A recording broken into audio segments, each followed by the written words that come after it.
Alright, how you guys doing? Let's go watch some games, shall we? So Tournament 5 on my part is starting right here. Weekend was a little bit flu and that stuff, so let's go stream our first game today. And we have a good one here. Gauephat, Abraxas, Argent, Meota, Lil Dick and Luca are the ones we are watching today. So let's take a look at what we'll see here. First, Luca with Vatican City on the coast with pearls. Put the music down, of course. Let's do that. Let's do that. So what do we see here? So Vatican City on the coast, with the pearls. Well, not terrible. Not terrible. 3 deer, sugar. So it's random coastal. There's only one coastal then. Let's take a quick look here. What we have Meota on the other one. And we have some audio here.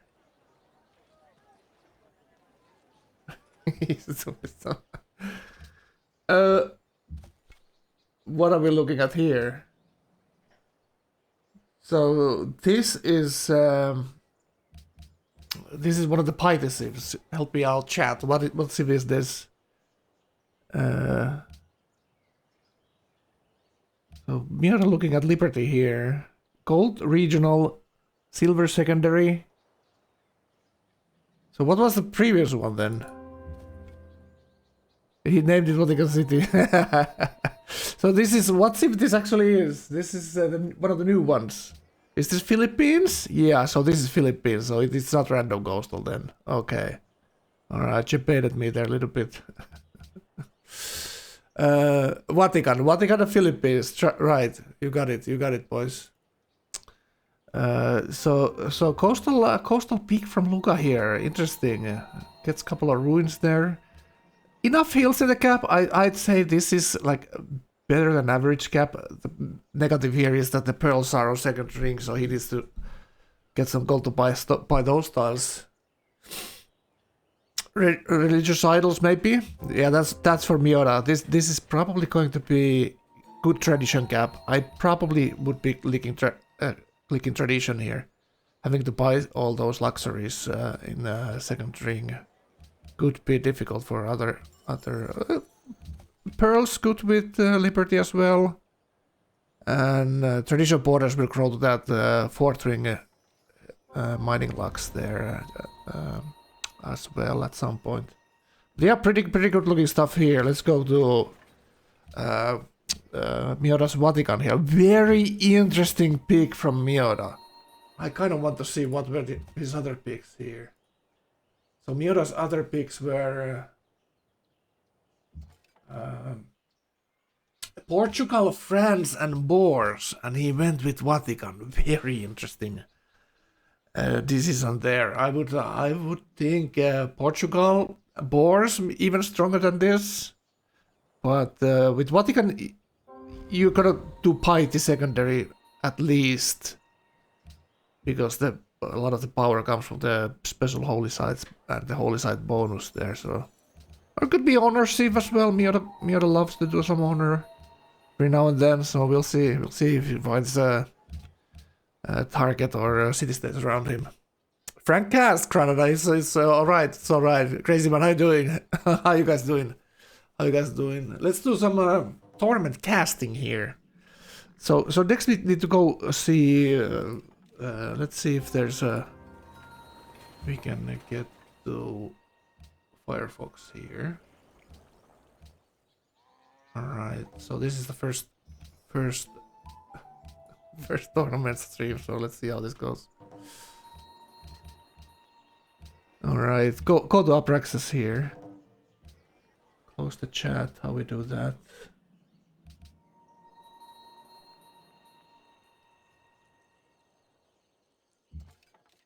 Click here, and it should work like this, right?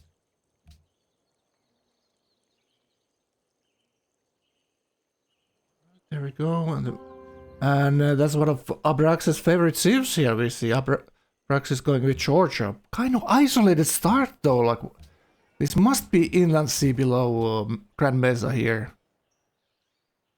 And he got Archer upgrade there. It's coffee regional and pretty good spot on the Mesa. It's probably gonna be some inland sea settles here for him. And another one of his coffees is up there, little awkward spot in the top corner. North from Mesa. A toggle chat button? Yeah. Yeah, we'll figure it out. We'll figure it out. Yeah, it's the multi-twitch I'm using there with Firefox on Gauephat and Abraxas.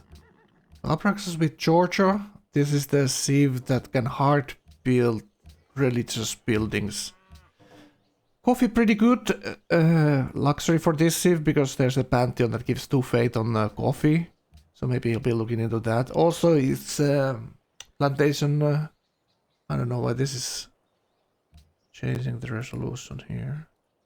Because it's automatic, that's why. Alright. So at least he's alone. That's a good and bad thing, right? He likes to be aggressive with his playstyle, so not maybe he doesn't have the easy noob kill here that he got his first win from the first game, being next to Fuser's terrible start with Korea in the first game, if you guys were watching that. So Abraxas all alone in the corner. Let's go see what Mr. Gauephat has. And this is Gauephat, Sweden. Very interesting pick from Gauephat. So Sweden with the bonus to great people generation. So it's kind of baked in Leaning Tower in it. Very strong cap. If you have a lot of heals, you can have with Sweden with the follow crew, but that gives hammers to heals as a unique ironworks. Gaulands looks rough. Yeah, it's like between jungle and in middle of the map. He's between the coastal Philippines on his right and Vatican to his left. But it's a river system. You can do easy tradition here. So he's middle of the map, so he can always, when you're middle of the map and other side you have a coastal player, you can always do Liberty. So he's already setting up here for Pop and building a couple of workers. So it's Liberty 0 already on him.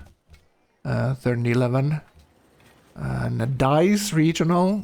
Dice not as kind of Dice has that notorious way of spawning sometimes in the jungle, but now he has it in the forest, so it's much better.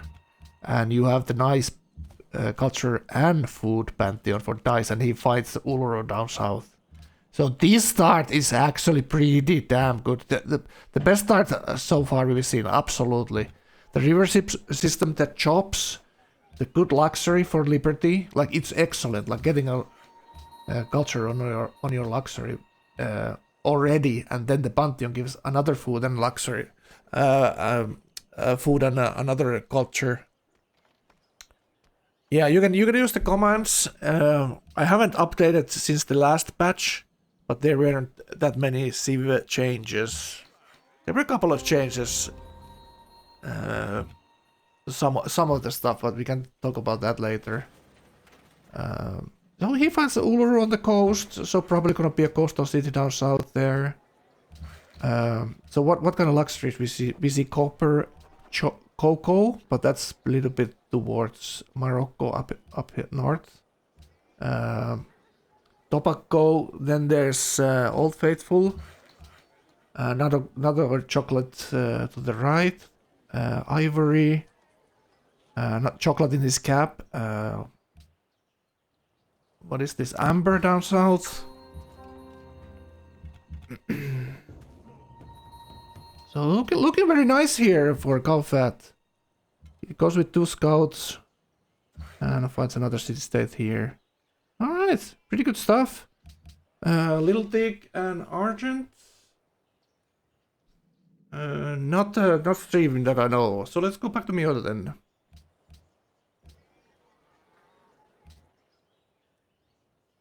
Meota is streaming here on Discord.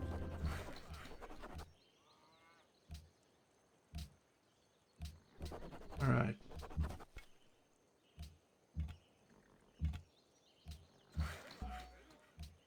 So now we see kind of Meota scout a little bit more. We see where he's at. So he's on the left side of Gauephat here, but it is not that typical terrible corner that we see on the corner spawn sometimes. He's going 3 pop settlers. He stole a worker from Porta Prince there. So 3 workers. This looks like it's just a standard Liberty start here, but no pop ruins. Could have pop ruins still south. He didn't scout all his land, so that's probably what he should do with his warrior here. Try to get that pop, go find that pop ruin there. And Meota doesn't do 2 scouts. But already now he sees that the coast is actually pretty close to his cap down south. But he can do Liberty here, absolutely. So it's tobacco, copper, gold is his regional. Then there's rubber, another tobacco, another copper, another tobacco up north between the city-states. So it's plenty of luxury. So one of his gold is towards Gauephat, but that area probably Gauephat is not going to settle. Just looking at the Mars in between the players. Everyone Liberty. Yeah, we don't see Argent and Little Dick's policies, but I can private message them at some point here. But looks like Meota, Gauephat, and then we go see the coastal boy. What do we have here? Piety on the coast here with Philippines. 5 pop, goes granary first. 2 scouts, gets a tribute from Monaco, I think. Yeah, that's 100 gold right there. He could tribute Luca, and that's probably what he's going for here. So he picked Piety at what reason? I'm not sure. He has 2 freshwater cities, to at least 1 spot to the south and the left, and 1 non-freshwater spot with the 2 camping pantheons there. So he wants to rush that truffle. He might snipe it from the city-state if it's quick enough.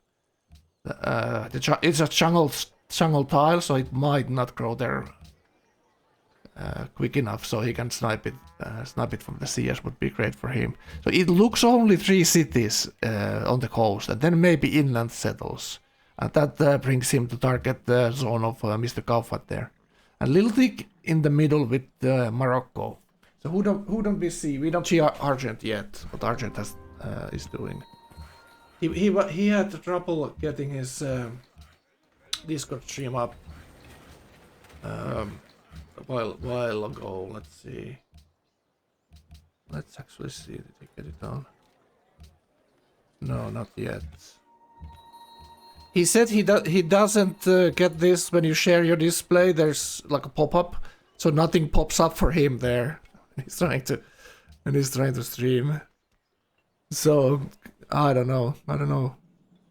These are things you should probably try before you are in a game. So it's like when the game starts, there's not much time to. Now we can see Little Dick's cap here, by the way. So it's Jade, 5 pop as well. Now the barb happens to spawn exactly where he's supposed to be settling. That's annoying, but he has a spearman and an archer going that way, so he will easily get to settle there. All right, let's keep going.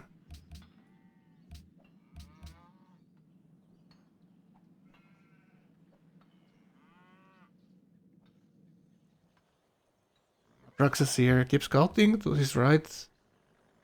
And he's totally isolated here, and north side of Meota. And it's as well Liberty. So 3 Liberty players at least, and he has Lil Dick to his right, but there's literally miles and miles between, so there's not going to be any early game drama there. Okay, Abraxas just got his luxury deck this turn, so he doesn't have any coffee yet connected. But he went for no Pantheon yet. But how is he getting horses getting culture there? What's up with that? Oh, it's his unique wall. He rushed his wall before he did anything else here. That's interesting because it gives his now I get it. He gets on his strategic resources. He gets culture on them, right?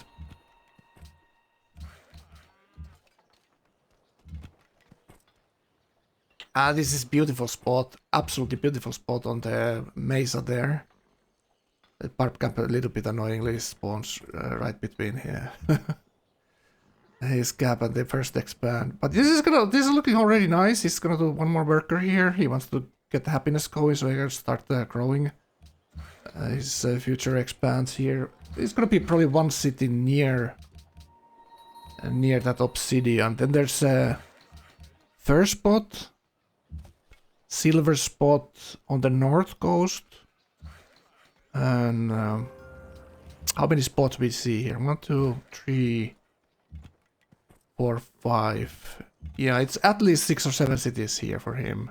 Now another camp on his left. So these two camps are starting to annoy him here a little bit. The first part immediately marches into his gap here. So he has that extra scout coming up. So should be just fine here. Yeah, okay, see, this isolated liberty in a corner, so what's gonna threaten Abraxas game? It's kind of a free sim situation for him.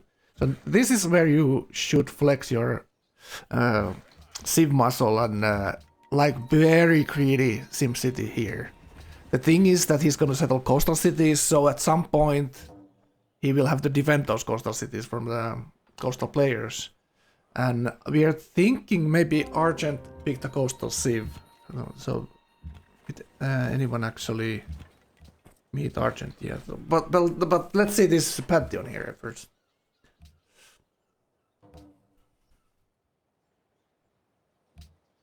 The pyramids in expand, yeah, that's fine. That's fine. He would get that faster when he fixes his happiness. But he went for the walls here first for the extra culture and getting this. Settle policy here. So this is one of these picks you can do with a civ like Georgia. He picks the Fate Pantheon that we talked about there earlier. Yeah, that's good stuff. Good stuff. Like it a lot. Yeah, that's gonna be nice. Religion already 7 Fate coming from the Pantheon right there. Alright, pretty good looking stuff here. So now it's like these 3 Liberty players are kind of in a contest of their own, and look at this, how popular this thing is. So Gauephat as well going for pyramids super early here. So it's gonna be a race between those two, and Gauephat will win it if he goes and chops the pyramids, but he's gonna give up some luxury tiles that not gonna be improved as quickly with this. And he's making 5 culture, so already see the Abraxas has a little bit of an advantage there. Liberty 1, so he's gonna still get the settler policy here pretty soon. Next turn, in fact, yeah. He has like the difference here is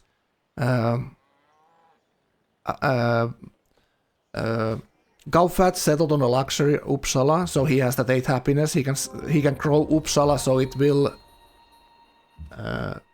in a short term, at least looking at it, it might beat Abraxas to the Wonder. We'll see. It's gonna be a pretty close race. Comes down to the jobs on Gauphat's side.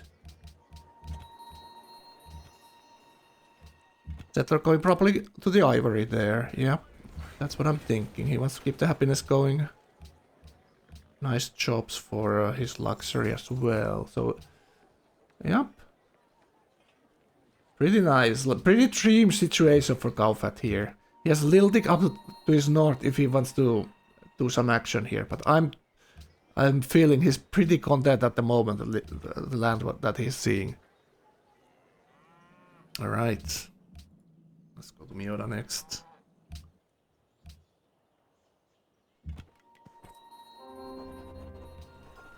And Meota is quickest settling here. Like 3-pop settlers, very quick. Like this is exactly what we used to see from Meota. Like this Liberty expertise. Like this is how you win games. Like this quick start, doing exactly everything in the correct order for keeping the happiness. Everything is growing, you see. 3-pop Penmanito already.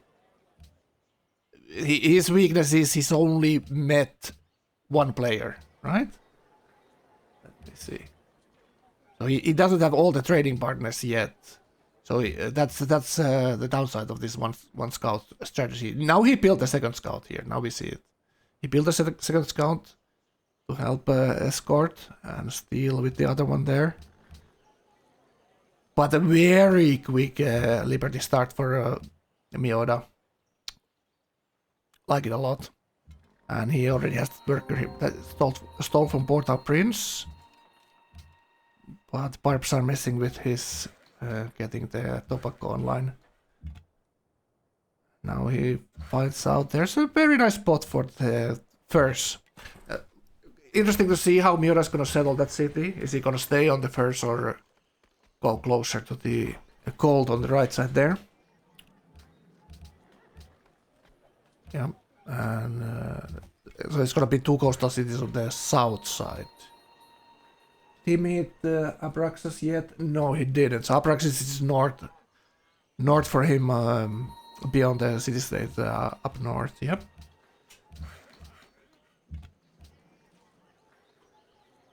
All right. 5 cities and counting. So 2 more cities, I think, for the furs and for the tobacco and gold's tobacco spot on the left coast there. All right. And this is Luca. Luca settled only 1 city here so far. Furs and already built a cargo ship to his expand here. He did clear the camp, and now he's like blindly going onto this only solo island that he found. Nice. So 1 island, and I would expect him to settle this river spot to the left, but he decided against it here.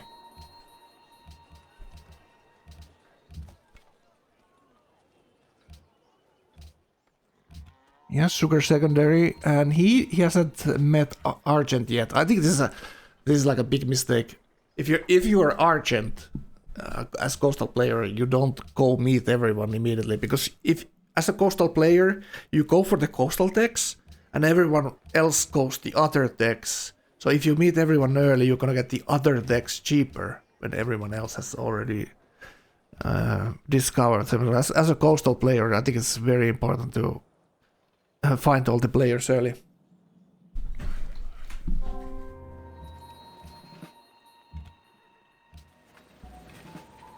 Alright, but the island seems to be pretty nice. Wow, that's a massive high roll on the island. It's on the luxury, it's 3 fish. It's 2 horses as well. Iron. So totally a lottery win right there.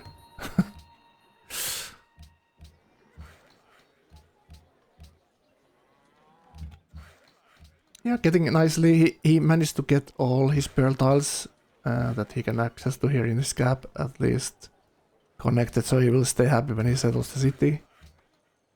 And going writing, I'm not sure about this actually.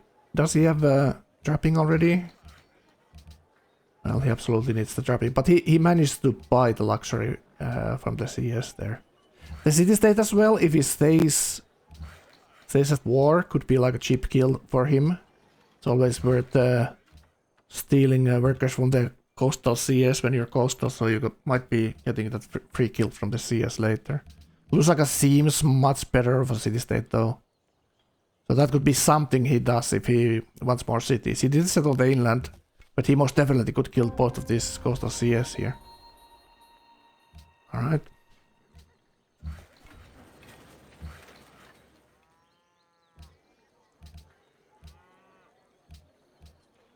Yeah, there's the toggle chat, and we could go like this.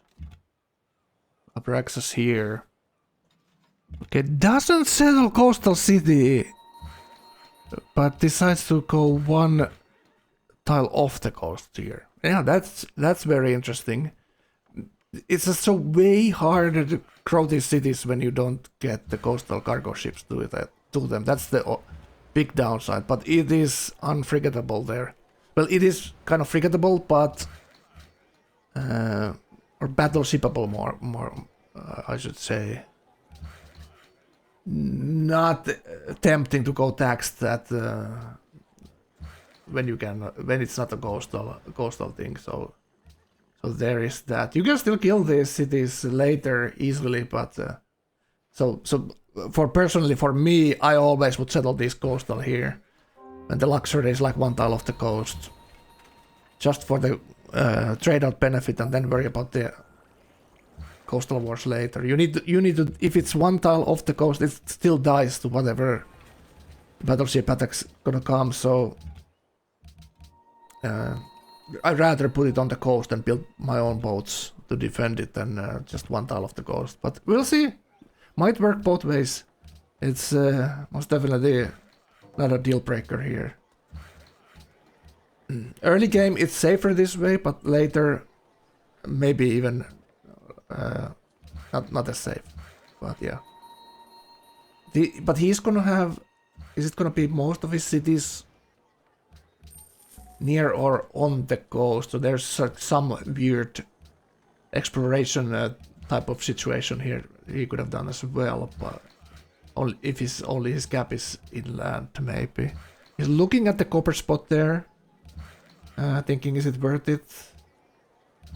And he didn't meet the city-state down south yet. He looks like he might be thinking to settle on the silver there. See how he decides this. It's always, when you're looking at these games, they almost always people play a little bit differently than you would play yourself. So interesting to see always.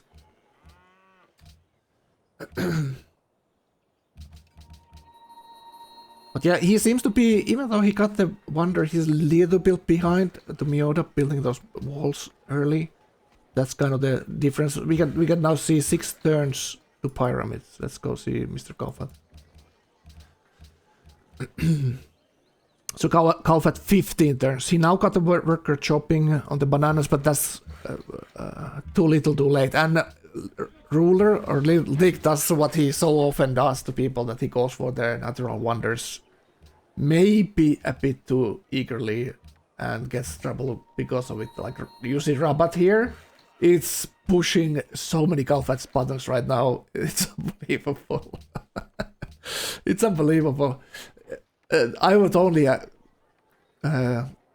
we don't see it yet, but I'm thinking Ruler must be Liberty himself. No way he's gonna push that city right there. He's like claiming all the tiles around him with that city as well. It's such a greedy city. Yeah, we might see Gauephat dealing with him later, just because it's such an easy city to attack later there. But Gauephat has now 6 cities and he's going for the silver spot there. And we see Meota settled on the first. Decided to stay behind the mountain there and not put any kind of open city for an attack there towards Gauephat. Alright, Gauephat still nicely staying happy. He got the food and culture pantheon on dice. We already see that. Such a nice tile. 3 food, 3 gold, and 2 culture. His tradition. Okay, thanks. If you see other information on the other streams that I miss, just feel free to correct me if I do any mistakes or if I miss something. Just fill in. That's always good. I'm gonna get a drink. I'll be right back.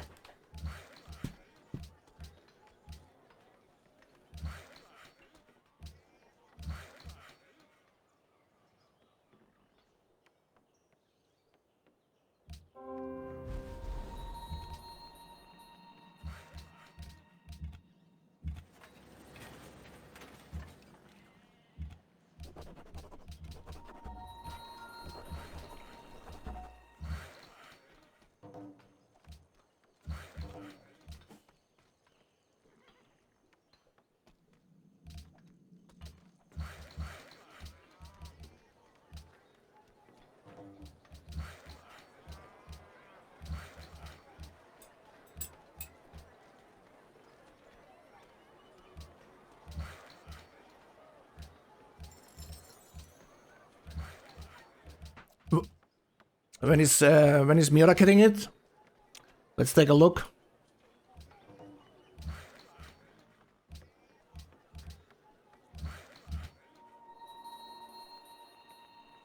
Right now, Meota met Abraxas there. There's actually a barb camp that could be farmed on board our prince, and now looks like Meota pieced the CS.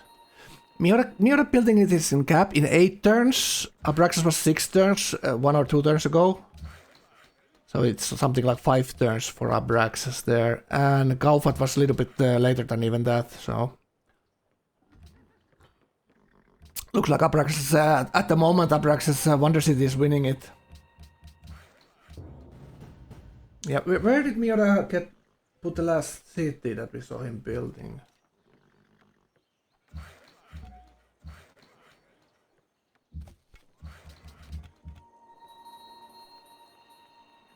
And Abraxas settles this Sokhumi a little bit towards Meota here and goes for the tobacco we see up north next to Paramaribo.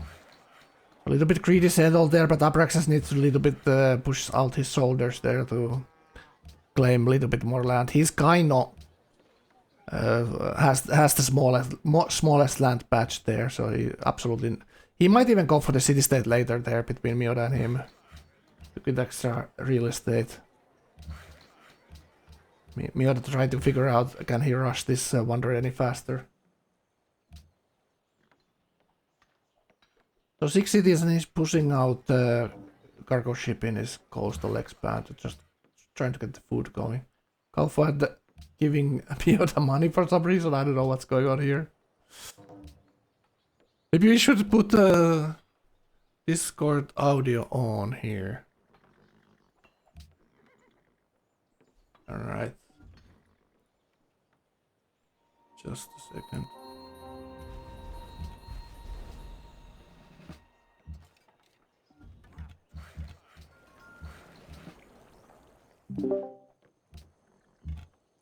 Alright.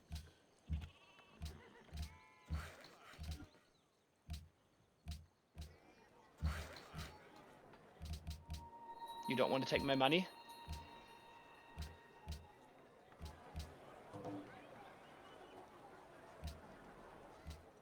Alright. So we were looking at Meota here.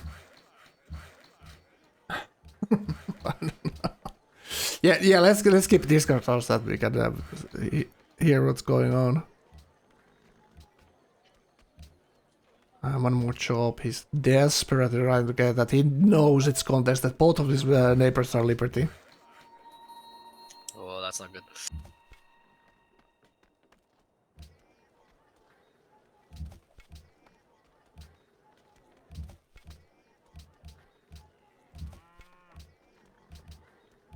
Yeah, yapping about the mids. Neither are getting it. Yeah, Abraxas is snapping them with his wonder there.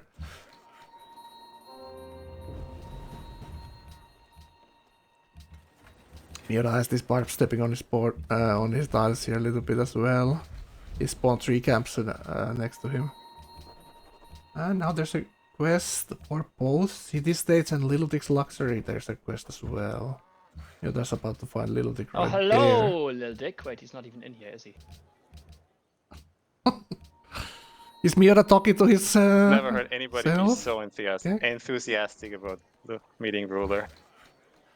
Well, I'm just an enthusiastic guy. What can I say? Very. Ah, come on. It's not a 1-turn? Alright. Did I actually fuck it up by 1 hammer?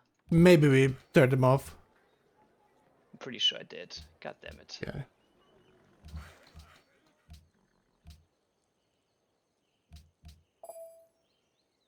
Go to Gauephat next.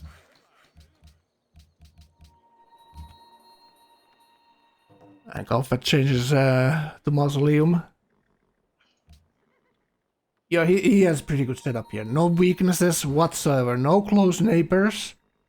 Except Little Dick. So he's not worried. He is very if he was playing very happy with this. and announce it over. Okay, we cannot do that.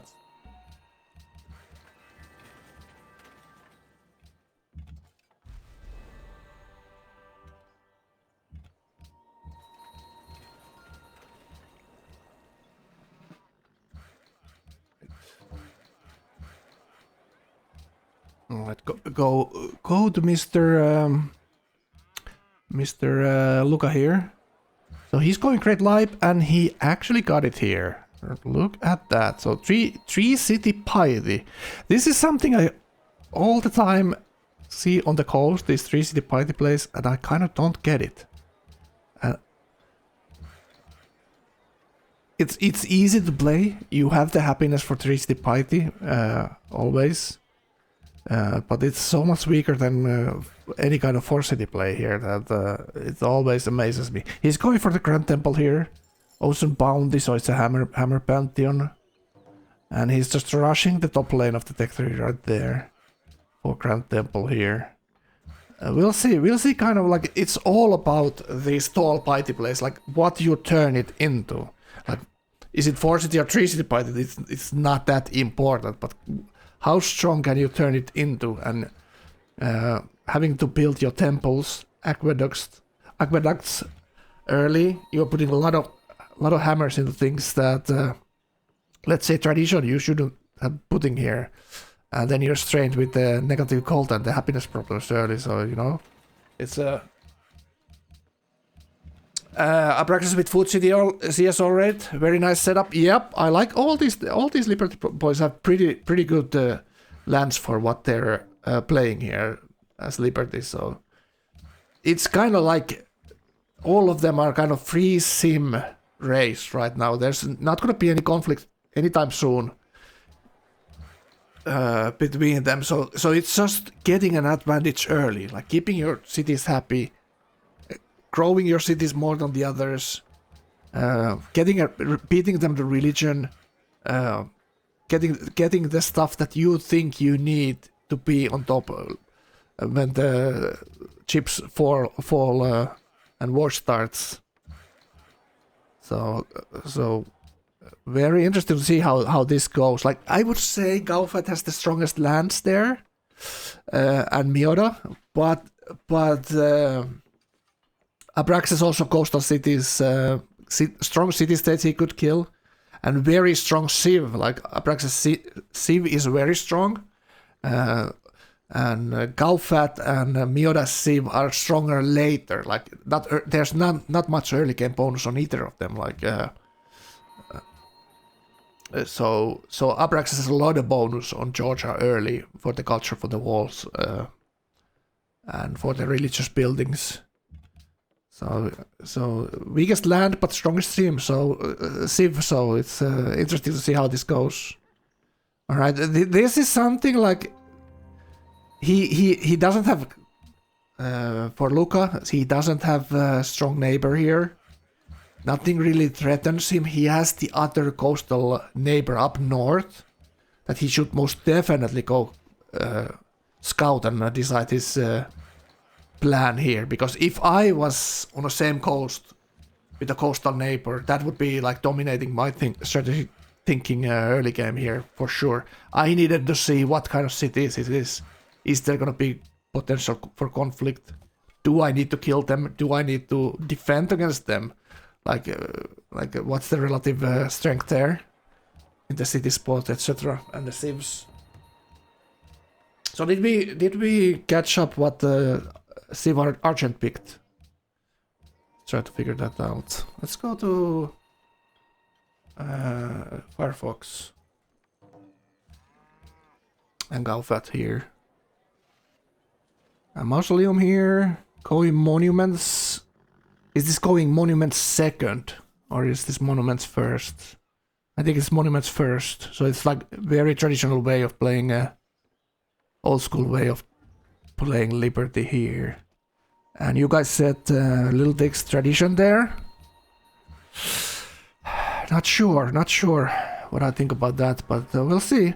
Like Little Dick used to play piety, like years and years he just almost only played piety, and now he's back in the traditional wagon. And look at that.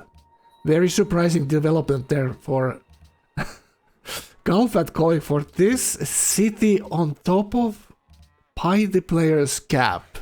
That could be very telling. And it looks like Luca already sees the settler there. They might be even talking about it because now Gauephat is thinking about stepping back a little bit. That is very close. That is very close for comfort if he slams the city there.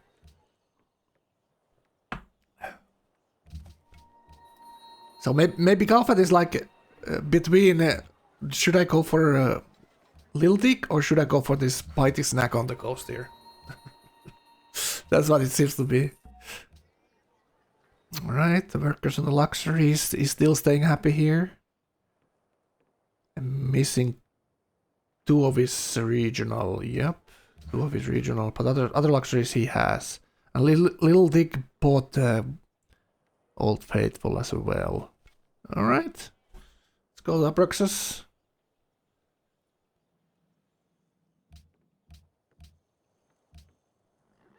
Anti-culture, looking nice. He got Mausoleum. Do we see it in his gap? So Abraxas picked up Mausoleum and... yeah, there is his notification on the right. So Mausoleum and Pyramids. And for that food I like from Portal Prince that Meota was stealing. He's going wheel. Wheel next. Alright, looking very good. The cities that he settled north, I would love to see this on the coast. I would love to see him taking the risk, putting them on the coast, and starting to grow them with cargo ships. How it turns out, obviously not every city is gonna get a cargo ship treatment, but you swap them around so you get those cities to 15 pop. That's generally how it goes if you sell Liberty Coastals. So you just grow them one by one basically. Or put one land trader to your cap and the others do these coastals. So he's a little bit behind in hammers. Like he was 40-ish hammers and Meota was something like 50. We saw the demographic screen there a little bit. So now it's just for Abraxas has the early game wonders that he kind of needs. Now it's just growing these cities, and he put this Rustavi city as well next to the luxury copper there, but it's weak spot and needs a lot of help. Probably cargo to grow with beyond 10 pop. It's gonna be a pain in the ass. But these other cities looking pretty good. Strong cities production-wise, growth is the thing that he needs to issue with his religion here, absolutely.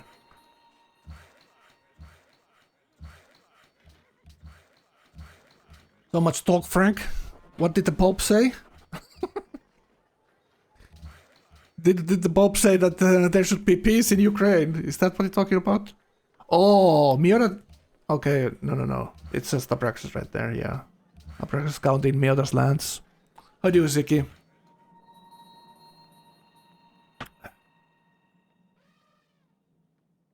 Alright, but all his cities... The Wonder City is not fresh water. These top cities are. So, interesting to see, he's already getting a religion here. Look at that. Look how powerful this new pantheon is for coffee. That's incredible. Turn 45 religion. Wow. From this. Really makes me think about the cancer religion, but you know. Not enough city-state for that there, unfortunately. Unfortunately. So, but he will be the first Liberty religion, so he gets to pick from all the good stuff there. So, you know, very well going for Abraxas this.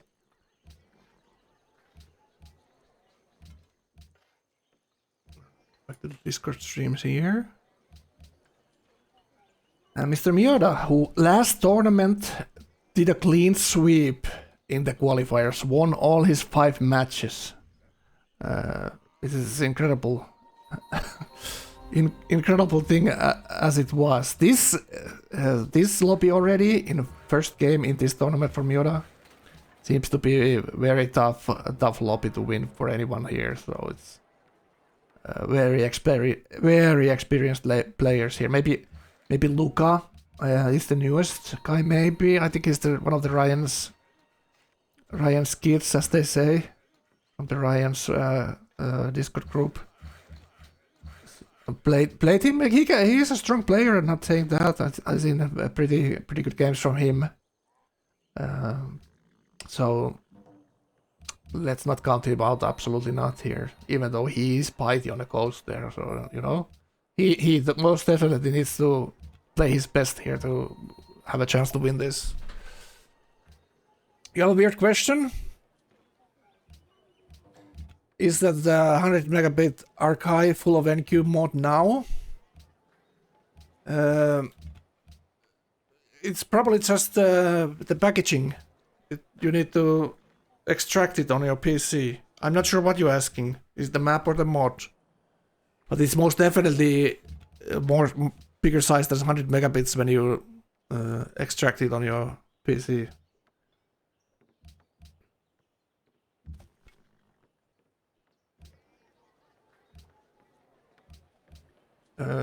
Alright, so Meota Qualifier granaries. So this is...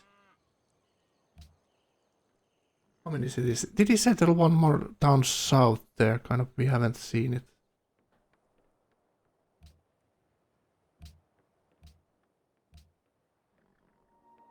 It is only 6 cities. So 6 cities. This is like one of these things that Lucas Gervin is famous in the group, kind of playing this 6 city liberty. We'll see how, like, he's obviously disadvantaged later in the game, and now he should have a advantage early. And 6 city liberty, you kind of need a couple of wonders then to kick it off your game to the right track for the later game. I would have probably settled the tobacco spot down south, but Meota already has tobacco there, so he was just counting his luxuries and decided maybe it's not worth it and do some kind of other play here. Alright, that's yet to remain to be seen. Oh god, Siki. Alright, go for what are we seeing here? So this is Luca and his island. Yeah, Luca settled that one obsidian island that he have. Like, for this tournament, the biggest change probably is that the island got the map on the islands got a big nerf. So the islands are way worse than they used to be, and they got some of them got removed. So it used to have 12 islands as a setup, and now it's only 8. So you'll be lucky to have one island next to your cap to settle early. And that's what he managed to find there. Still getting some workers from Monaco. Like mod 31.11. Yeah, exactly. It's something like 1 gig or more. The current version is 32.2. Do we have it here? Let me see.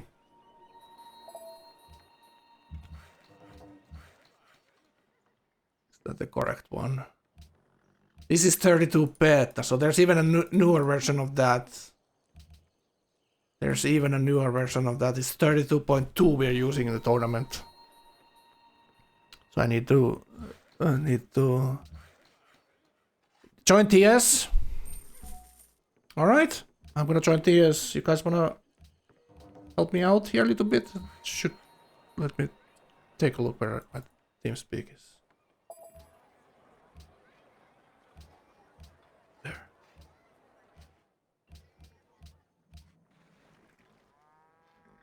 Defiance TeamSpeak. This kid is ERAF.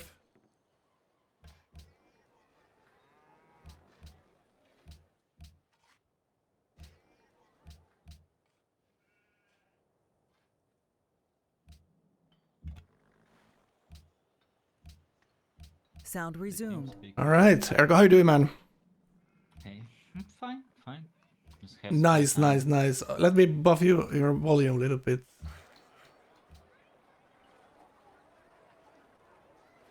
Just a second, give me a second here. What's going on in general? From what I see, Luna is suffering. Luna is suffering on the ghost. And just in general, picking cost is like self-punishment.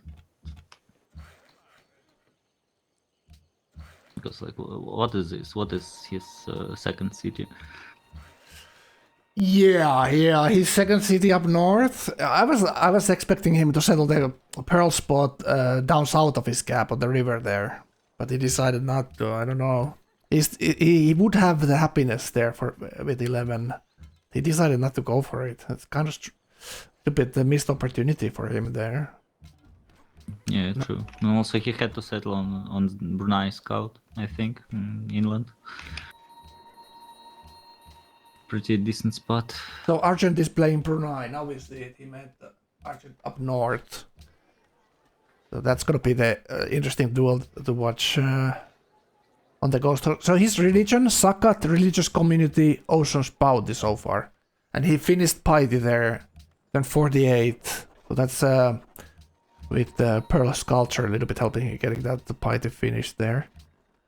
And was the question what he gonna do next? Yeah, exactly. Like how you grow this. Also, that's the other thing. Like, you're sacrificing a religion to make some growth stuff here. Where cargo ship? Are you picking the cargo ship here or feed the world or something like that? I think that's what his most definitely needs. Turn 50, and his expats are tidy.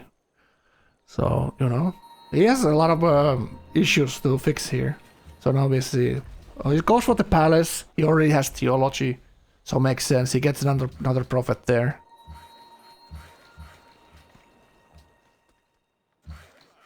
Next turn, so he can enhance. So let's stay watching him. What are your thoughts on the other players? Maybe I ask them when we actually watch. Turn the stream there. Yeah, I should put full screen here as well. There we go. From what I see, Gao has a pretty decent Liberty game. Yeah. He has plenty of terra, he has plenty of land, 8 cities, nice river system, and decent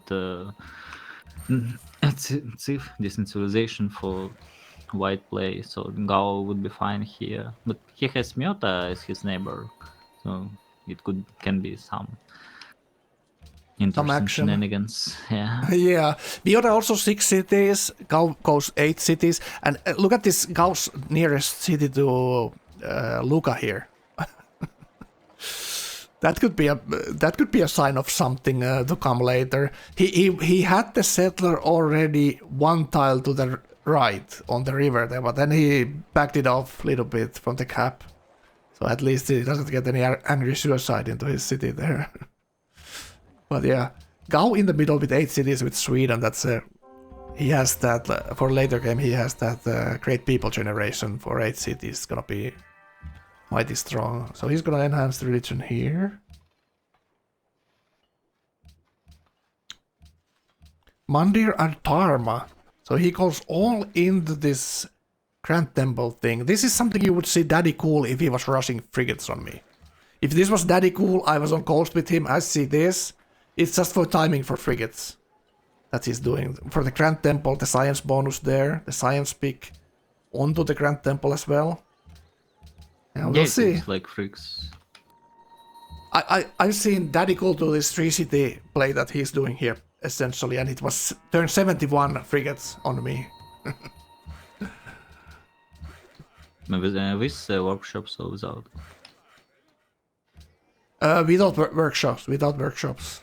And obviously it wasn't that many frigates, so there's not that much production to build them.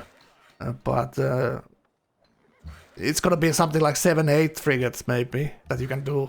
You cannot do that many with that, I remember as Japan, Mighty Japan, I had timing versus Jaguar. He was on the coast with Petra Colossus game, super strong game.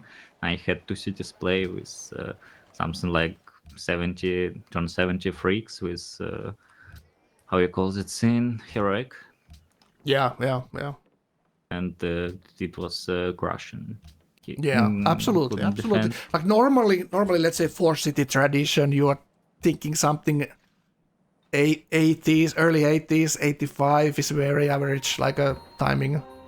So yeah, if you get 10 turns on your neighbor and you're on the same coast like this, it's gonna be enough.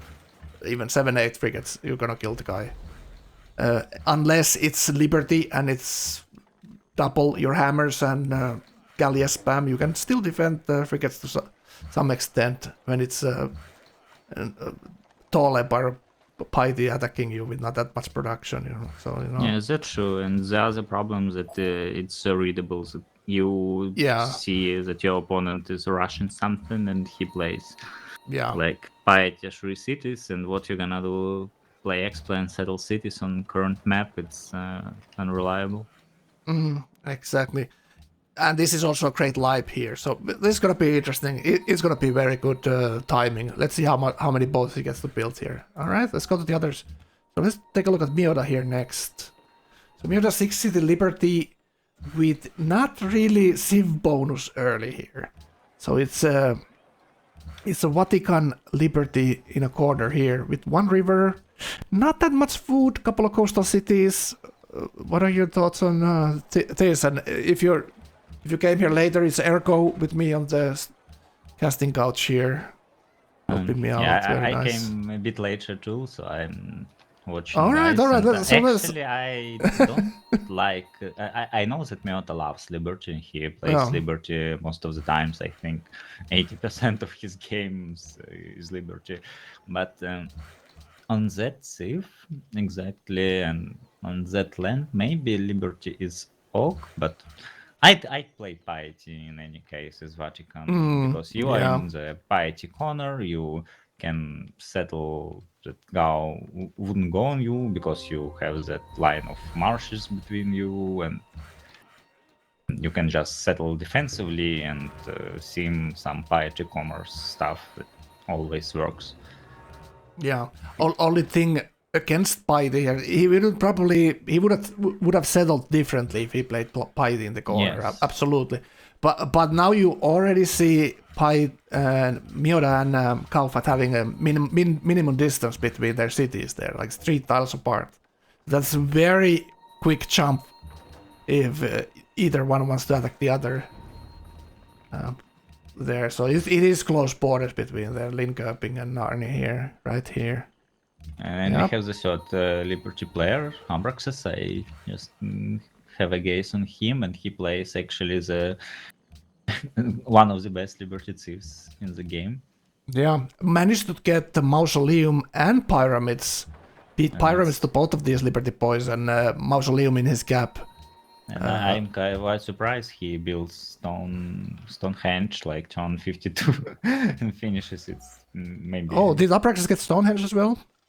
He builds it right now, and it's super Oh, late. right. Yeah. So that's because the tall players. So for some reason, Lil Dick is not building a Stonehenge. I'm still curious because, Liberty wants Stonehenge as well because of tile purchase and tile cultural adjustment. Yeah, of course, but it's such a tradition thing to do with the bonus. Settle your cities to go Stonehenge and Hanging Gardens or Petra. No, it's difficult sometimes to get with Liberty if there's more tall players. Tall players look at each other's caps and figure out what the others are going for and go for the remaining. And Meota picks Liberty Finisher here as just straight up engineer. This is just Meota just playing by the book here, and clicks Great Wall there after Aqueduct. Wants to get that engineer point somehow. He's kind of missing a little bit of workers, working a little bit of these unimproved tiles. Getting the roads done, going philosophy next. So I'm expecting him to have his library is almost done, so he goes for the NC there. That's the only reason for Liberty to go to philosophy. I think Oracle is already built. Thinking about like engineering Oracle or something like that. Oh, there is a guy with GL. He had to build Oracle. And by the way, Gao built stone before Abraxas. So Gau gets Stonehenge then. Alright. Yeah. Good. He wants those engineer points as well. He's gonna want to generate some engineers as well. Alright, so go to Abraxas then.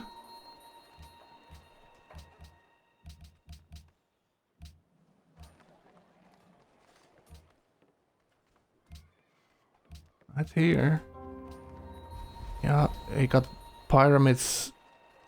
Right, he did get pyramids. Yeah, we see it on the coastal city there with the city with the wonder there. He also tried to build Colossus in that city, but not today.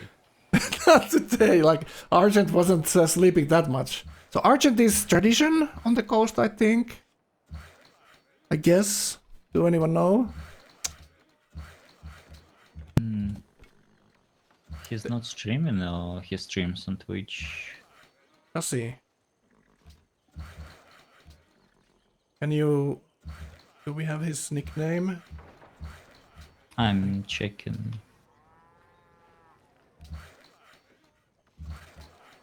He tried to figure out OBS while we were starting. He couldn't stream on Discord. He said that when he clicked the share stream, nothing happened.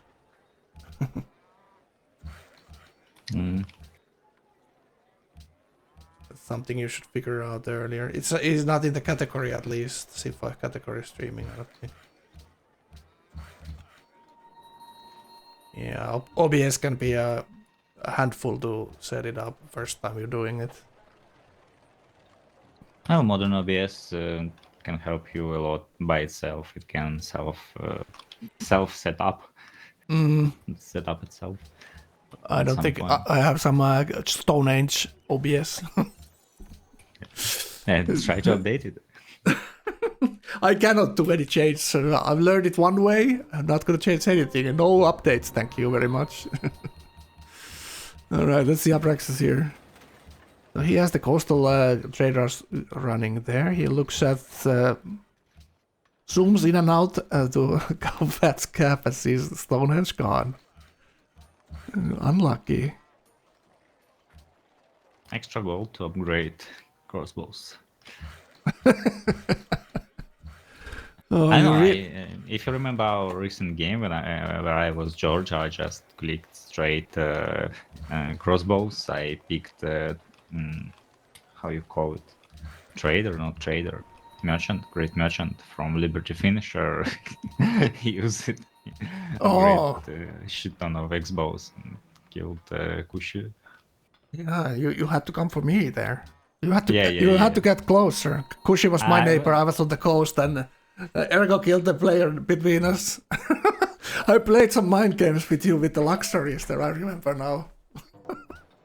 You know how to make. I was driving you insane there. I think with my usual antics. For you need to play these mind games a little bit and see if people make mistakes. That's the point of it. Just give you an empathy. No. Yeah, that's just my way. Nothing personal. Kick. Yeah, but Abraxas is building units, so something is coming. Something is in his mind, and it's the famous monkey brain in the group. So honor monkey. So we'll see. Well, in Georgia actually kind of forces you to go X-bows at some point, just because unique unit is in guilds, and it's great actually, and you can earn golden age points.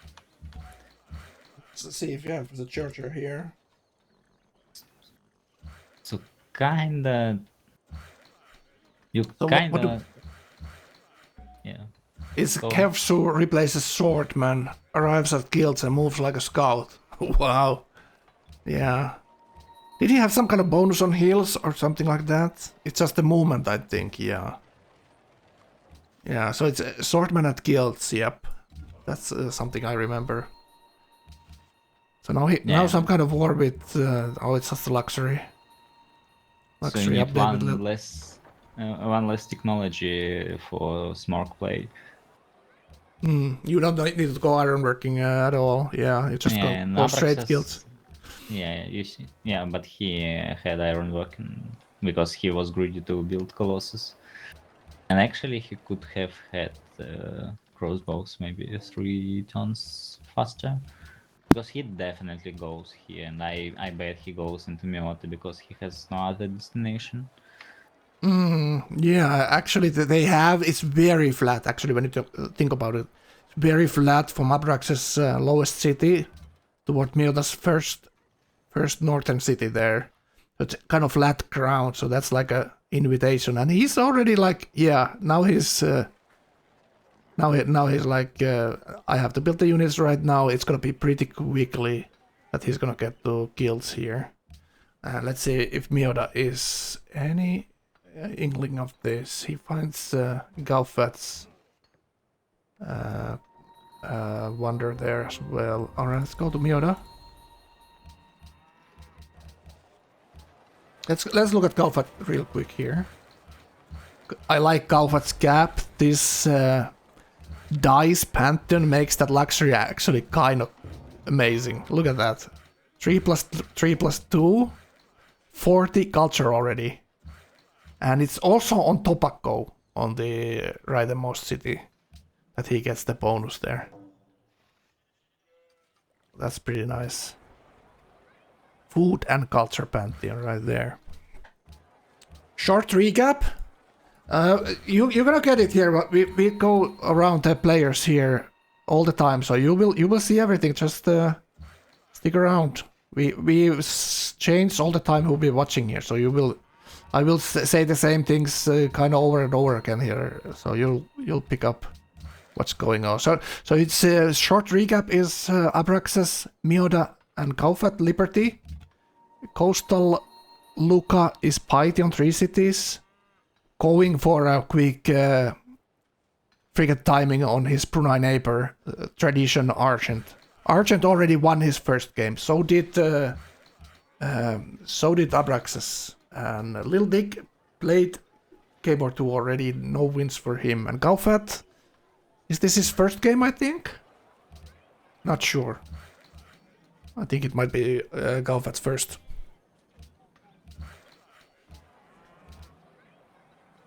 Alright, see, he's growing nicely and gets his religion next turn as well. So let's take a look at let's stay here and see what he picks here. But looking very nice and strong game for Gauephat. Nice river system, nice civ for when you think about stealth or tanks or late game war with this Sweden. You get that nice bonus to your great people generation there. He's going metal casting. I kinda think he goes artillery here. Just artillery. Something. Maybe tries to team Abraxas after Abraxas kills Meota. A guru ship still here. Goes church property. Church property a little bit different these days. Don't you get like 1 fate? 2 gold and 1 fate for every city following your religion. Just a little bit buff church property on the last patches, if I remember correctly. But really nice religion for him. He wants this growth. And obviously denying it for the other Liberty players. Not bad either. I don't like actually guru ships here because it's kind of nice to have, but I'd better pick some happiness. 8 city, it's yeah, it is different than it is so wide that you will hit happiness problem sooner or later. That's just how it is. And So you need to address this somehow. Yeah. You mostly wanna pick guru ship when you have some problems with growth in your cities. Well, some of his cities would face these issues, but I think it's mechanical pick. Like I play Liberty, I pick guru ship. Yeah, I think it's always good if you have food or not, because if you have a lot of food, you get to work more production for the same growth with it. So yeah, it is one of those like slightly too strong things in my opinion. Like he gets 8 cities, he gets 16 food, 8 hammers, 8 gold from that. It's massive. massive yields, no matter When how he you. spreads. Yeah, when he spreads, that's the negative thing about it. Yes, it's already turned 60, and these games go to 150, 160. So it's like this is already a third of the game gone. Yeah. All right, let's go. Let's go to see this war preparations here. Take a quick look at Meota.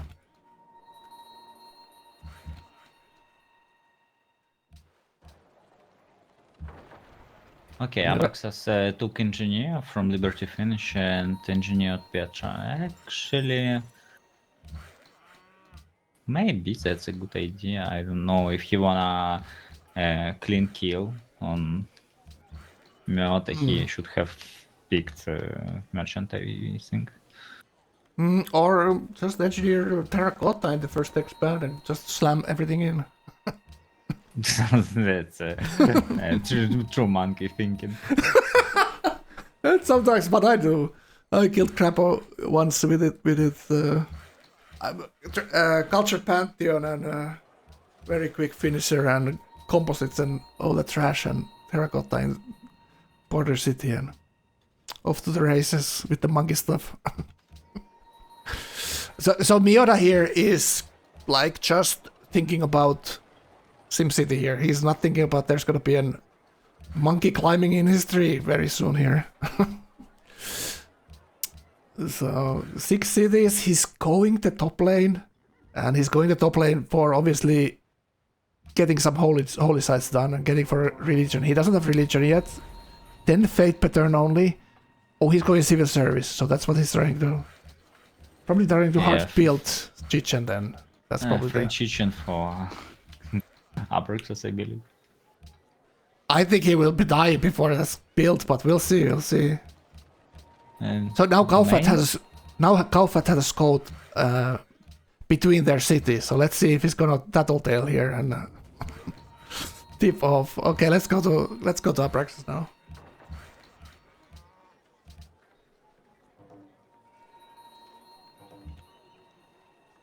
Yeah, Abraxas on his favorite Civ. I see him play a lot of this, and you know, I don't blame him. It's kind of bonkers. He already got Petra there. So was that the engineer? Yeah. Okay. Yeah. Exactly.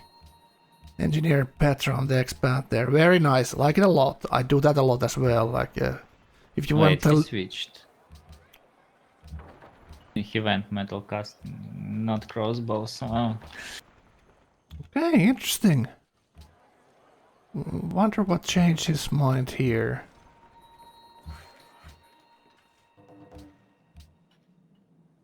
Well, he's going for Statue of Zeus there. He lost the ally there, the foot CS ally. But and he got that extra trade route from Petra there. So he has had already some big wins in this game, getting these wonders. Sniping them from the others. I wonder what Argent is doing. We see his cap on Abraxas City, but someone needs to go scout his lands so we can get better idea there.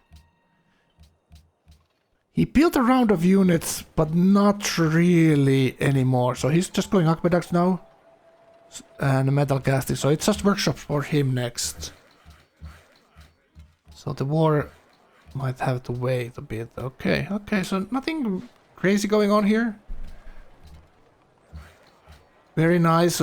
This coastal city here, or it's not coastal, it's on a coast of a lake, I guess. A lot of pastures. So he sees Gauephat planted his engineer as well.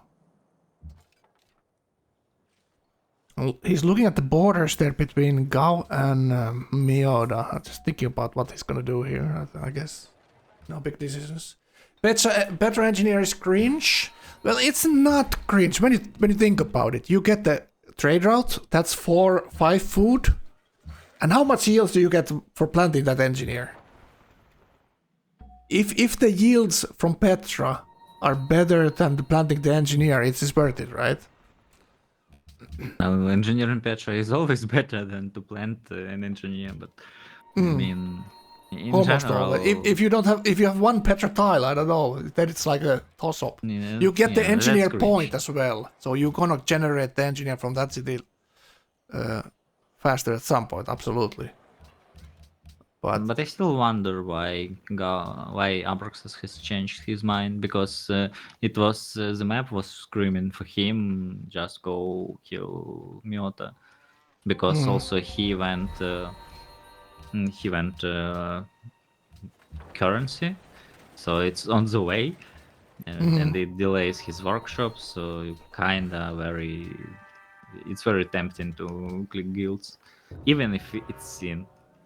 It's not terrible timing for him for guilds here. Just he gets the techs a little bit cheaper because the other ones go there a little bit first. So you know, it's not as bad for him. So it's turned 64.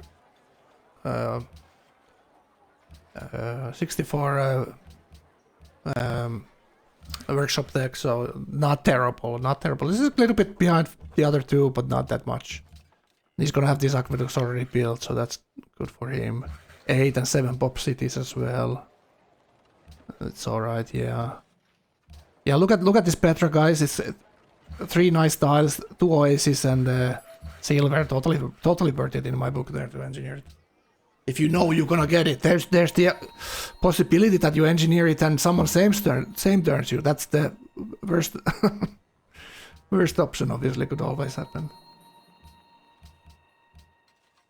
Yeah, you can still say policy for 1 turn. Yep, you can. Yeah, you can always accidentally go. Oh, the no, no, door. no, no, no. No accidents, no accidents. Everything is on purpose, right? If you accidentally break the rules, it's still breaking the rules, right? Yeah, touch saving is banned, but saving policy from 1 turn. I'm an arbiter, but It's I not don't bad. I can remember tell the you, rule. it's not bad. It's specifically allowed to have save it 1 turn, but I don't think more than that. Yeah, and it's a normal NQ games. I don't think it's there's no rule on policy saving. You got to save it as long as you got and want to. Yeah, that's true. So Gao picked honor here and builds Artemis. Yeah, I would be very surprised if he picked anything than honor. Liberty Piety in the middle of the map will always die. You're never gonna get at least my experience. That's my experience. If I would do a Piety in the middle of the map, I would be attacked and die to even tradition sometimes. He could With the pick timing. commerce, I think, maybe. Yeah, maybe. It's just one of those things. If you do earlier attack, if you think about, like, let's say he thinks about killing a little dick here or the coastal boy, then you might probably pick honor. If you think about, you go for the big boys later. Maybe it's commerce. It's kind of one of those things. A little bit depends. Commerce is always kind of wars a little bit later because the culture is holding you back. As Liberty, especially hard to get the wonders to buff the culture to get the commerce finisher, and it is to me it's always about finishing commerce to get the massive yield on the trading post. I kind of hate those commerce dips. Even maybe on the coast you get the trade routes, go rationalist and then finish commerce. Maybe that's something you can do. Gauephat will go for rural and split map in half. I think so. Like he's already annoyed by this first city that ruler dropped on him and stole the wonder from him.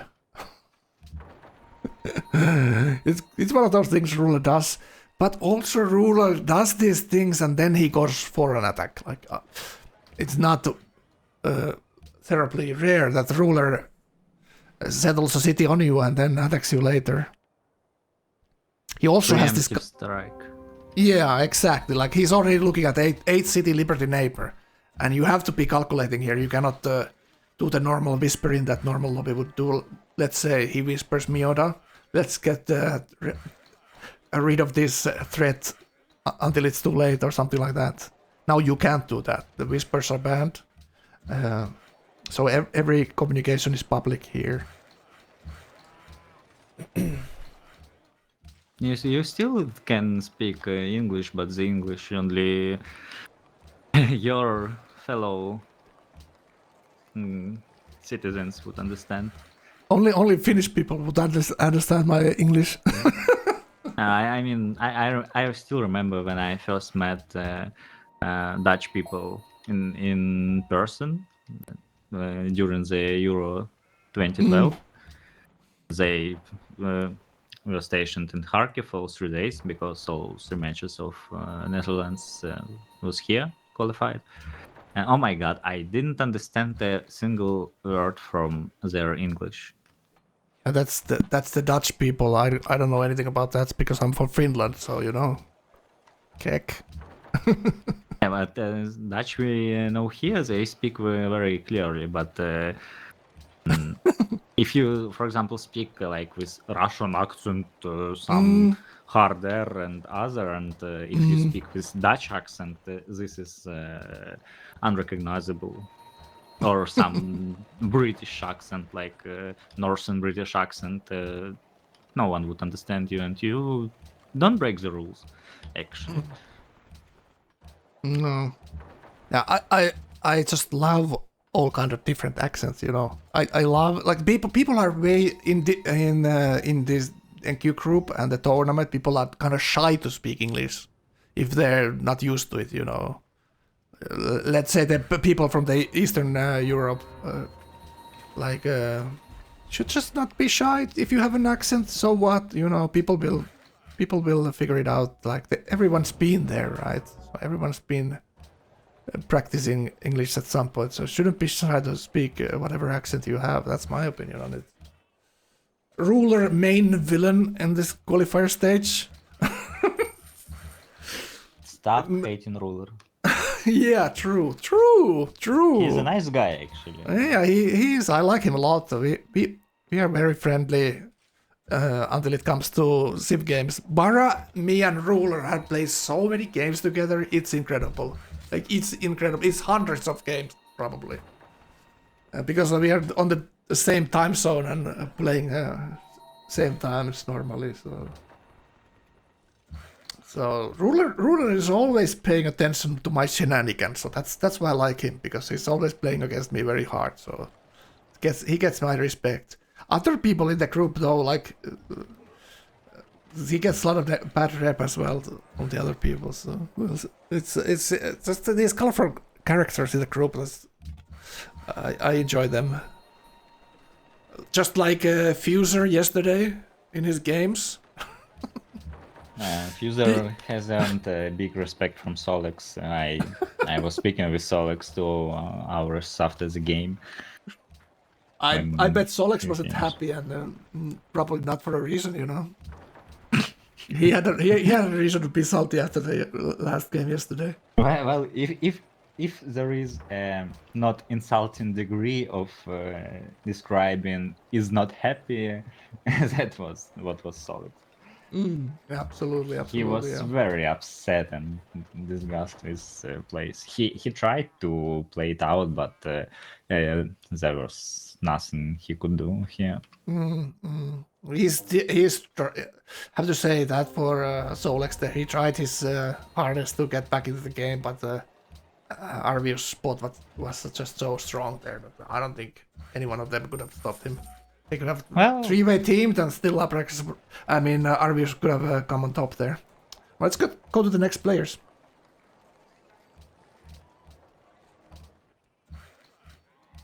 Discord. Take a look at the coastal boy. Is he coming up with a plan here?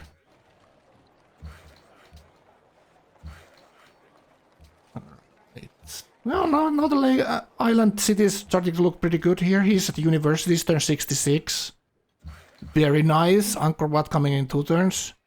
So he's gonna have a massive timing here. But he's going workshops first. I like it, because he already has the timing. He already has a massive timing there. So now he grabs the workshops to spam a couple of more boats and keep it going maybe a little bit longer if he needs to be spamming more units. And he has the scout boys as well. He has the lighthouse there. And now we see First time we see Argent's setup. It's 3 city on the mainland and 1 city on an island there up north. Can't just tell it from the minimap right there. Yeah, it can be also a city or a city-state north between the islands, island settle and his mainland. There's 1 city-state up there, but there's 1 island, I think, up north that is must be his city. It's not city-state up there, right? Or is it? Not sure. Yeah, Fuser attacks Solex. Fuser came up from 1 year ban from the group into the tournament, and he made some waves, by his playstyle. He died a couple of times. The first game he died to Solex at artillery, and he was kind of pissed. He was complaining about his. After a hot showing, there was Solex first moved his city, and I was just watching his stream in Finnish, and he was complaining about how Solex grabbed the city, like he queued up moves during the hot showing, and took it immediately. Not that Fuser could have stopped him from getting the city, but just the way he did it, and the Fuser was upset about it a bit about that. And then the last game of the day, they were next to each other again, and Fuser attacked him with the honor crossbows. Solex didn't have many units when he attacked, so have to say there that there was like a theoretical chance of doing it, but Solex being that good of a player, kind of easy defend for him, have to be honest. Kind of easy to defend, even though he lost his frontal city and they flipped it around a little bit, but Solex had Poland with double promoted horses. That's incredibly hard to push crossbows into when there's knights with double promoted knights, so they're gonna chew up your crossbow front line so quickly. It's incredible. It would be nice if there was a Discord notification on Twitch cast channel whenever someone streams these games. We could do that, Tom. That's obviously doable. I'm just casting the games. I'm not affiliated to I'm not one of the mods in the tournament, so it's or on the Discord, so it's up to them. I could always put a notification in the Discord when I cast the games. Absolutely, I could do that, because these games, you don't know when they come there. People play their games whenever, so I just try to catch up these games when I can and stream them. There's no planning of it. All right, Ergo. What are we thinking about this coastal attack? We think it's gonna happen? Gonna succeed here? Going units first is actually overkill on science. Yeah, Because, it is. Maybe he sets up, if I fail, then I still have a normal game, but you know how it goes. You wanna, especially as ZC, if you wanna build tracks, you wanna build your unique temples or Zeus. Yeah. Zeus, yeah.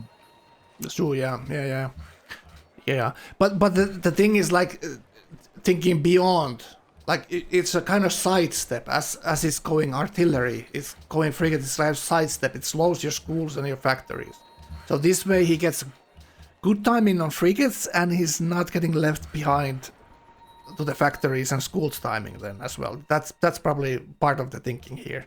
And he's only 3 cities, so he's massive disadvantage late game to the other white players. So he has to have very strong early science to when the others start to catch up him in the industrial era there.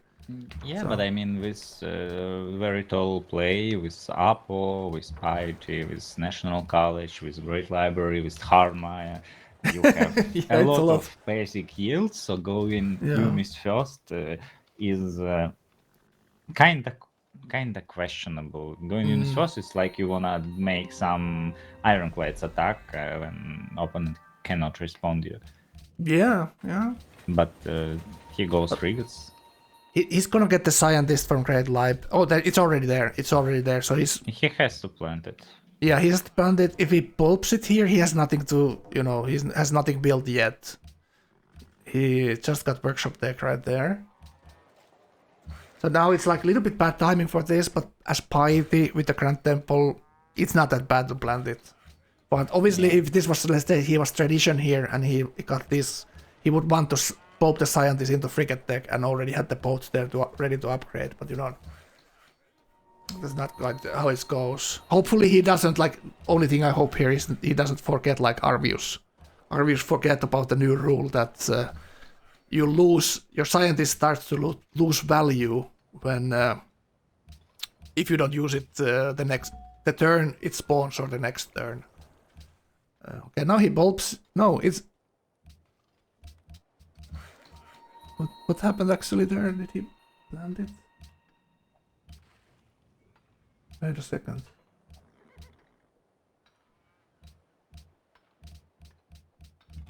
He does. Yeah.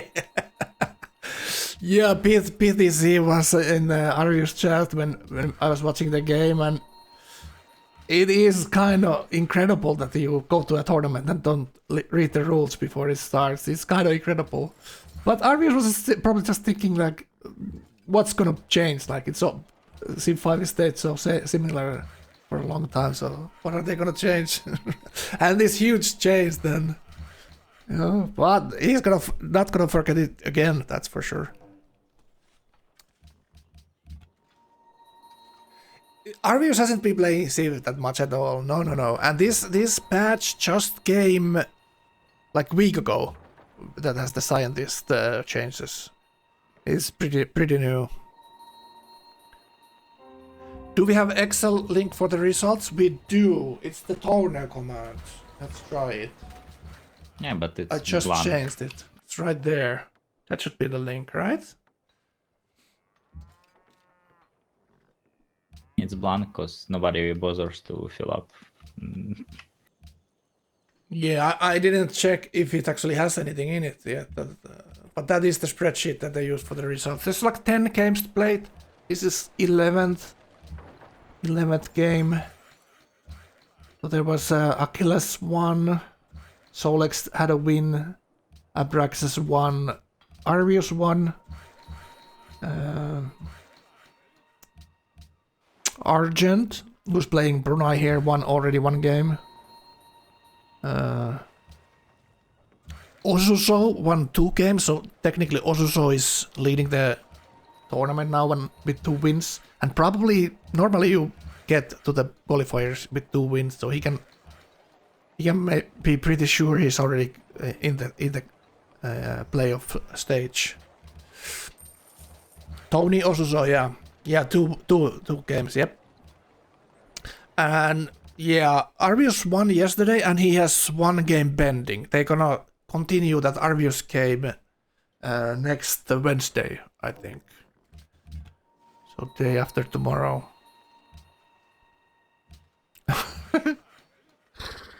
Oh damn. Alright, there are the Galliasses. So this is kind of daddy cool playbook move that he's pulling here. So maybe he's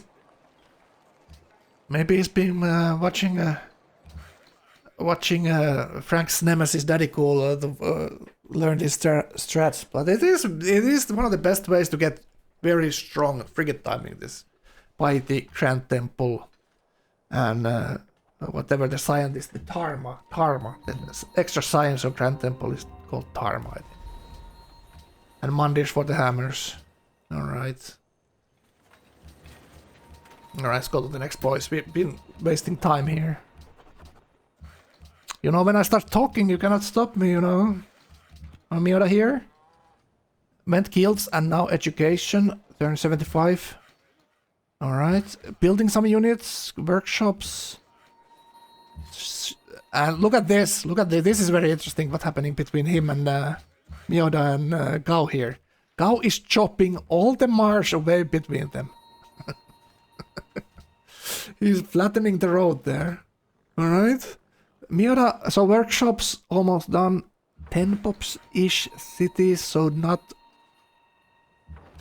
super big cities yet, but it's turn 71, so it is decent. Alright. Go for the other boys quickly here. There. And Abraxas. He's pulled the plug on the early war here with the crossbows, but it's looking like he might kill the city-states here. It's just something I'm seeing, or is it just doing mines and forts in the front lines here? Yep. So Meota managed to ally one of the Croziers, and the other one is Abraxas' ally. Yeah, that's exactly what Abraxas needs in his corner, is growth. And he got his religion. It's Salat, Synagogues, Kurdavaras. Oh, Liberty Patronage. Actually, kind of Yeah, questionable. Wow. Like, Huge surprise. Huge surprise to me, this patronage pick here. He has like what, 2 city-states, and he has Morocco in the game that loves to play Petro just because patronage synergizes with Morocco. Yeah. He probably has towards Gau and Lildik 2 more city-states there that he could be sending, but it's like maximum 4 or 5. And there might be one city-state north of Lildik that we don't see yet on his map here. But yeah, very interesting this. And it's 35 culture. If you're planning on patronage games, chat, just make sure you play your patronage game on point. Your culture game on both to get a patronage science policy at least quickly. Like the main choose in patronage is the trade route policy and the science policy if you actually manage to ally some CS. Oh, very interesting here, and also I don't like picking patronage when there's Vatican in the game because he has that extra vote, so it could get Embargo City State passed in the first vote because it tilts the game, the voting situation there. You cannot, if Vatican wants to Embargo City State, it's very easy to pass.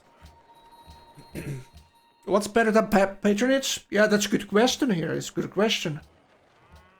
He doesn't have much food here, so it's like patronage. You have to send your trade routes to city states, at least at some point.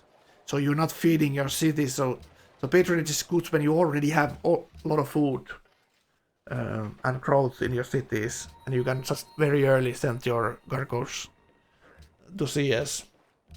Commerce 2, maybe just straight up honor for the hammers and kill the city. I would expect him to do honor and kill this city state. Very natural thing and normal thing for Abraxas to see him do. But maybe he's thinking he's stepping too much to Meota's territory for killing this CS on Meota's border here, or killing Meota straight up down south, or going to ruler. But Ruler is behind the sea here, and maybe it's spreading out his empire too wide and too thin. Having after he kills Ruler, he has both of the Liberty Boys on his border, so that's not what you want to see. It's interesting to see how he plays this. Patronage is a surprise to me, for sure. Let's see Gauephat here. Little bit behind in tech compared to the others, going theology next here. That's exactly why is in his cap. That's Notre Dame. That is hard building. That's a huge score if he gets Notre hard built and then gets to use that engineer for one of the big Renaissance wonders. Yeah, Leaning, for example. Leaning for him would be almost whoa. Yeah. Leaning and autocracy, just GG. Yeah, because Sweden great people bonus with leaning. That's just, you're gonna get so many scientists on, so you're gonna have like a massive timing on plates or land ships on the others. Just you will generate 1 or 2 more scientists at that point than anyone else. With 8 cities, even bigger scientists than everyone else probably. And he's looking very strong here. He's even building means. And it's honor 1, so it's gonna get more hammers for him. It's barracks policy, right? Culture and gold, not that much, but he still has that 500 gold in the bank there to upgrade his trash if something seems to be coming from ruler. Like ruler is most definitely the wild card. Could mess up Gau's game here if he wanted. And he sometimes, like, it depends. It depends. He's like a sometimes moody player, ruler. If you take something he thinks belong to him, he might do war only for that kind of reason. They can take a little bit bigger risks than you maybe should, but we'll see. You think that only Meota could do anything to Gauephat? Well, we'll see. Like, Gauephat doesn't have any army here. Like, is he paying attention? Sometimes you're so comfortable with your game that you're not paying attention that... let's say that Solex came with Fuser. Like, Solex was so confident there that he doesn't even think about that Fuser can do anything about him. But maybe the other player doesn't think like that. You know? They might feel that I have to do something. Maybe there's some past conflict even. Civ is not logical game. Like, people are not logical. Like, what seems logical to you might not seem logical to the other player, right?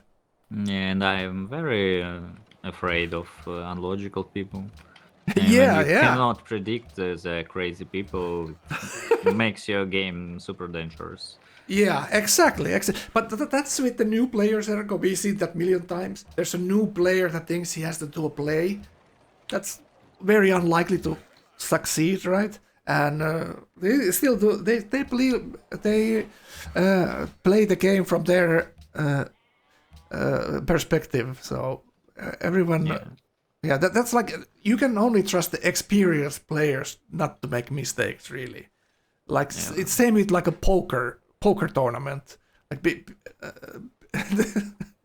but it's okay for new players, but you know, you have steady players that play in hundreds and hundreds of games, and you still cannot predict their next move.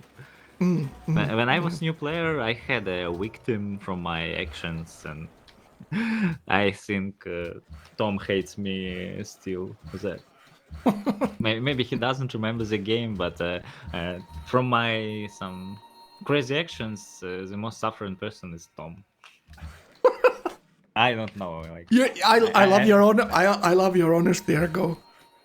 I forget my own mistakes, so I don't carry any kind of moral weight.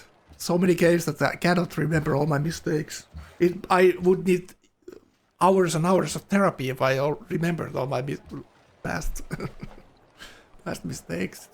It's better to just forget most of them, you know. Alright, Gau spreading his religion here.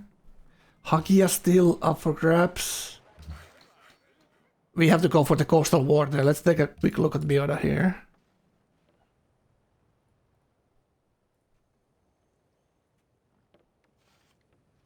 We see some galleys has been built there on the left. Take a look at Meota here. So next to their universities here, a little bit faster than the others, but there's obviously 6 cities only, so it's gonna be a little bit faster.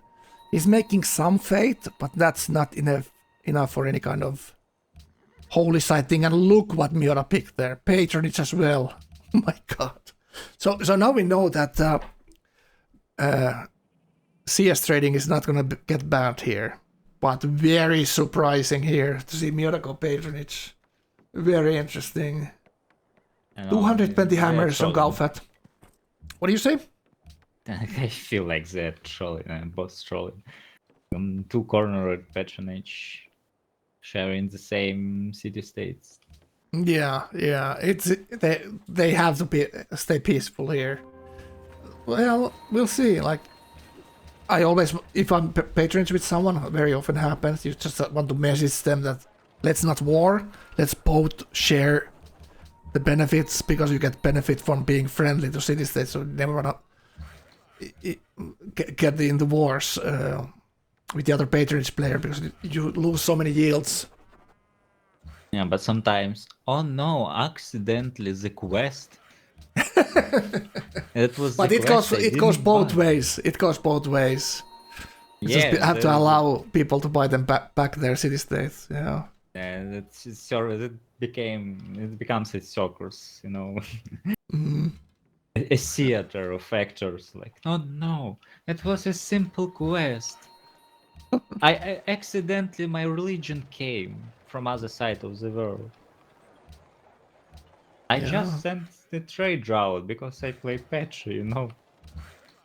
Yeah, it happens. It happens. Well, valid reason sounds like bullshit, but you know, that's what happens many times.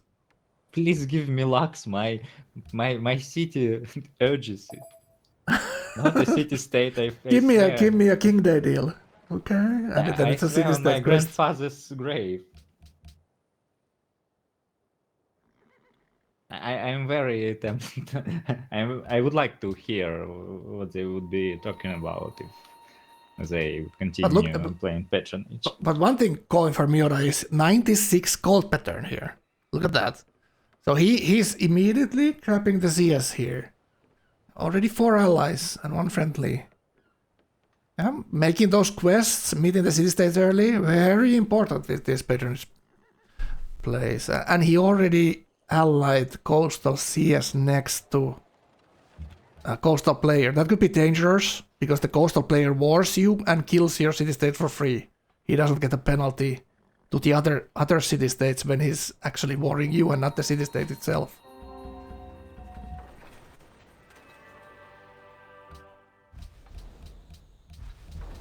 Alright, so... Actually, we can go to Luca. Okay, let's go to Luca, yeah.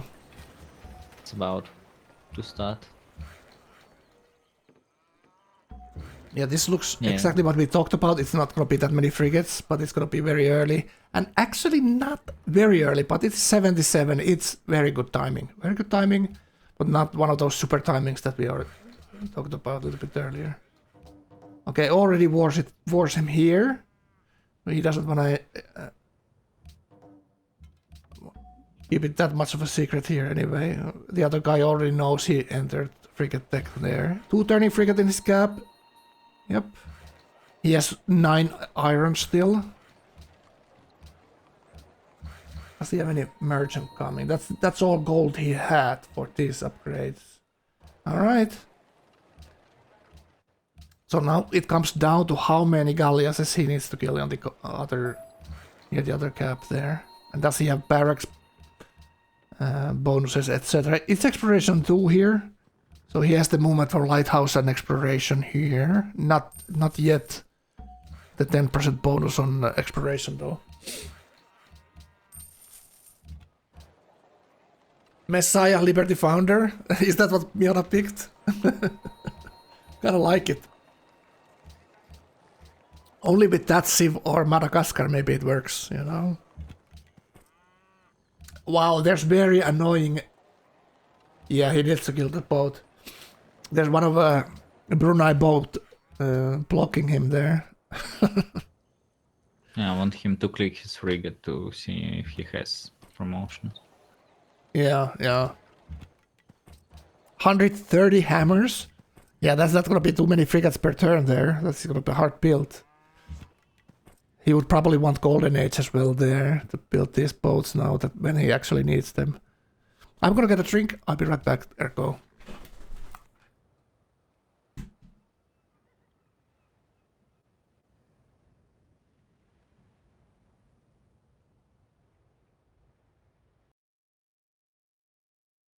And looks like they have everything.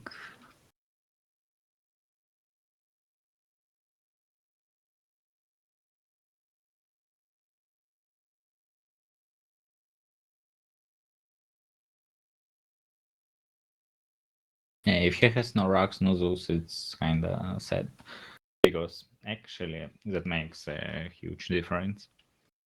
I remember having a game when I played England. I had rugs, armory, and heroic.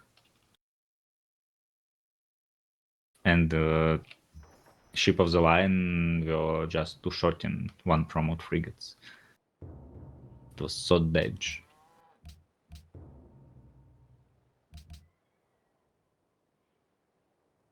I think Ruler, I don't know, he doesn't stream, but I doubt his game is something, even considering he's the only tradition player, I don't see many wonders with build.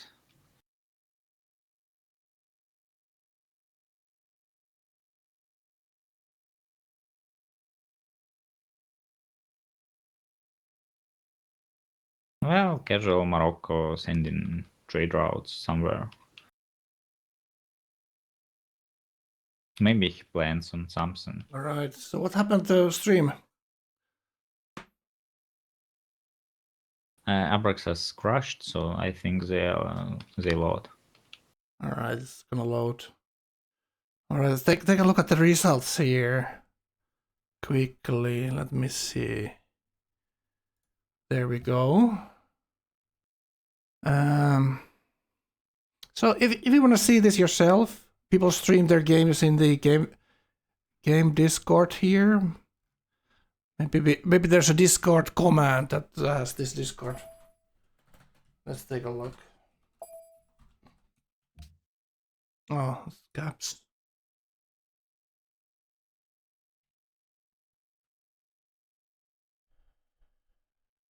Not working? Okay, I have to fix that command. So yeah, Achilles won the first game. Bara won. Also saw game 4 won as well, yeah. Also saw Solex. Apple Pie won. Yeah, yesterday's game with Spain. I saw a little bit of that. And Abraxas. There's a couple of games here that are not posted results yet.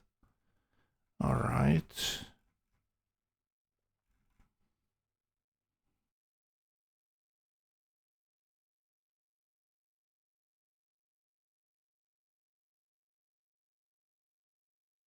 Alright, ready to go.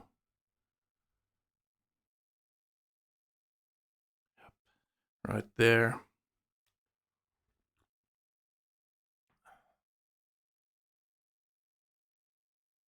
Yeah, very interesting. Gauephat and Meota going, Abraxas and Meota going both patron. It's very interesting, very strange. I rarely see these boys pick that policy tree there, so it's gonna be interesting.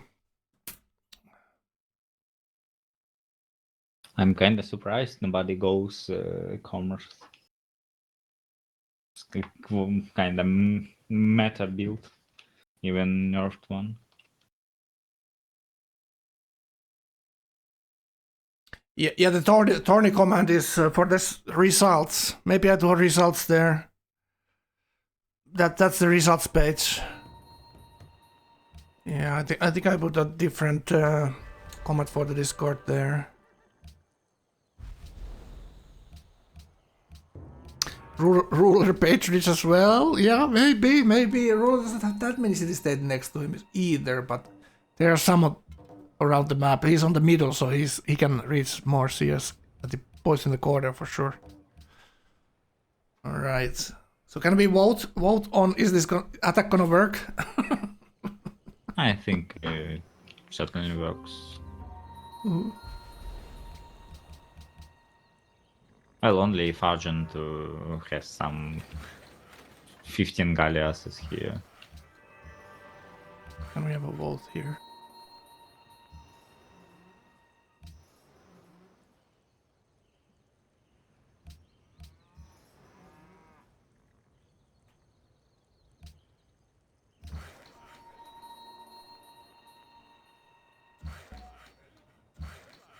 Maybe it's too easy of a question here.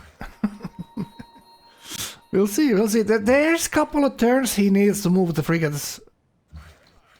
Yeah, but he has only 2 Galleasses. Even if he has 5, no, he won't survive. There could be No like chance he survives. normal way to dying the frigates is that you go universities first, then then the frigates show up. You don't even have workshops built. You just got in your universities that won't help you to fight the frigates at all. 200 science here from these 3 cities. Look at this. Pretty damn high.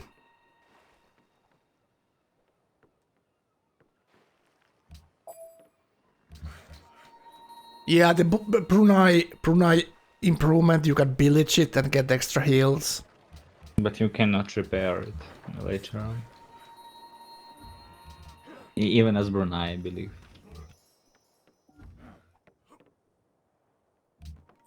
It becomes just a useless tile. That's kind of strange.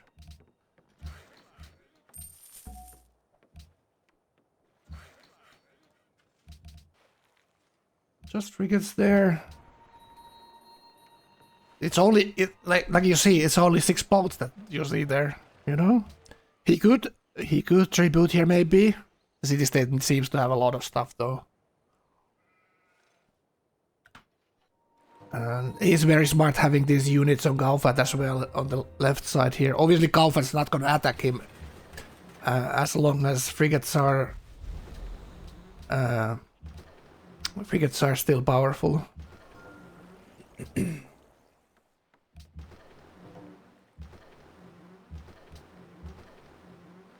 Is it the useless tiles if you like Luca is going exploration here? So maybe it's look at this, 5 galleas now.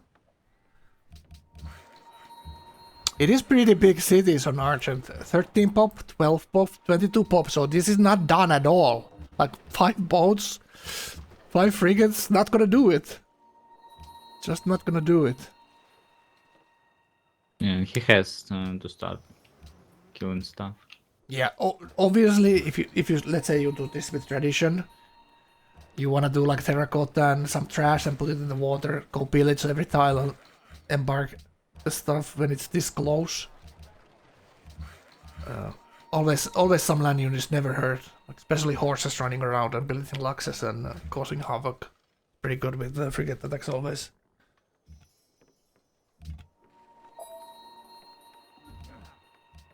But I like a lot how this like mechanic works with this. The faster your timing is, the less boats you're gonna have. Obviously, like it's just perfect.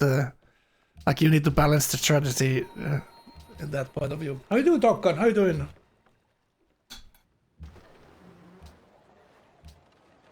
We're watching a tournament game 11 here, and Luca is very strong frigate timing turn 77, going for coastal kill as 3 city piety to 4 city tradition here. So it needs 3 shots to kill a galleass. So can Argent build more galleasses than he loses here? That's the question. And can Luca get these heals of these villages here? Pretty important on the frigates. It needs the hotkeys for the villages here. Okay, two galleas is gone. He gets a village. No. That time the clicks were too quick right there. CC little dick. Well, not yet. It's only you thinking little dick is winning.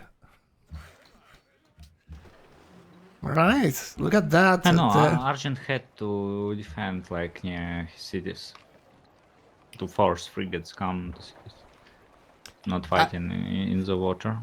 Yeah, and he could buy the deep water tiles, so he could maneuver those galleasses better there, because you can go to deep water when it's with a galleass when it's inside your territory.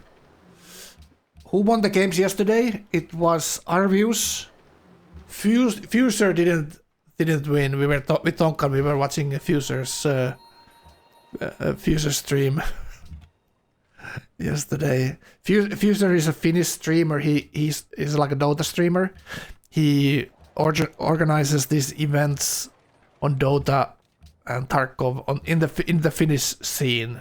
So he's like a streams in the Finnish language, and is a pro streamer. If you guys didn't know. Fuser is a StarCraft player for you. Yeah, he does play. He plays a lot of games.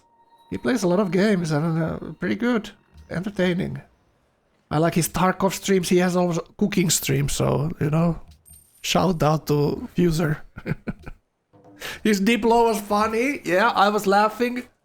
Isn't that the best part of multiplayer? You get to talk to these different kinds of people.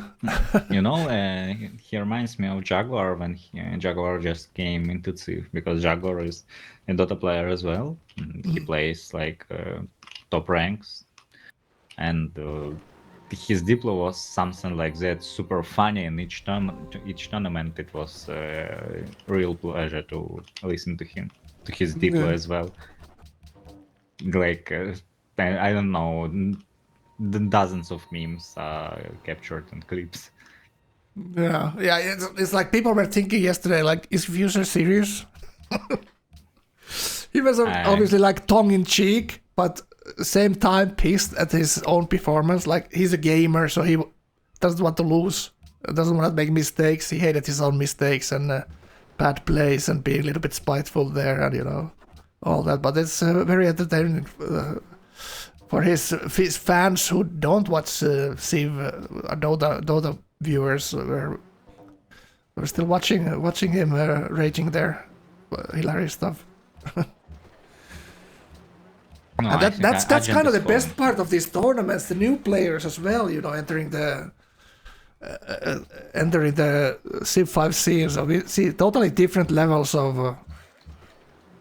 It's so makes the gameplay different for the other players that have played years and years, to take in consideration how the new players are gonna act and do. You know, gonna be surprising stuff. His accent is top class.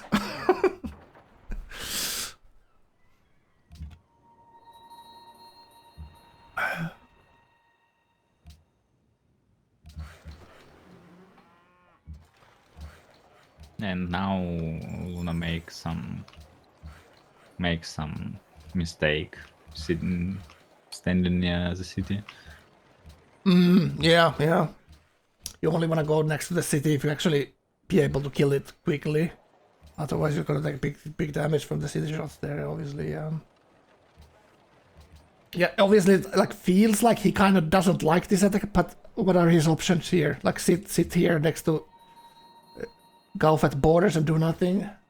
Kill the city states maybe. Looks like like Argent spot is stronger. His land is stronger. The coast is stronger, and Argent will probably outscale him if he doesn't get the kill here.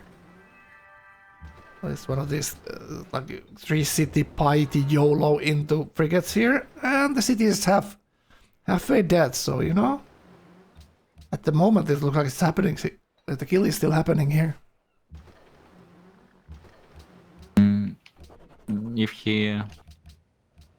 If we could see tiles, maybe he upgrades to freak system. Maybe not. He's standing still, not shooting. Yeah, he could rotate his ships when he sees one getting shot, like pull it back and change, you know. Not getting units killed is part of the main thing of Coastal War. And that's what we're like, this is what's gonna clinch probably, these melee ships. They get the heals from kills. So you soften up the galleasses and frontline with this and get the heals from the kills. It's the way to go here.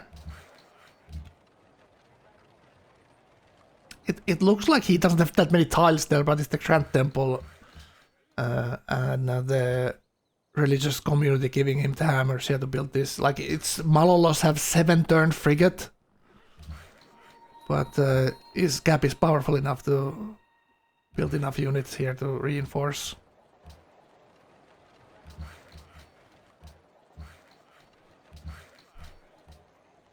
Yeah, but Luca is struggling here already. Yeah.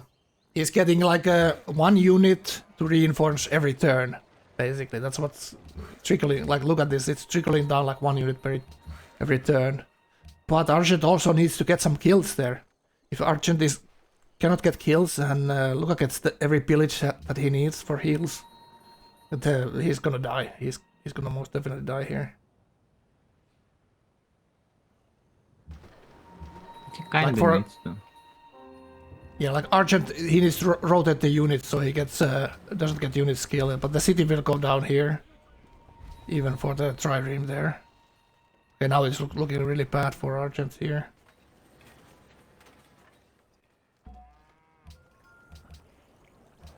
This is always what when people say like, what turn should you attack? Like what's a good timing for which attack? The attack just needs to be strong enough and early enough, you know. There are no really rules for any of these timings, but you know, you don't need that many units if you are very early, or if you're very late, you need a lot of stuff. That's just, you know. You need to have some kind of setup. Yeah, and you need to plan it for like this was planned from the start, right? With Yeah, since religion they up. found. Yeah, it's like the hammer for the fish boats, Mandir, all that is like just picked for this attack. 83, yeah.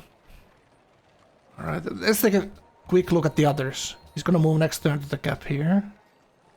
Just like a quick look here. So this is Meota. Builds. He's building his unit building there, gives that extra profit. And university is done. Very kind of late universities for Meota here actually. 84 he's finishing his universities. Let's take the look at the others quickly. Also, there is a tip if you see, for example, player like Luca goes for the shenanigans like GL, Grand Temple, Dharma, etc., etc. So you know that you will be attacked very fast. You have to go just spam compos.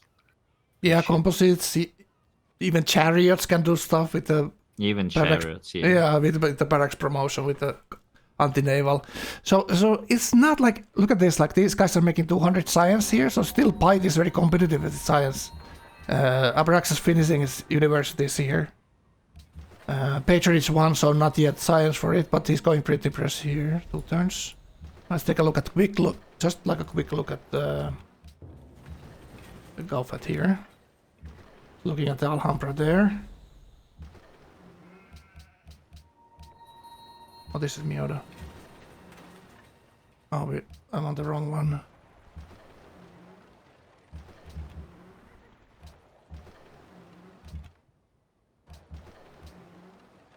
Okay, here. So this is Gauephat. Musket tech. Building up for an attack here. And it's gonna pick Havarti.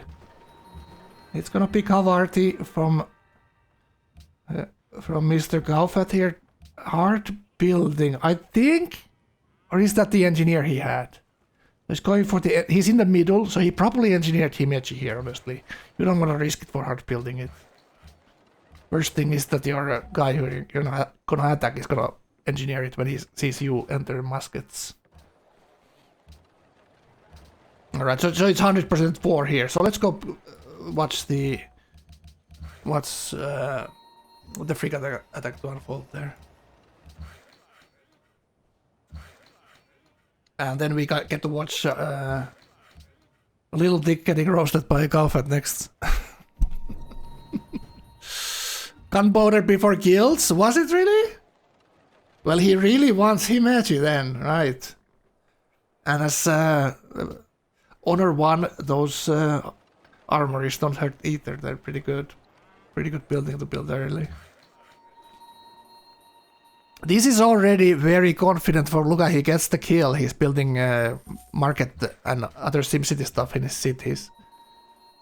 This is wouldn't be the first time if the attack fails because of this. Like, he doesn't really know how many boats Argent has behind his cap there, you know? That's always the thing. If you don't have... Like, it is still a lot of defense there. Look at this. It is a lot of stuff there. 10 units or so. But Argent is not out-clicking him. He's... Luca is getting the kills here. That he should be rotating the galleasses here.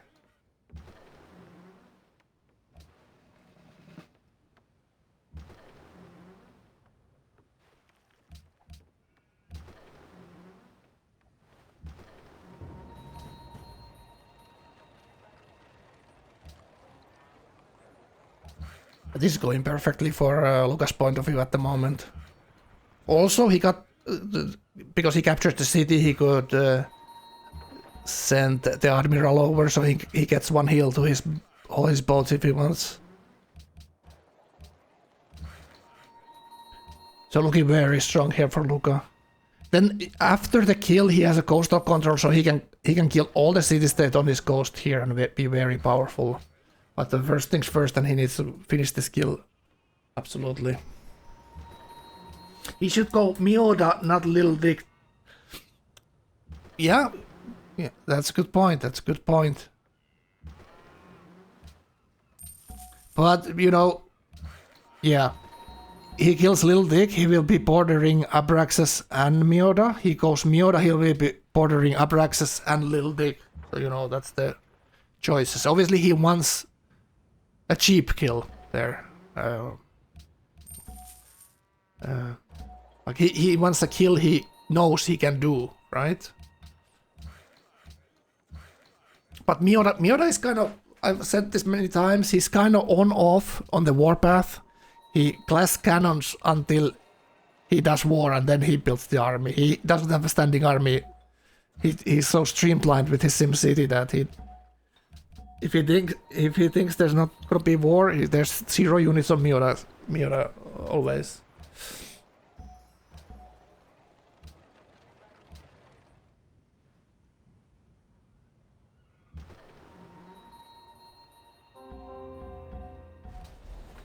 Yeah, Meota cannot whisper the lobby. Meota can still talk to people. Like, Meota has been pretty vocal about his opinions. Like, he's not shy boy at all, you know. When he thinks something is wrong in the game, he's gonna tell people that they're playing wrong. At least from his point of view, right? So that's totally fine. Like look at this. Like, now Luca is taking damage here. Now Luca's absolutely taking damage. He has a couple of boats, 1 hit point there, but he still has that 1 heal. Let's see if he uses it here.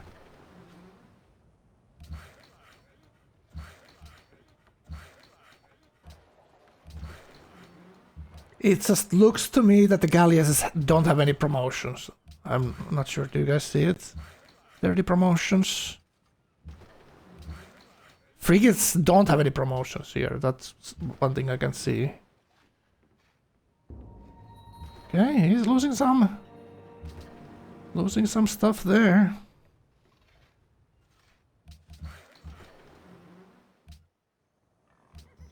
This is such a goddamn shoestring budget attack that it's very risky stuff. Yeah, there is yeah, exactly, Ergo, exactly. Like you do get the promotion heals from promotions when you don't do barracks.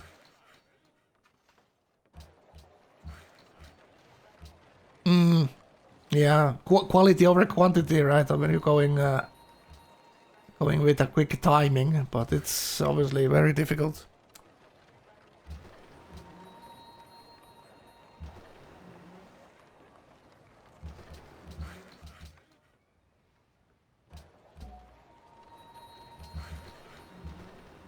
Right, very big first moves here.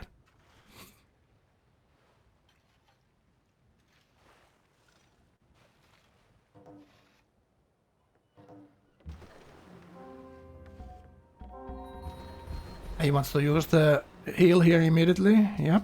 Yeah, huge. He loses 1 frigate. But I don't see that many boats coming up from the cities.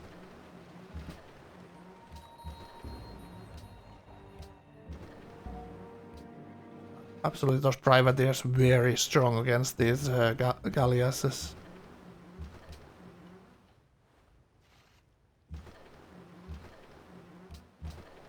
And they're mixed promotions as well. Coastal Raider, yeah. Okay, now absolutely like these boats that he built after the frigate upgrade are now like deciding this war here. It's the privateers.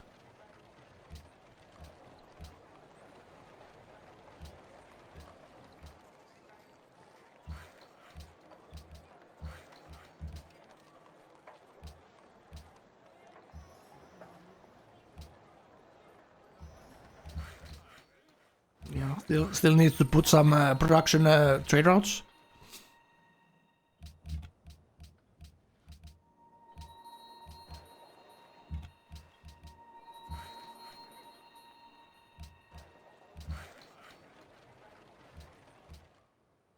Probably markets and East India after the like he needs to think about a little bit. It's like this is still gonna take some time. It's 4 frigates and the nerfed slams on the city, and the city is 29 strength. So it's still not over that fight there. It's still kind of very risky. Go ahead. Privateers to kill Galleasses in just like 2 rounds of shooting the cap. Yeah, step on We the see tiles. turn 90, the cap is falling.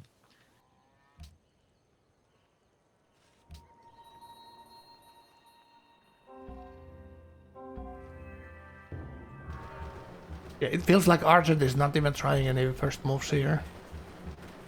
He doesn't have one. Yeah, he cannot kill any units, so why? But you should be shooting before you lose your unit anyways. Leaning Tower and Alhambra to Abraxas there. On the background. He want to go for recap. Oh, he did, like, yeah, this is what the thing I don't like. He built the catapults. He built the catapults there. Alright, let's see. Okay, now That's actually a bit idiotic. I mean, you could spend on extra naval units, but you go for recapture. Why? you see the frigates now there. He upgraded the Manila. So there's gonna be a little bit of a backstop next turn from the north. I'm not sure if Luca realized this. He probably should. He sees. Like if Argent gets to kill his range ships, his frigates, it would be much more difficult to slam down the city maybe. He goes rationalist after Explode 2 here. And for Pork. Wow. Like it a lot. Yeah, I think so. I think he should have some boats coming. Like it's still very risky. I see many things could go wrong here. And he realizes that Gauephat is probably doing some war here too. But I think it's gonna go for the other direction, most likely. But he's being risky here. He's still, like, back of your mind of this attack, he's thinking about continuation of the game. Like, what's happening next? Even if the... what happens in this war, he still needs to find a way to be powerful later. So he's thinking about the next step, which I like. But taking a risk with the war, absolutely. The gap goes down here. Yeah, it is enough. It is enough. A lot of units behind the gap, though. Wow, this is something. All right. Retaken. Now the frigates come. We'll see. There is still one sitting up north, but he's kind of ignoring the frigates still here. He's using all the moves to trying to get the city here. Now he's used all his moves, and maybe Argent can punish him a little bit. There you go, he's losing one ship here.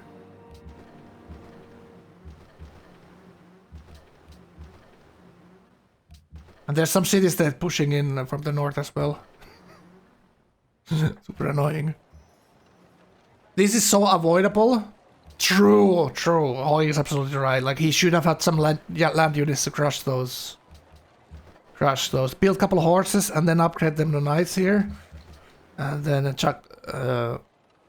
upgrade them to knights in the conquered city and then go slam. 3-4 horses. When you attack like this, upgrade the knights, and you get the deck very quickly after frigate deck. And you go for cap last. There's one island, guys, up north. It's not 3 cities that he had to capture. He's still gonna be in the game, even though he took the north city there. In the mainland. There's still one island, I think, up north.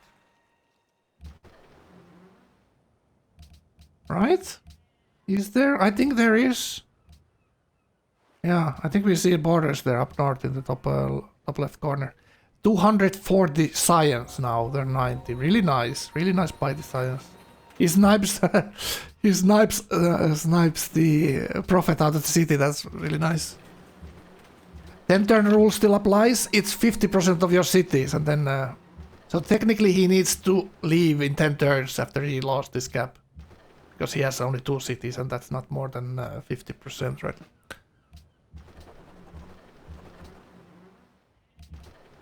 Yeah, yeah, exactly. 400 production on the land units.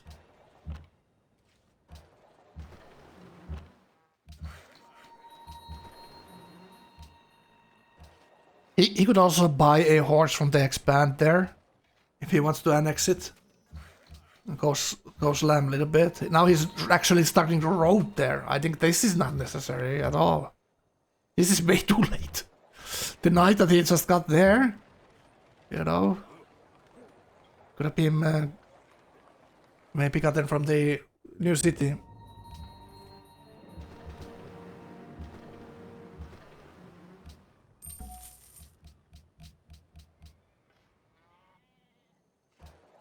Yeah, this is now he notices this is actually a problem here. This is actually a problem. He's starting to buy the knights there. He doesn't want to annex it yet. He's building building a wonder in his cap here. I personally have done this mistake so many times. I spam units until the guy is dead, and then I think about the rest.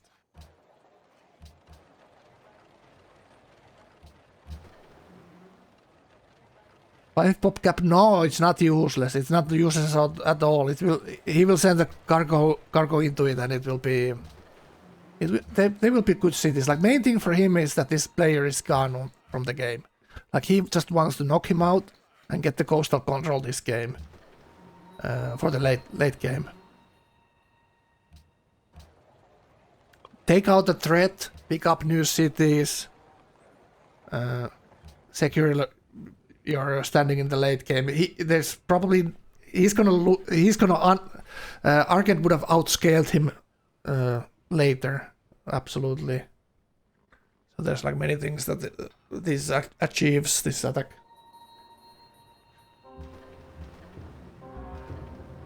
And look at that! Look at what just happened there! Oh, little dick! Snipes Forbidden Palace from the 2 Liberty Patronage guys. Wow. Wow. I love it. What a goddamn chat! What a goddamn chat! And it's probably for you know who? It's probably Gauephat's gonna hold that Forbidden in the end here very soon. Alright, so cities flipping, and maybe the frigates up north gonna snipe another boat this turn. Yeah, exactly. Like now the thinking here is it worth for Luca to kill the boats up north or keep flipping? It's the better. Bara knows who's the villain in this story. He knew it from the start. All right.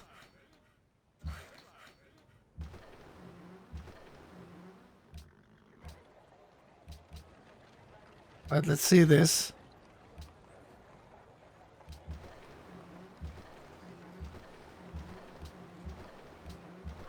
A lot of damage right there. How did it survive again? Wow. And he loses the unit there. Absolutely. That trade went pretty even right there. Alright, take a quick look at the Gauephat here.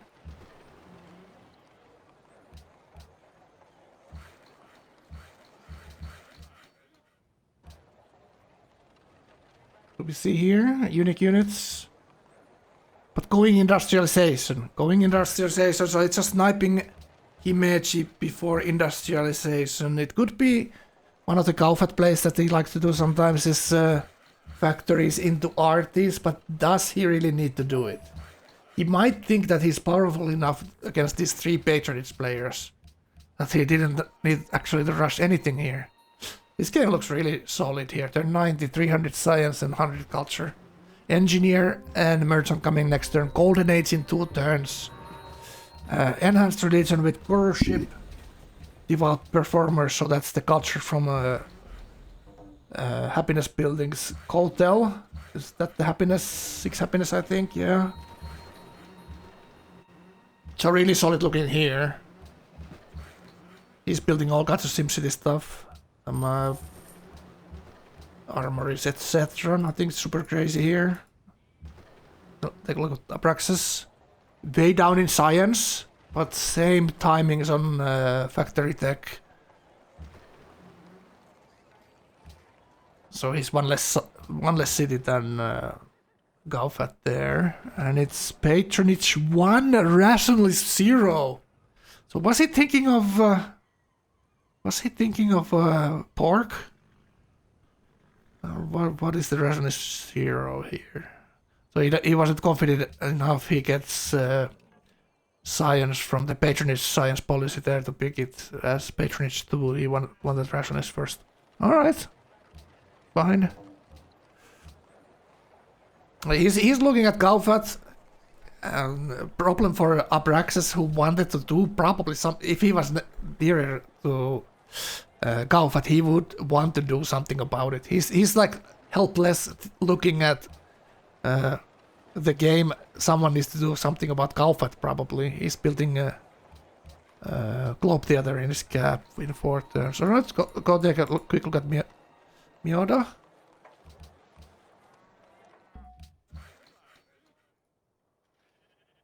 Alright, and Meota looking 267 science and 95 culture. Similar looking demos than Gauephat, but little bit below. And looks like Gauphat's growth and the river system is like boosting him a lot there growth wise. That's something that Meota doesn't necessarily have. So Meota is doing the exactly same thing as Abraxas, looking at Gauephat. What can we do?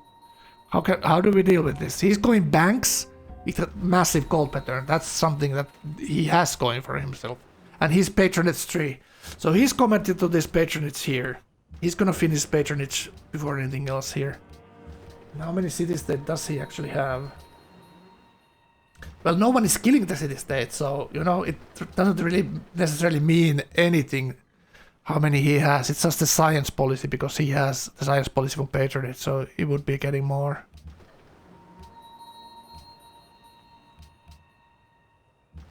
I would say he has something like 5-6 city-state allies now. Yeah, Meota big gold, absolutely, yeah. That is great for him. Like, this gold, you should, like, I would argue, like, get a tempo for your game instead of necessarily allying all the city-state early like this.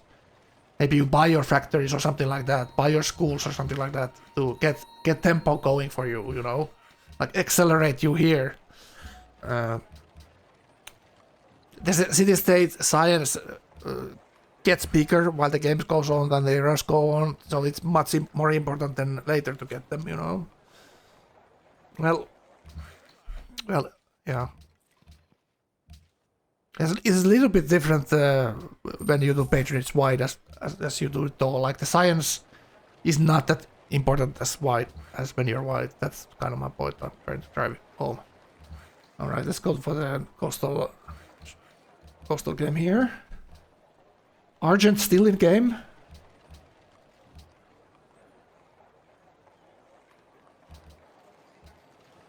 So let's see. Buy unique unit.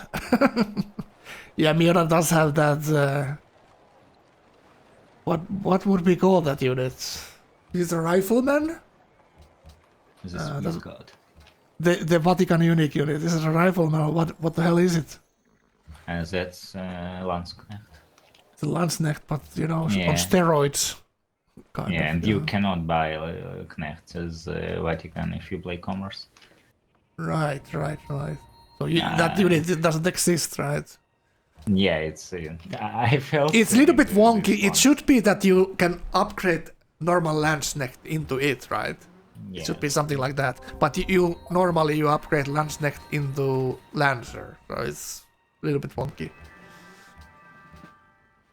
Okay, now Luca killed all the frigates here, so now he gets now he can finish finish Argent off here by taking the city. But he's not recapping the cap anymore.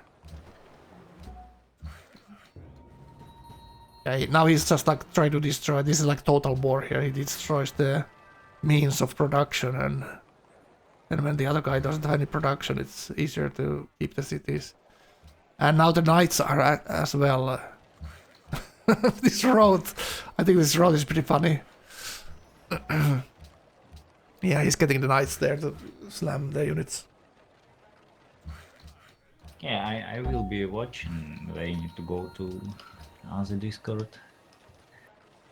Have a nice commentary here.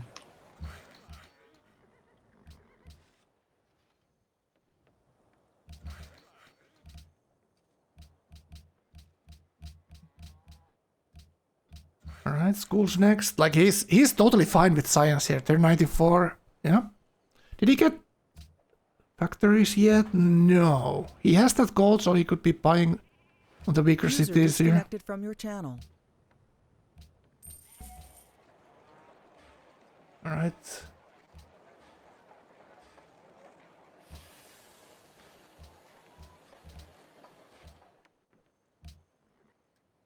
Alright. Ergo, well, you're always welcome to come cast me when you feel like it. It's always nice to have someone helping out.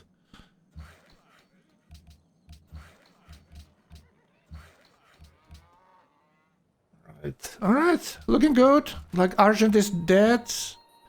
He did recap to one pop. It's kind of meh, but it is what it is. This is possible according to the rules, so. Ask Fuser to cast. I think he has his own show going there, so you can go watch Fuser whenever you want. And you know, put your Finnish translator on. Alright.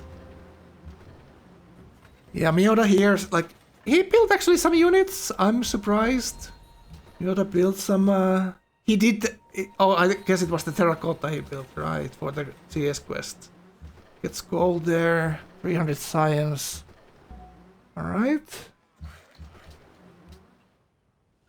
And puts a prophet on, he has one prophet planted already, or two prophets I see now, okay. Two prophets planted. He's gonna put one on his goal. Do you not recap on Ghost? That's a very personal question, Syrah. It's a very personal question. Look at this, these expands. Yeah, they're very colorful, like not that much production as the Meota wanted on the all. Pay my taxes, he says. The coastal city there. Going steel next as well. Very interesting. Alright, so he's looking at Gau there. He must be looking at Gao a little bit. Let's take a look there.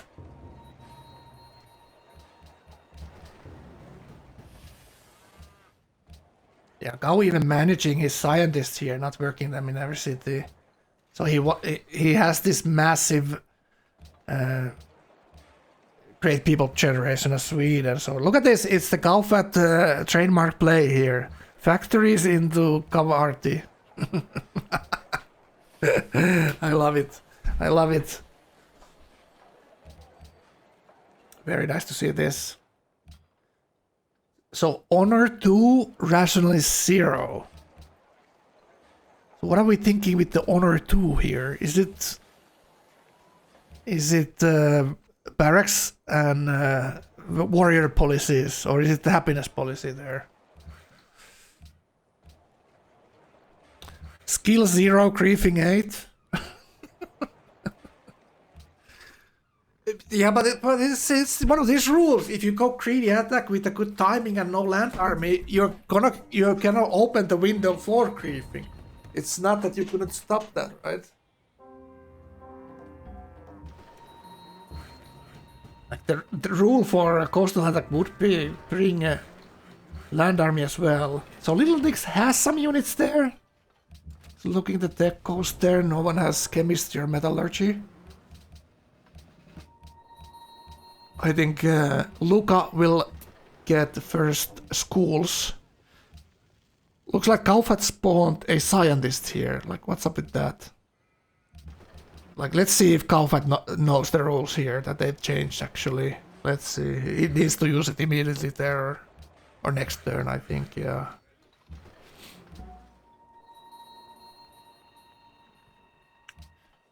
And nice, very nice gold. He had that golden age couple of turns ago spawning, and now he actually has 2k gold here. This is incredibly powerful attack. At least that's what he has gold for here. It's Raxan Warrior. Yep. Okay, so he will go for the happiness policy there next. That's what's the idea. His culture is pretty good for this play as well. 128. Yeah, and he has a great, absolutely great musket here. With the March promotion from the get-go, so you know they heal. It's the Swedish healing Tonka knows all about, you know this. You're able to heal yourself while traveling.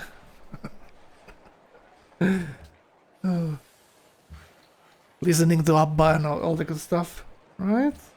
I don't know. I'm just guessing. Right. So looking at Lil Dick here. So Lil Dick has one tech that he doesn't have. That's what he was looking there. You see it from the trade out screen.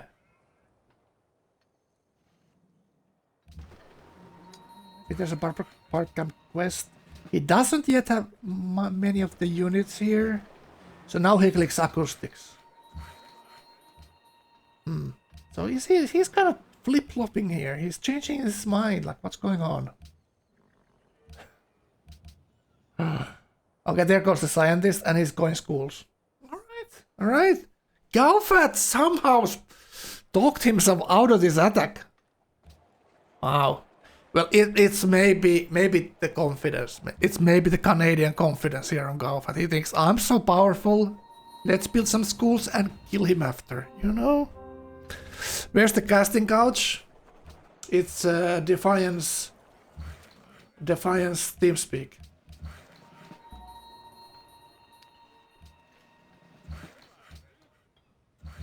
And I'm not gonna do a recap for you, Viktor. Okay.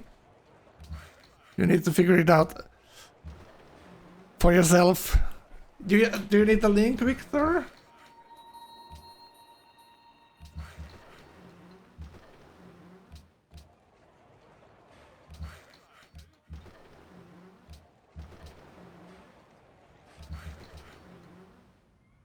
Fixing your settings, alright. So we're gonna get Viktor here. I'm gonna get another cup of coffee. I'll be right back.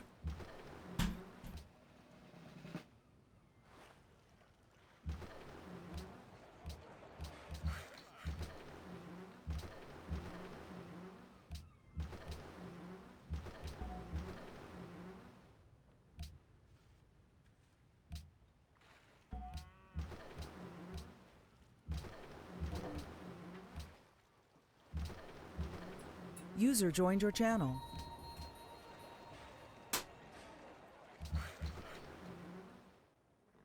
Hello, good sir.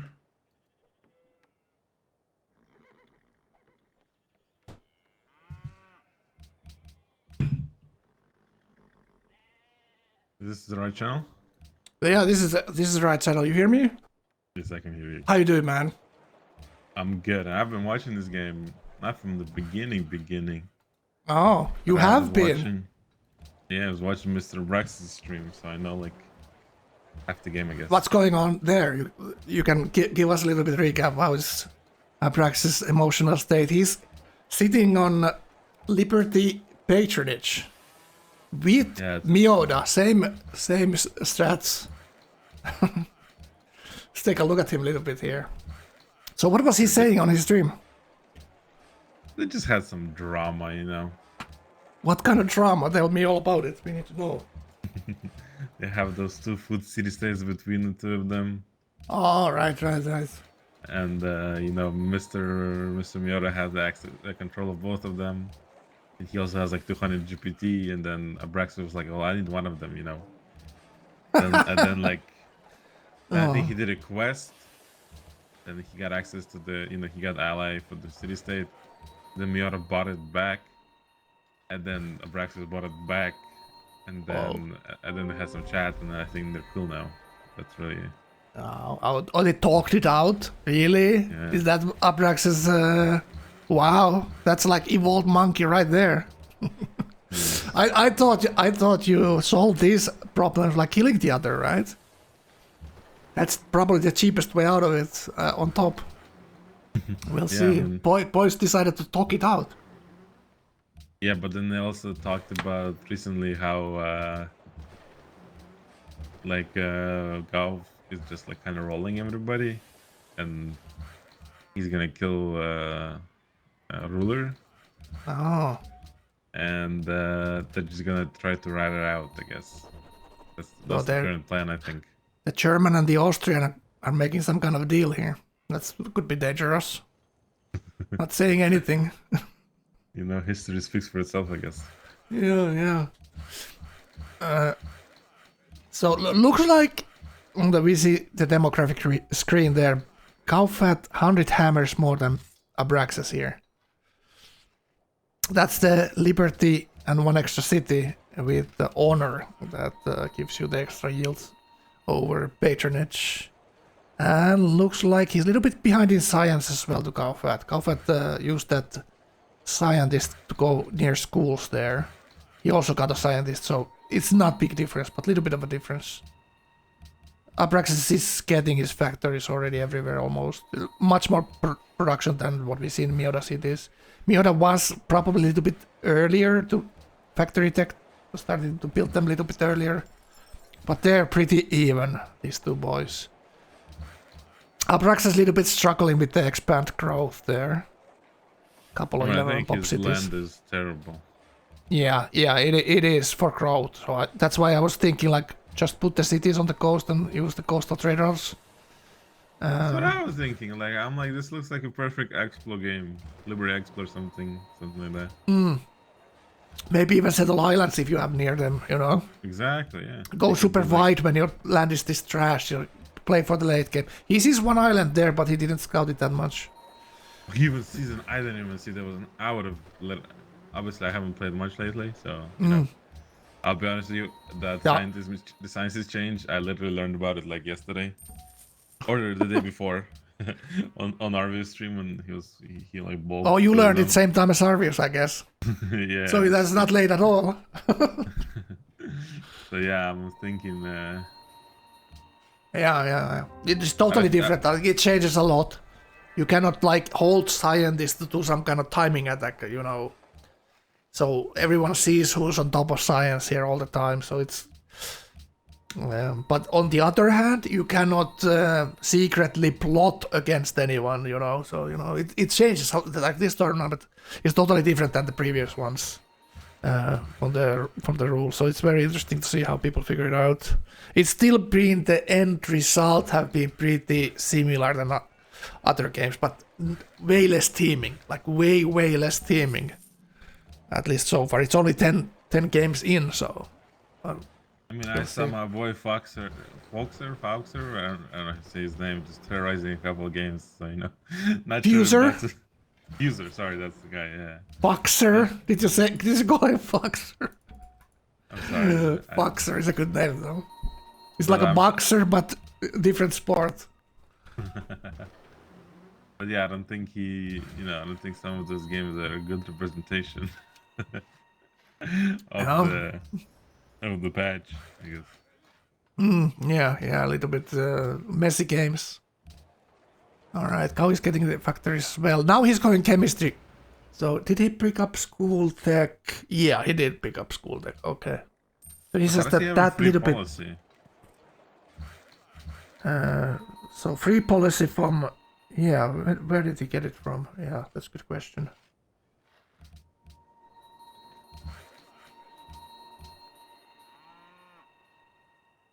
What? What was that free policy? Now I'm thinking like, what the hell I happened? think it's autocracy. Oh, right. Yeah. Okay, so he got ideology there. Right? Autocracy, yeah. Did they change anything about autocracy? No, not really. No, not really. Because I know the plane thing, right? They like planes don't get the bonus XP from shooting. Well, they nerfed. Yeah, they did. They did nerf the XP on planes. Yeah, they did. Yeah, true. So you don't get the extra XP. Was it from? It's probably from Fist. Order, Honor, and Autocracy, or two of those at least. There's 3 policies that give you extra XP. It's one of them is its Order, and one of them is Autocracy, and yeah, one of them is Honor. Yeah. So it's just slower to get air repair. But it looked like these tournament games, people still were able to get them when they fought with. If you start fighting with normal bombers, like you normally do you with gotta be Autocracy. sure not to lose the 10 stack. Yeah, I saw that. I saw that. Arvius lost 10 Okay, planes this to might Lucas. be a hot take, but I feel like Luca kind of trolled that game. It's still going, so let's not talk about too much. Okay. He was on a tough spot there, absolutely. Yeah.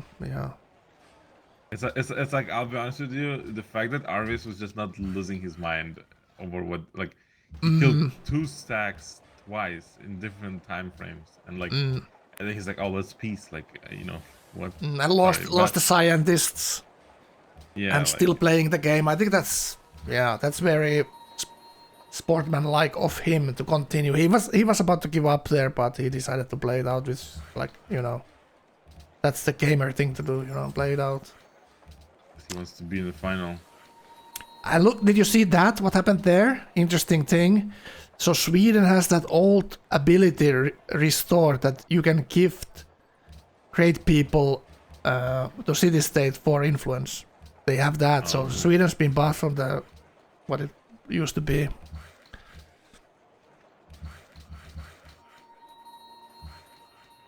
Yeah. Nice civ. Nice iron forge. Not iron forge, iron whatever. Workshop wonder. Ironworks, right. Ironworks. Yeah, the Falukruva. Yeah, I'm building schools. Wow, I like Gauephat is not doing the normal stuff. That if this was not a tournament game, I think it just goes artillery there. But he knows he has 2 wide competitors, Meota and Abraxas. He cannot fall behind his science too much here. So he goes for schools and then kills probably Little Dick here. We'll see. Yeah, I was gonna say, I think kill him at anything, really. Right. Let's take a look at the coastal boy here.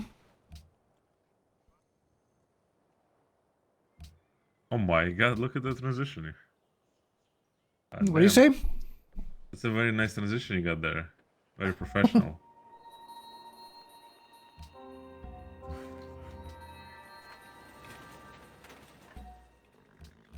So yeah, look what at is this change about the islands? They got nerfed hard. There used to be this a lot of hills on them, right? Yeah. So now they're this like smaller and flatter, and they went from 12 islands to 8 islands to this tournament. So they got nerfed hard. So Costa got a big nerf. They nerfed a little bit the melee ships, so you need 3. You lose 3 movement when you slam city. So it's harder to cycle them. Like you did with the ironclads, you have 20 ironclads, and then you just cycle them and kill cities left and right. And a little bit of nerf to coastal taxing as well, you know. What is that? What's Like you get a tech from killing a land player's coastal city, and you get a tech from it, and you just raise it, you know, as a coastal player, you know. It's Yeah, so what did they change? just a little bit harder to slam the cities down with melee ships. That's all. I see what you're saying. Yeah. You can still shoot it though, so you know. Yeah, you can still do it, but you know, a little bit of a nerf, you know. Not that, yeah, it's not a big thing, but it's just like a little bit of a nerf. All right. So Luca got this kill here. I think Argent left the game. Yep, he took all the cities. But it looks like a really bad kill. Look at the cap, it's 1 pop. 0 buildings probably. Oh, he will be fine. Lost a lot of buildings, true. But main thing is that now he will have a strong late game here. His mid game is still built up on these cities, but he still will have a late game here with these new cities. And only because he built just such a strong foundation to this attack science-wise. He had Grand Temple, and then he had the science policy on the Grand Temple as well. Oh, Great he went hype. for the 10. He went for the 10 science. Yeah, he went for the extra science. So he had 77 frigates, even though it was just like 4 or 5 frigates that he started it. It's just the timing was so strong that he managed to overwhelm. He went for like 3 city play, so he needed the kill and he needed the new cities. And 350 science here, so it's like the same science as Gauephat basically. He just needs quickly to turn around. What do you say? There's more science than Abraxas. Yeah, exactly. He gets temples on these new cities, and Piety is very good for flipping cities because you can get the overflow from shrines and temples. So you know, it's a little bit easier. Yep. And obviously he already has exploration hammers on those coastal cities, so it's all right. It's gonna be fine. One thing that I don't think is gonna be fine is Meota. Meota's first 2 cities towards Gauephat are kind of defensive. There is bunch of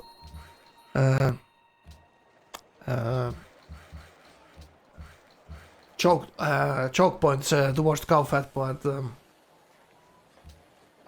Meota on 6 cities here is probably not feeling super strong here. 320 science, making nice gold, making nice fade, and it's finally getting those holy sites. But it's only like yeah, it is. They reworked holy sites on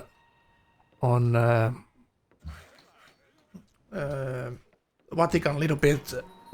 So now you get +1, not anymore +1 yield on holy sites. You get 3 food, I think. Let me see. Vatican.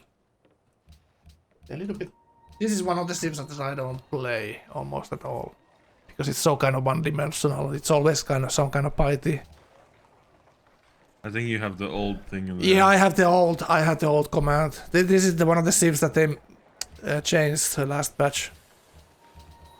So you get food on the holy sites. I think that's the thing. Food and gold and other yields. They did a bit changes. Yeah, I see his deer has 3 gold. Yeah. All right. And it's nice, you know. Let's take a look at the others. The 111 is like was kind of OP maybe in certain scenarios. Yeah, it's very good. I think it's like I'm not sure like what was the point of it. Like I don't play this sim almost at all, so I really don't know. Is it a nerf or buff? Yeah, I don't know either. I played it a few games. Yeah. Okay. One guy walked over 20 tiles of jungle to kill me. That was depressing. But other than that, Yeah, this is Abraxas. So making tons of faith. Rationalist 1. Freedom won. Freedom 1. Wow.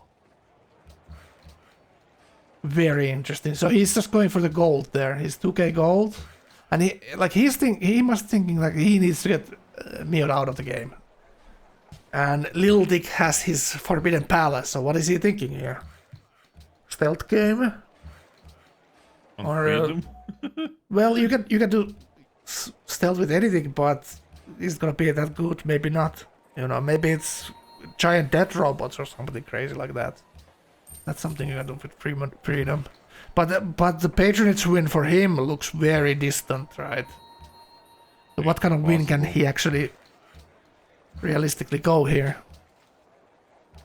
Because for the patron, right, you basically have to have. Yeah, you basically have to have the Congress, right? You have to be the leader.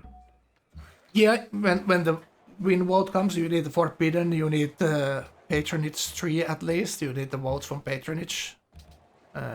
You don't need to fully finish patronage, but you need the vote policy. Then you get one extra vote from globalization. They change it a little bit so that you used they to. finally changed it. Yeah, so it used to be that you get from diplomats from people's cap, but now you get actually from the tech itself, you get one vote. Yeah. All right, yeah. I'm just looking at Gauephat here. He's finishing schools here in a couple of turns, going metallurgy. His tech is so far ahead of his production that he doesn't have the units to do the kill here yet, so he still needs to build stuff, even though he's soon on the tech. So he's kind of looking like the leader here, most definitely, absolutely. Yeah, I think he got a lot of good land there. Well, what happened there? Yeah, he high rolled with his land, absolutely. Nice river system. Has happiness. Like, look at this, 27 happiness. Steals astronomy from Mr. Luca there. And actually goes for observatories. That is insane. But he has the policy from freedom. Oh, from Russia. No, this is Gauephat. This is Gauephat. This is all the crazy. Gauephat has the. Oh, his Gauephat Russian has is 1. True. Yeah. Okay. So he planned it this way. I would expect him to do amphitheaters and opera houses here. But he just goes for the science and the scientist. So he's more or less looking like landship bombers timing. And like a strong timing for those. And build up everything for it and kill all of the players after that, right? That's what this setup is telling me. Is space victory? Is that just dead? Well, you get teamed when you go there. Like if it looks like you're gonna be first there, everyone's gonna pile up on you. So you know you can try it, right? It's still there.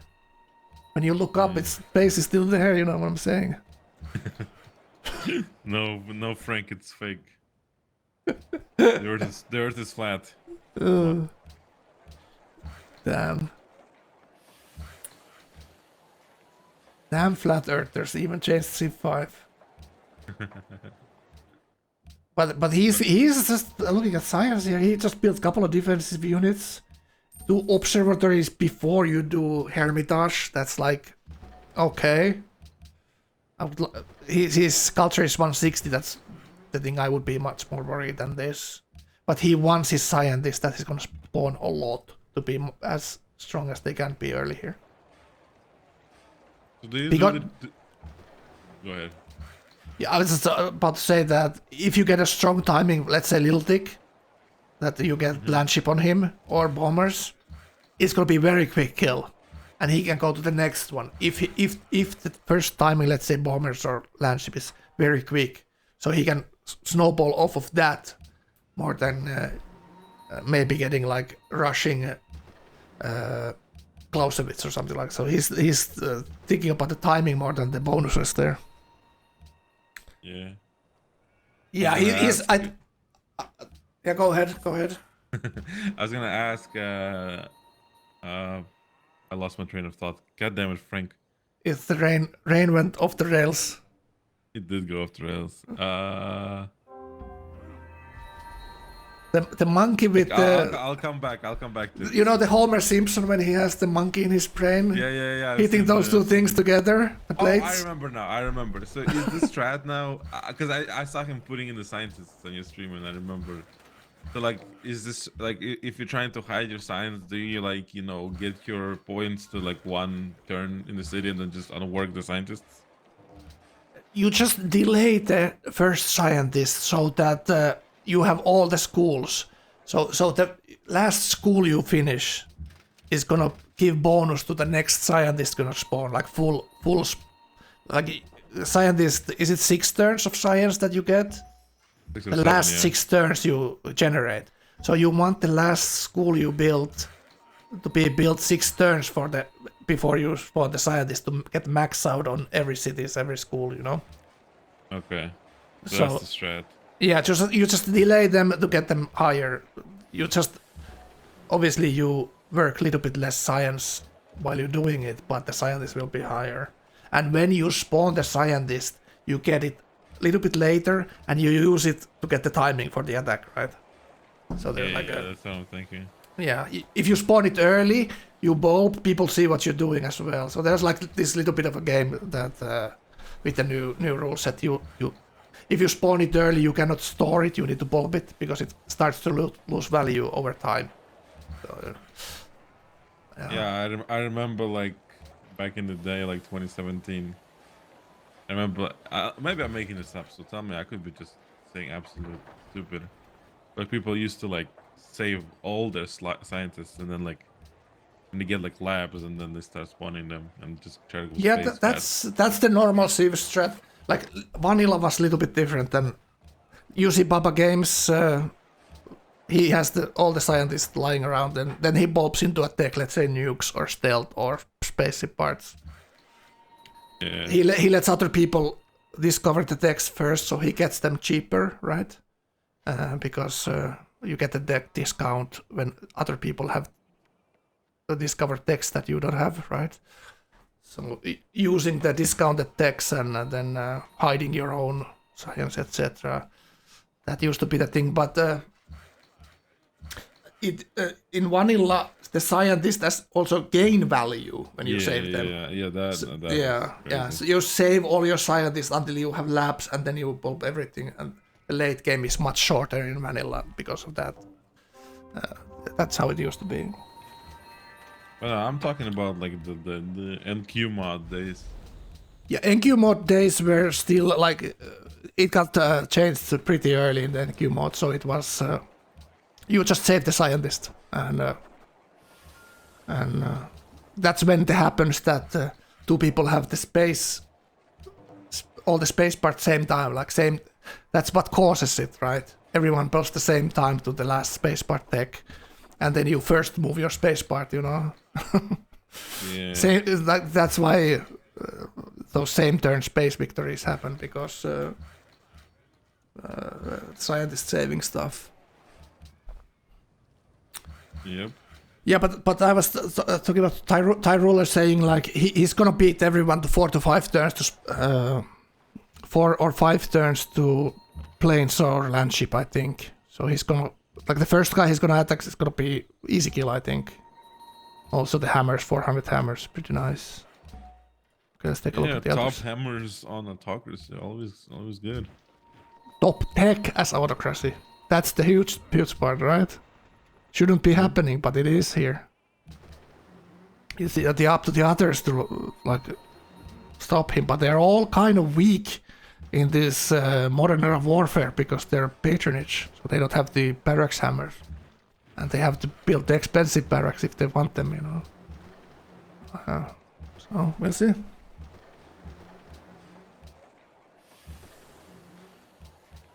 And Abraxas here, 400 science.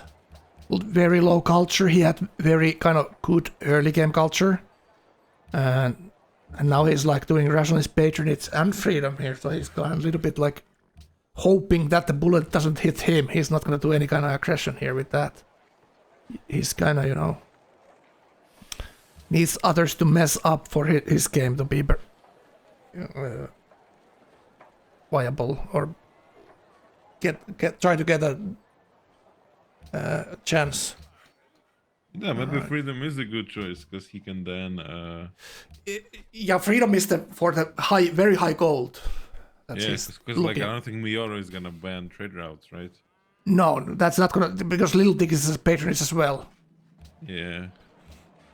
So it's gonna be some kind of late game war where he captures Little Dick's Forbidden Palace, maybe for the vote, maybe something like that. We'll see. So Meota is only finishing schools now, which is like a huge surprise to me. That 107 or 6, he's finishing schools here. That's very late for Meota. He is the master of this Liberty Sim City, we can easily say, and he's kind of, you know, he's kind of behind here. That's his biggest issue for him is growth, like 12 pop, 14 pop expands here. Yeah. And he's obviously sending trade routes to city-states, so he's not able to grow his cities with the trade route food here. He's only relying on his land tax that he's working, so... Well, he does have 3 food CS though, so, you know. Well, that's a thing, yeah, true. It is a thing. Also, whenever he decides to, like, he's done with Abraxas, he can buy another one. And, you know. Yeah. Well, as well for him, he's autocracy here. So he's thinking that he has to at least defend 1 or 2 players here at some point, you know. Yeah, I think it was either you or someone else. What's his name? Igor. Yeah. Igor Ledov. Yeah. Oh, Ergo. Sorry, Ergo. Ergo, bad. yeah. Yeah, he was like, yeah, you just pick auto and you just do the cockroach, you know. The Ergo special. Yeah. Boom, roasted. Oh, No, that's but what he but said. yeah, he. You have a point. You absolutely have a point. He's isolated in a corner with. Theoretically, Abraxas is not a threat to him. Abraxas is not gonna come down here.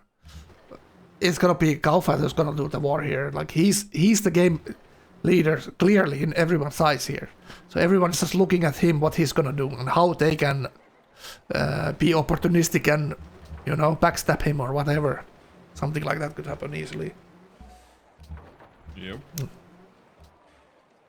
But yeah, absolutely cockroach, like opportunistic, do an attack or do a move when it's best for you, you know? Like, the problem for Abraxas and Meota is their patronage, so they don't have, like, he's building barracks now. Gauephat has everything up already. So, you know, this is like the scary moments of not being honor as Liberty. Alright, let's go see. Game leader here, building units. Wants to build the muskets to get the March promotion for anything he does later. It's absolutely great. Riflemen or infantry or whatever, it's gonna come later. You know, the March promotion is huge. You know what's my favorite unit lately? It's the Norwegian Great War Infantry. Yeah, ski infantry. Yeah. Biathlonist. Yeah, has, like, it the is useless- great because it's 2 promotions. It's 2 rough Yes. promotions. Yeah, it's so good. Yeah, it is very strong. I hate attacking Norway when it's on a coast and I'm inland. It's always double ambush infantry that you're fighting with your tanks. Yep. Also, you can get like the double medic, you know, for the planes and stuff. True. I have a question. Why do people not do the double medic next to the city? Like it's like you can like save a heal turn, right? You know, or am I just making that No, up? you're absolutely right, but it needs, let's say you have 3 cities you're using planes. It needs 3 units that could be killing stuff on the front lines, right? So those Come units on, won't make any it's- damage to enemy, except for the It's all bombers. about the planes. Yeah, true. Let's say stealth. Absolutely, you're gonna be damaging.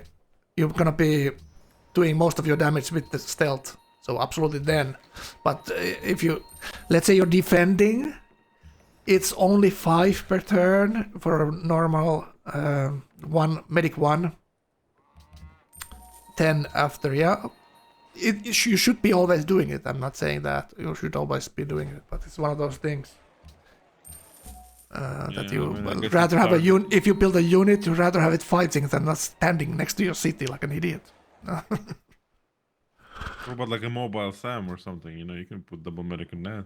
Yeah, true, absolutely. Yeah, I don't know. It seems like people like lose turns, right, healing their planes. And especially if you're like bombing like, I don't know, like just like infantry with no well, you're taking like 10 damage, 15 damage for bombing the infantry as a bomber. Right, you just have a medic next to it, medic 1, medic 2. It's like, you basically just had a that's free right. bomb. And after you get air repair, imagine that you're healing every turn, and then you have the medic there, Yeah. Yeah, but it has to be next to the city, I think. I think it cannot be inside the city. I think that's how the mechanic Yeah, actually works. that's why you gotta get like double cover. You gotta get like cover one if you can, which is why I was mentioning the skin because you can get double medic and cover. Yeah. And it's Also it's something that like Alhambra. Yeah. With Alhambra you can get those double medics. Yep. Let me see. But I think this is just gonna be whatever Mr. Gauephat decides to do is what's gonna happen. I don't think Luca is just on the side doing his thing, and Little Dick is Little Dick. Is that your analyze? Is that your I don't- analyze? I- Little I Dick's know much being to a little say. dick. Wow. That's either very offensive or just saying he's genuinely being himself. No, I meant it that way. He's just doing. You his meant thing. it positively. Right. Yes. Of course. Very wholesome. I like it. Alright, it's actually mystery to me what Little Dick is gonna do there. He's gonna sit there just with his forbidden and laugh at the others who don't have forbidden, I think. Or something like I that. think he's gonna be sitting with his, with his dick in his hand. I'll just say it. Okay. I didn't I knew what you're gonna say. Let's be honest. Okay, I think everybody knew. Yeah. He calls himself, yeah, true. So it's not offensive, right? You don't get a toss penalty here. Also, I think it's a singer in America, but I'm not sure if he's referencing the singer. He might be just, no. Isn't it Little D or something like that? He's called Little Dicky. Is the singer. You're the professional of this subject, so Damn straight, I got a 3. you seem to know everything about Little Dicks. I got a 3 inch, Oh God, Oh, Lucky Braxton you, got some Kek. wonders over there. what is he building? Let me see. We saw on the stream he got like the Noise Wise sign and the Hui. From now on, you're gonna get to spell every single wonder name. I enjoyed how you said Neuschwanstein. Ja. Ich spreche Deutsch, ein bisschen. Whoa. I Alright, thought Finnish people spoke German like fairly well, no? because we fought with German in the Second World War. So because now like, everyone you know, has to speak German. Wow, that's very racist. Kick. Look at that. Actually, we see on Gauephat's like diplomacy panel there on the left that Meota actually has 8 out of 12 city states, and Gau has 2, so Meota obviously wants to buy those 2. Oh, no. And Abraxas has 1, so it's Meota has 7 then. Yeah, he's doing good. Also, the two free delegates from the Civ. Look at that little dick bought Ife from Gauephat there.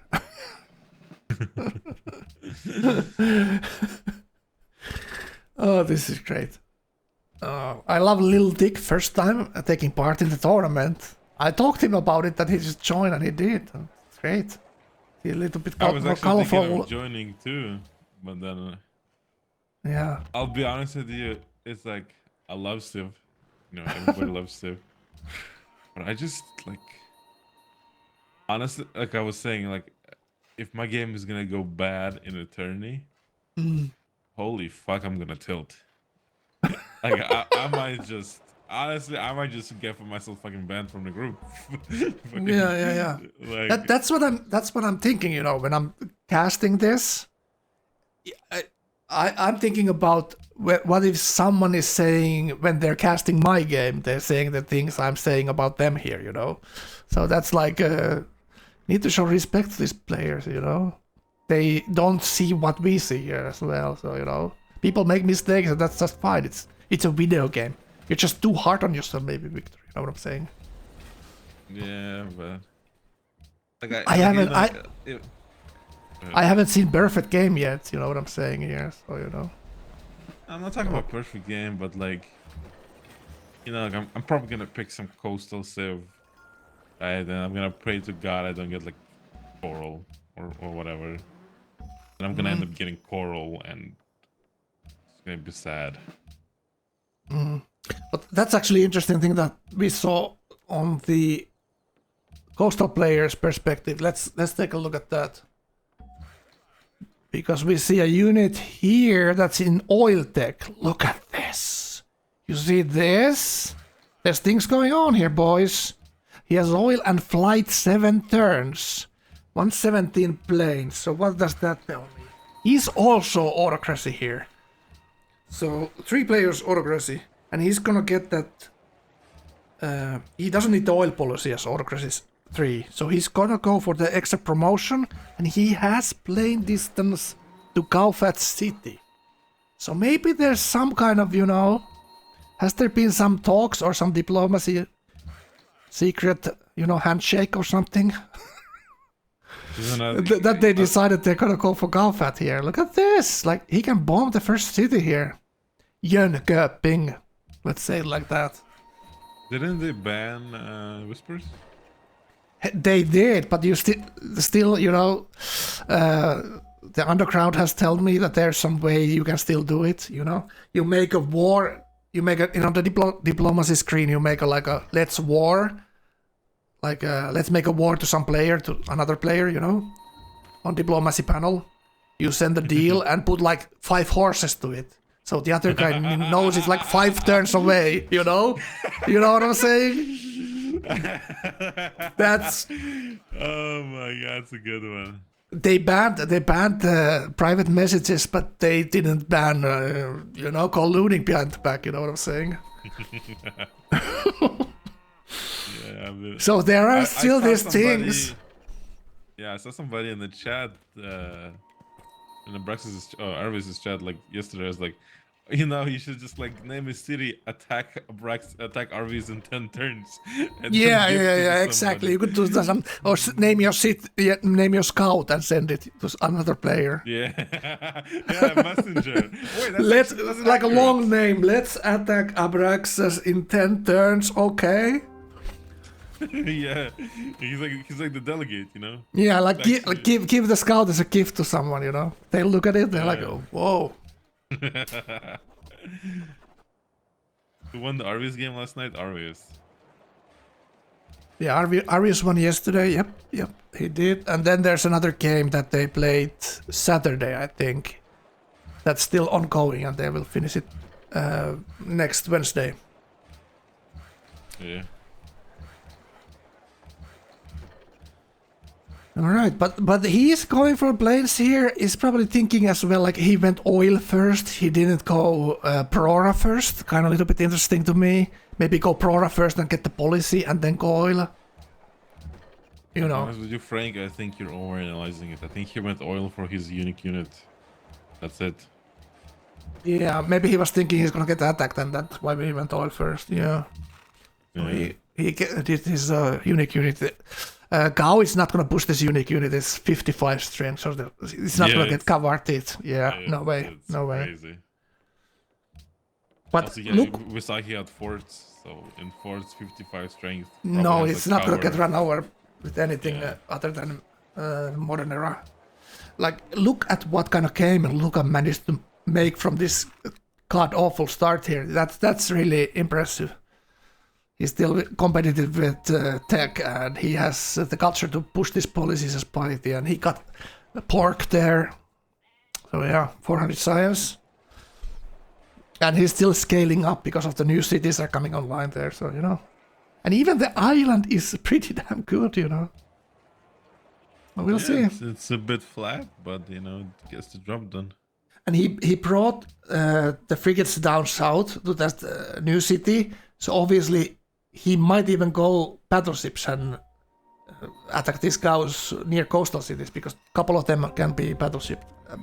I guess three of the cow cities are in battleship range, at least with range battleships. Yep.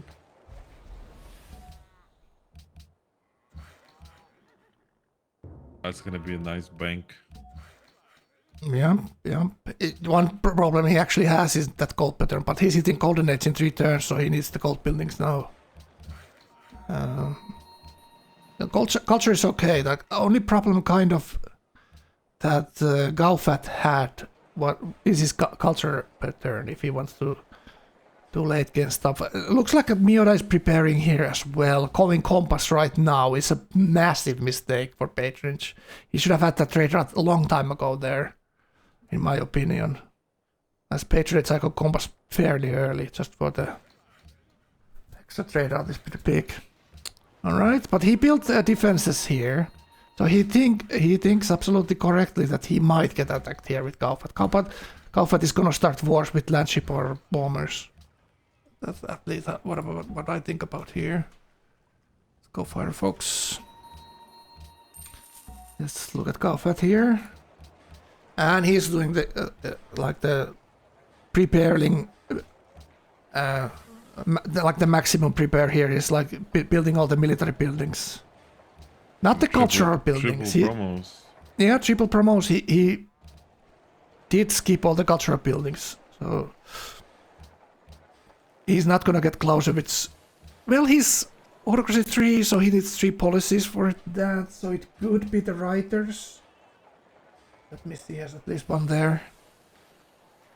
Do you really want to pop it so early though? Like 113? Well, you don't. That's what I was thinking. Like, if you want to Yeah. pop them, you should have the cultural buildings and Hermitage done now. So you could push your riders into Clausewitz, because no one's gonna defend your Clausewitz if they don't have it and you have it, and you are tech leader and production leader. So you know. I think this game is gonna get decided on who he attacks. Like if he attacks somebody and it's not gonna be as clean as we want it to be, or as clean as we'd hope it to be, then he might be in a little bit of trouble. Okay, he gets Bara here even. Wow. Oh, wait, he can just easily get a he can easily get Yeah, now he can get Clausewitz here. It's 5 turns to next policy. He has a writer and he gets this, so he's very close to Clausewitz actually now when he gets this. I was thinking that Luca will get it, but he went for the unique unit there. Okay, yeah. This is obviously huge. Like Meota was taking Compass there, and Gao is 2 turns away from oil here. So 2 turns away from planes, 4k gold. No one's gonna stop him if he just buys a pile of bombers right now and pushes in with what he has. I don't think anyone can defend him right now. Because that's 4k gold, like you mentioned. Yeah, 4k gold. Buy the planes, it's like 5-6 planes. No one will have fighters, so it's like a free range here for a long time. 115, 116, yeah. And another side is the 4th turn, so it's gonna be super fast. Not super fast, but fast compared to the others. Landship as well. Would you not just go bombers? I would just go bombers. Like the real ones. Real bombers. Yeah, just walk in- No. I walk think in it's with, just, he just needs a mobile unit to push, like a punching unit, push through the front lines with landship. And like his cities are so close to his neighbors that he can use both direction. He can use 2 cities to use bombers. So you know. Yeah, but imagine trying to fight fighters with autocracy bonuses with triplanes. Like they're just gonna explode. True, but no one's gonna have any planes. Like he's so much ahead, no one's gonna have any planes here. So it doesn't need to be a real bomber. Let's take a look at Abraxas here. So Abraxas going electricity and for statue here. But Abraxas is most safest spot. He's not next to Gau here. And no one's gonna attack him when Gau is such a massive game there. Yeah, I have his stream running on the side here, and I heard him talk about he's gonna go for just like build some galleys, upgrade on the battleships, and just gonna try to turtle in the corner Oh, okay, here. yeah, that's actually very smart thinking. Yeah, that's great. Like his frontal cities can be defended by. Only thing he needs there is like the bombers wheels. Like battleship is kind of out of fashion in this this version of the mod because the bombers can get anti-naval promotions from the get-go. So Yeah, but then you just have the unkillable infantry sitting in forts. unkillable infantry really as freedom. There's no such thing. Like the problem for him is like obviously Gau is not gonna have anti-naval promoted bombers, but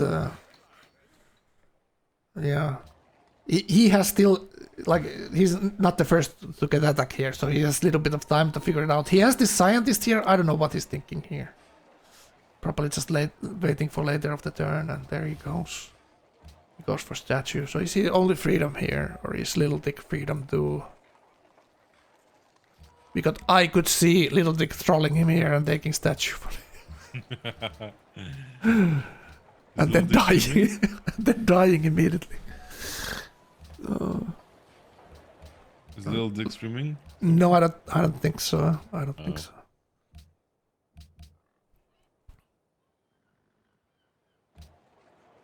I have to talk to him about it actually. Maybe he doesn't know how to do it or something, you know. But it would be nice to see his for the next game, that is. Yeah, let's not interrupt his focus. see, that's what I was saying. Like, if I was to obviously, I guess maybe he's not fully aware of like how truly fucked he is, but he probably is. But like, if I were in his spot, I'd be so fucking mad. Like, I'd be like, Why? It's like, it's just like obviously, I guess he might have misplayed something. I haven't seen his game, but like, imagine just like imagine like I was saying, you pick coastal, right? You want to have like some nice, and obviously like there is no more islands, so it's kind of a little bit worse, right? But I'm gonna talk about the old map, right? With the good This islands. is this is the old map. This is the old map except the island change. Okay, but like the islands were super nice, right? So like you pick your coastal, you hope you get like 1 or 2 nice expense in inland, right? Then you get like 1 or 2 islands. You do like 5 city piety or something, right? That's like your dream. Yeah. But then you load in, and you have coral. And why is the hate on coral? It just gives you fate. I don't know. Maybe it's maybe you just don't like coral then. I don't know, man. But yeah, Maybe it's just a personal preference. But imagine you get coral, right, and then you get a city state right above you that just like absolutely blocks you in, right? That's not gonna that's fixed in this map. City states are on a coastal city state or coastal cap, the city-state's gonna spawn 8 tiles away, so you can always settle both sides of your cap in this map, theoretically. Oh. Well, that's So you good. always get 3 cities, theoretically, in this map as coastal. And the islands are gonna be whatever, you know. They're gonna be worse. But these 3 cities that Luca here did, he could have done the inland as well, one city, you know. So it's always gonna be there. So you can always do some kind of thing there, but you need to kill city-states or kill the coastal neighbor. Or you need to do some kind of play as a coastal to improve your game to be, strong. I see. It's just not like it used to be like coin flip. I'd say like some kind of odds like 50-50 if you get islands or not. You might get 1 island on the normal map pretty consistently, but then do you have like exploration islands? That's wasn't sure at all in the old map, you know. But now it's like you never have it. You might have a couple islands, but you know that's about it. Honestly, hot take: just remove coastals from the game. Many people actually agree with that, but there's a lot of people that, you know, they like to play coastal. So it's like, why would you, if people like to do it, if some people like to do it, why not, why remove it from all people, you know? They should, like the coastal spawn should be like similar odds to the inland spawns to win the game. That's kind of my take on it, you know. You shouldn't nerf it too much, but you shouldn't, it should be balanced with the others. See, the problem is you like kind of right. So what do you get? Right, you give up essentially half your tiles, or not half, but like, you know, you give up a portion of your tiles. Yeah. For getting some fish. And better trade routes for growth. You can Yeah. more consistently grow your cities, but you have less luxuries, you have less tiles, probably have less hills. So your production is gonna be likely to be less. Or the potential of maximum production could be a little bit less. Like also inland you will have tiles you're not gonna work, some grassland. Yeah, Like sure. non-river grassland that you're not gonna work, so it's similar to those ocean tiles that you're not gonna work. And then fertilizer gives you good tiles as inland, and you need to go exploration 3 to get good coastal tiles. But it's not that much production there. So now we see Gauephat doing just spamming Gav here, doing land ship, doing bombers, 600 science, going fertilizer. It's gonna be 120-ish for land ship here. So I there's wonder one why he's turning- not building one any turning calves. planes. Like why is he building planes? So he's first building the cav to upgrade and then building the planes next. I think. So he knows that Luca has plane tech, Luca has oil tech on his right side here. So he just doesn't want to get surprised here. That's what he's thinking now. Let's take a look at that person. Oh yeah, somebody in the chat said he doesn't have oil online. But I think he does. Yeah, it's like a small prop. Yeah, Gauephat doesn't have oil. Okay, that makes sense. No, but I saw him building an oil refinery. Can we check real quick? I think he actually has it online. No, he doesn't. He doesn't have it. Oh, okay. Yeah. Oh, that's the Lancer. That looked like oil refinery to me. I saw the Lancer in the top building in the top city. All right. My bad. No worries. We all made mistakes, like I said. It's fine. So what is this? A statue next turn, 118. 118 statue, you know? This alright. like many times these tournament games are slower tech than in some speed runs you see on the normal games, because people actually don't want to die and actually are building some defenses. All right, let's take a look at the others quickly before this war starts. Bad cholesterol. Arvius won that game. He had like 3 nukes coming up. He's So just gonna this nuke is what Gao is seeing here. So this is very smart from Luca here. He's doing exactly the correct thing. He's looking like a difficult kill here. He built defenses here. A bit higher culture than the others, and he's autocracy 3 as well. And how much oil? 28 oil. That's probably because of the Argent cities up north. He has double oil, because double caps, right? Or did he pick the double resources? No, he has Total War. I saw him pick Total War. Okay, total work. Okay, good. Also, look at that expand. Zulu has 2 more two oil nodes as well. Yeah. That's kind of Yeah, it's in the ocean. It's one node at least I can see here. Yeah, Cap has two. Oh, now I see it. 3 nodes in the bottom city. Oh my god, that's gonna be 50 oil right there. He already has 30 oil, so it's gonna be it's gonna be 70 oil when he picks the double resources. I feel like you just skipped the policy at that point, no? What do you say? I feel like you just probably skipped the policy at that point. Yeah, true. Are you You saying might he's need not it gonna build later. 70 tanks? Yeah, I don't think so. Right. And he already clicked battleships here. So this is like more like, I'm not gonna die, I will tax your coast. But not gonna push in with landship, you know what I'm saying? So he's gonna do something, but he's not gonna fully kill Gao. I don't think he's gonna do that with... Well, it's infantry and Great War bombers. Yeah, it's difficult to see that he kills Gao, but he might tax him. Most definitely.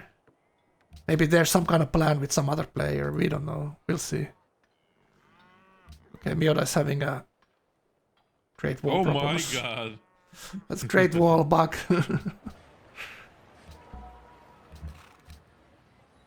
And Meota went for Hermitage. I like it. I like it. 220 culture. So he's thinking about... He finished patronage. And he's thinking about just pushing autocracy here. How was Gauss? And he's building all the military buildings now. Okay, I like it. I like it a lot. He is doing the correct things here now. I mean, it is Meota we're speaking about. Yeah, it's Meota. His experience.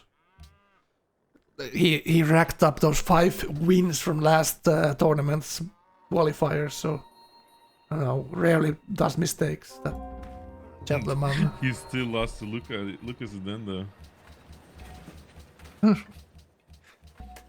Okay, Abraxas gets statue. And why is Gauephat storing that scientist there? Let me see what's going on there. Is he actually holding on to this scientist? He knows, right? He knows the patch. He knows the patch, absolutely. He knows the patch. Okay. Well, then let's not question the master, right? We can question anyone here. We're not, No, we don't have was- any masters, okay? We are the masters. I am the master of my fate. Yeah, exactly. So now comes the Bombers Railroad in 3. So he's not even going to Oxford here. He's just gonna wait for that 4-turn scientist. Also, he's going to charge. He does have on the cab. scientist there. So he has the scientist there. So he's almost landship already. Good question. Like, he's it- going. I- He's going to charge on the cabs. Is that bad? He's kind of bad. It just looks like he's like so overly preparing for this. He wants this to be like 100%. He's not taking any chances here. Like we all the time we see Gauephat taking big risks with this stuff. But this time it's absolutely he wants to be 100% that anything he does here is gonna work. Yep. He knows that you make a mistake here, these other guys are gonna punish you. He's still in the middle. He can get piled up by everyone here. You know that's the Wait, Frank. he Frank. says often, right? Like can get teamed. I don't want to get teamed. Frank, I think we've missed a big part of this game. What do you There's mean? 3 autocracy players. Yeah? Huh? So who picked it without getting a policy? Not sure. I think it's maybe Meota. I'm not sure. Does chat know? Meota was third? Yeah, I think it was Meota, yeah. Okay. He has the lowest pop. Like, he was a little bit behind his science there, you know. Then I guess Meota is. I'm pretty sure Meota is just trying to turtle then. Yeah, And the yeah, cockroach. absolutely. Like, he has 2 coastals here. He cannot do any kind of move here without getting punished by the remaining coastal player, you know. Well, he can if they make a deal. Like, Meota just says in the voice chat that let's go, boys. Let's go for the big blue cake in the middle. To be honest, I think if all 3 of them attack him, he might survive it. Not yet, until he has all the units upgraded here. Like, it's still even units, like it's even tech on everyone. When he gets the, you know, next level landship here, it's just the same. He has 5k gold. I think Meota has a lot of gold there as well. He's And- Petro. And it's very difficult for Gauephat to see what everyone is doing. Like, keep a tab on like everyone's tech. Like, he cannot be sure that someone is gonna be at par with him and can actually do damage. Like, that's pretty difficult. And he must be seeing the coastal player here as a threat as well, because his cities are 1 tile off the coast, 2 tiles off the coast here, you know. Now he's looking at there. Yeah. Actually, now that I think about it, Abraxas might be in like the 2nd best position here. I would say Gauephat is the best position, and Luca is the second. Like a possible, like his Luca's game has like potential to be the second best here, but he's still trying to pick up those cities there. But I Up feel top. like if Abraxas greeds it up, you know, and Yeah, he has straight goes yeah, labs. true. He will have a lot of gold with freedom, but he just needs those policies. A lot of hammers from the trade person policy from freedom as well. So it's gonna be a lot of demos there. But he won't have the battle bonuses that autocracy will have. Well, who needs bonuses when you have money? But that's also like one part of it is that Gauephat is not looking Abraxas as a threat as much as these 2 boys on Exactly. both of his side, because it's freedom there, so he knows he can snack him potentially as last player maybe. Well, Gauephat, if he goes for full domination here, he's gonna kill the coastal last, right? Because you gotta get recapped if you go there before everyone else is dead.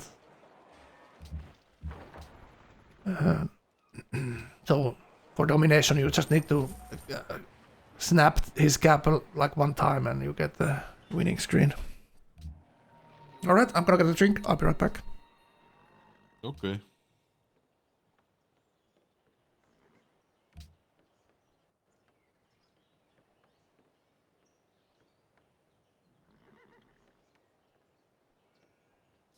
Building them planes. That's about it.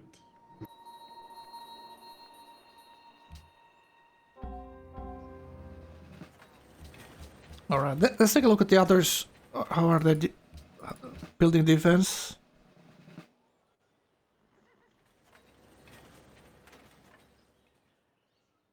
Yeah, the coastal player has his special marines. All right, let's take a look at Meota. Oh, we gotta disconnect too. Meota is Okay, so disconnected. Meota DC. Okay.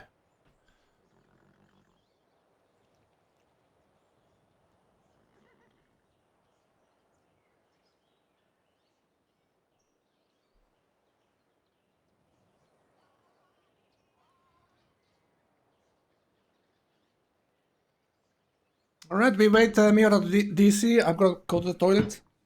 Yeah, I'm gonna go grab some food too. Quick little break.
Alright. So Meota is back up. See if his stream is back up right there. Okay.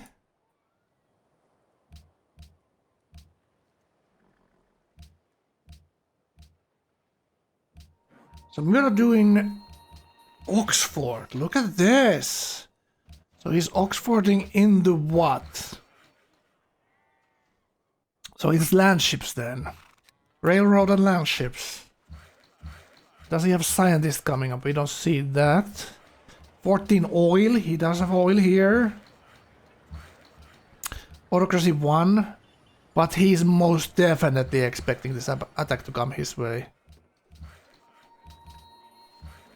What are we thinking, chat? Is that what Gauephat's been talking about?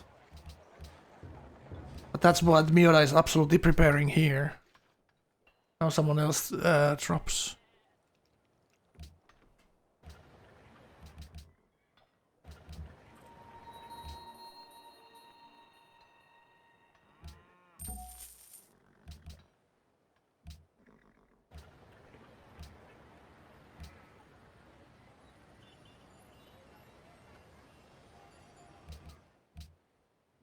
Offline, really? Okay, there we go.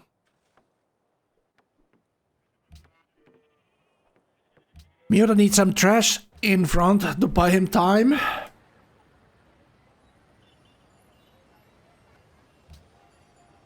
It's very difficult to defend the coastal cities without battleships there. It's very, very difficult. But is that where Gau is going? Do we know for sure that he's going there? It looks like he's going there. Like Little Dick has his goddamn muskets. He has his goddamn muskets there. but look how strongly Gauephat has put defenses on Jönköping there. Because his biggest problem here is that the likely teaming that's going to occur here. Box, you haven't been watching, but Abraxas, anything fun happening here? A lot of fun happening here. Gauephat is in the middle of the map, having the best game of anyone. And he is about to pull the trigger with the landship here in a couple of turns. Landship and bombers. Autocracy 3, and he's very close of Clausewitz. What did he actually pick there? He's Honor 4. Really? So did he pick the XP policy from Honor then? What the hell? Okay, looks like they're gonna reload. Let's put some music.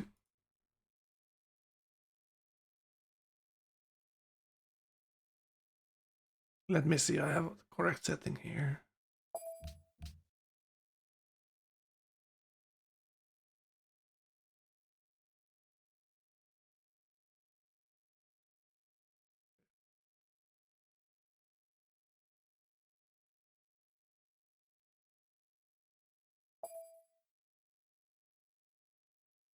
Monkey, when you will see me in action next weekend. Let's play in our normal time slot. Is Saturday and Sunday morning.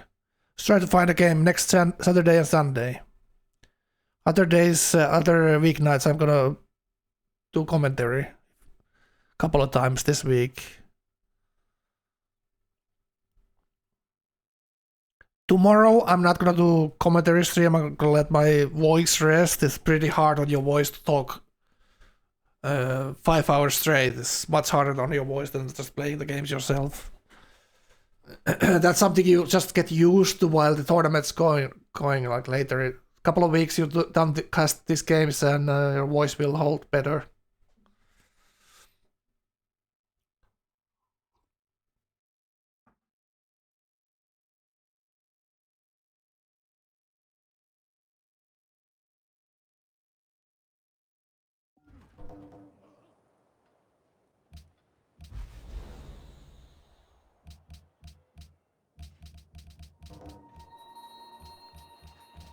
Alright, let's go back in the game.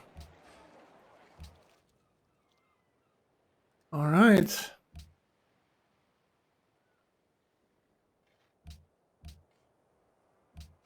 So this is excellent setup from Mr. Gauephat here. Not many units on Luca here. He doesn't have the production to do that much more. Not much gold here. Couple of fighters he built. So this is like the bare minimum. He just needs to be trusting here that he's not going to get pushed.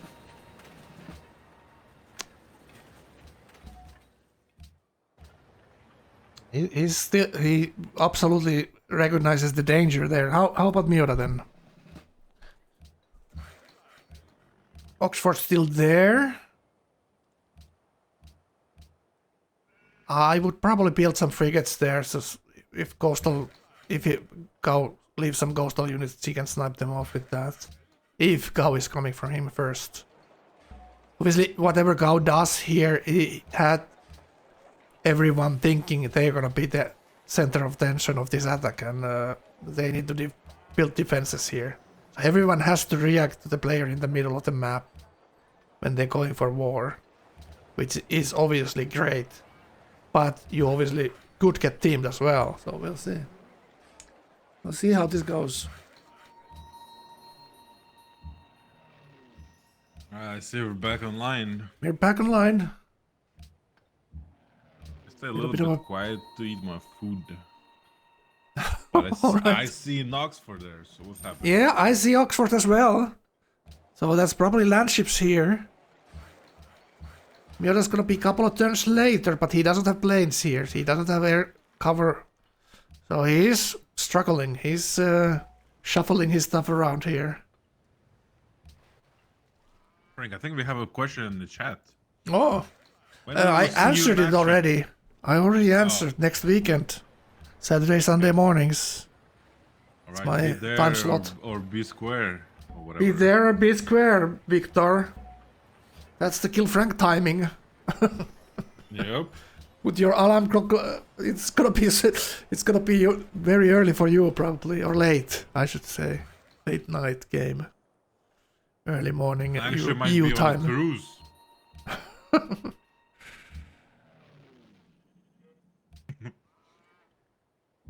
It looks like I'm gonna get on the ship. I'm gonna come raid your coastal tiles. whoa. But what if you have coral? It's not gonna work. You're gonna rage. Fuck coral. All my homies hate coral.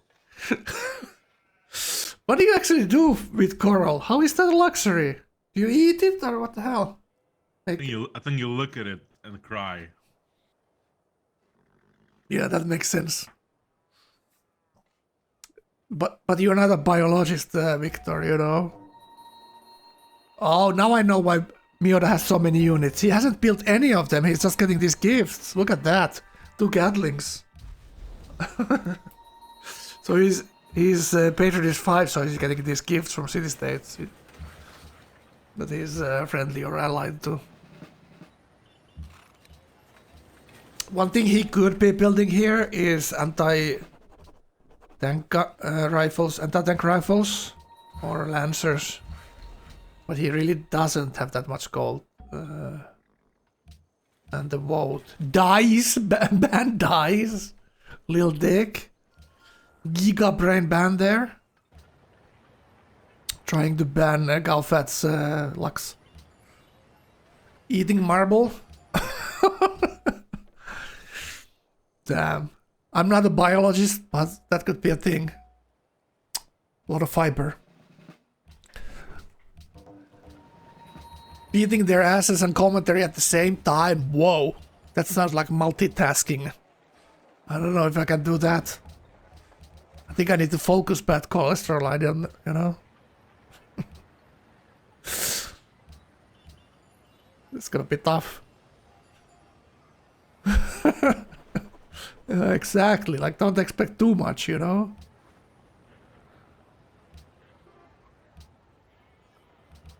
Yeah, I make myself look like here when I'm commenting these others that I'm some kind of genius. But then you see me playing, you know. You need to lower the expectations when I cannot streamline everyone like I can hear. It's pretty easy to call out what's happening here, and you see everyone's perspective. A little bit different when you're in a game with them. Okay, 100%. did the war start? Yeah, it did. So here we go. Here we go. 100% Frank, what you said. You know, we're just chatting shit here. Yeah. What do we know? Yeah, like. We don't know nothing about even coral. This is a mystery to us. Is it an animal or is it a vegetation? Well, see, but let's think about it logically, right? So when you have whale, right, you get a hammer. Hmm? Right? So when you improve the whale, you get a hammer. So that means that the whale is definitely like some sort of food, you know, it makes the people stronger and stuff like that. Okay? So then when you have crab, God. right, crab is clearly a food, right? You improve crab, you get 1 extra food, so crab is obviously a food. Okay. Oh, teaming. Go ahead. Oh, I wanna hear still yeah, this. shut the hell up. You said something about let's think logically, and then you ramble all kinds of things. It's so good. So looks like Gauephat is in a sandwich here, and I'm thinking Meota has something to do with this. I haven't been listening to them, but do I really need to make this assumption? Meota told Luca we need to attack together. Capiche? And now, actually, Gauephat is like, what am I clicking? The confidence in his click is kinda gone. So which direction am I going? Is this winning for Gauephat if this goes on and on here? It's a good question. Like, how do you prepare for teaming? Well, He's on our 5, so it's not that bad. yeah, that's actually very interesting that he went for Honor 5 instead of Clausewitz here. Like, that's crazy. like he's just thinking about farming the others, building the courthouses already, you know. Well, I think that's what he's gonna do. I'll be honest with you. One of those like melee units there ain't doing shit. But you are getting teamed and you're not picking Clausewitz. I don't know, man. Yeah, I don't know either, to be honest. Let's And see they- him. Just let him cook, Frank. Let him cook, you know? Yeah, true. I sometimes forget. I'm just the food taster, I'm not the cook here. I'm the court tester, they test if the food is poisoned, you know what I'm saying? So land ships now on Gauephat here. Alright. What do we get here? Bao, thank you for the... Did I spell that with correct falsetto? Bao, thank you for the follow. Welcome to the channel. You're watching NQ Tournament 5, Game 11, Qualifier's pace, and Mr. Gauephat's perspective here. He's getting teamed by his autocracy neighbors, and his city-states is getting killed by frigates here. And it's for a plane base to Lusaka. If that city-state gets killed, obviously the idea is to put bombers there and try to do something. Gauephat is kind of the clear game leader here, and that's why they're teaming him. But Gauephat has the exact setup to defend this, absolutely. He's ahead in science and production to these other two boys. So he doesn't have as much production as them combined, but his culture is pretty good. His policies are pretty good for this. He didn't go for the Clausewitz, which is autocracy 6. So we'll see. This is very interesting. Like, this makes the game interesting. Like, the players are doing what they're supposed to do, like trying to win the game. And now they can only see that it can. They have a chance against Gauephat if they team him right here, right now, turn 120. Like Luca and Meota aren't as well prepared for this as Gauephat.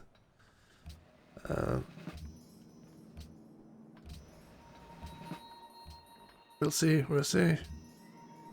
Obviously, Gauephat doesn't want to lose too many units here. And Luca has his unique unit here that can absolutely punish those rifles in the front line if he wants to. But Luca really doesn't have any kind of punching powers, so to speak. He doesn't have land ship yet. Hey, Frank, that's why I'm thinking like Abraxas. He's just like I'm hoping he just clicks slabs. Just goes labs here. Yeah, and Abraxas could play a part like giving gold or something like that. Like everyone else is fighting against Abraxas and Lil Dick. So let's say, like theoretically, Meota defense here. So is Meota gonna lose all his city-states for this? Like, what is? He's still gonna pay a price here. He defends this, or whatever happens, he's kind of they're losing compared to Abraxas right now.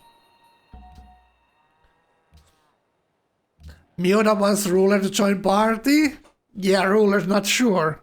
Well, correct. Like, you should do like Meota wants every game? I don't think so, man.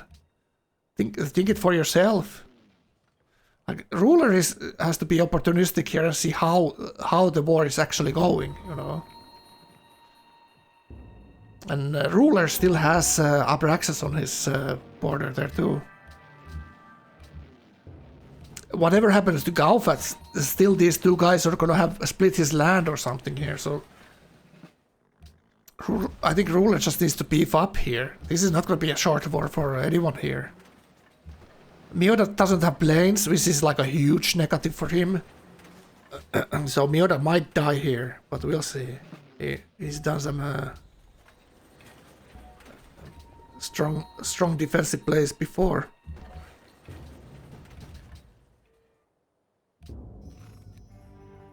I have a question.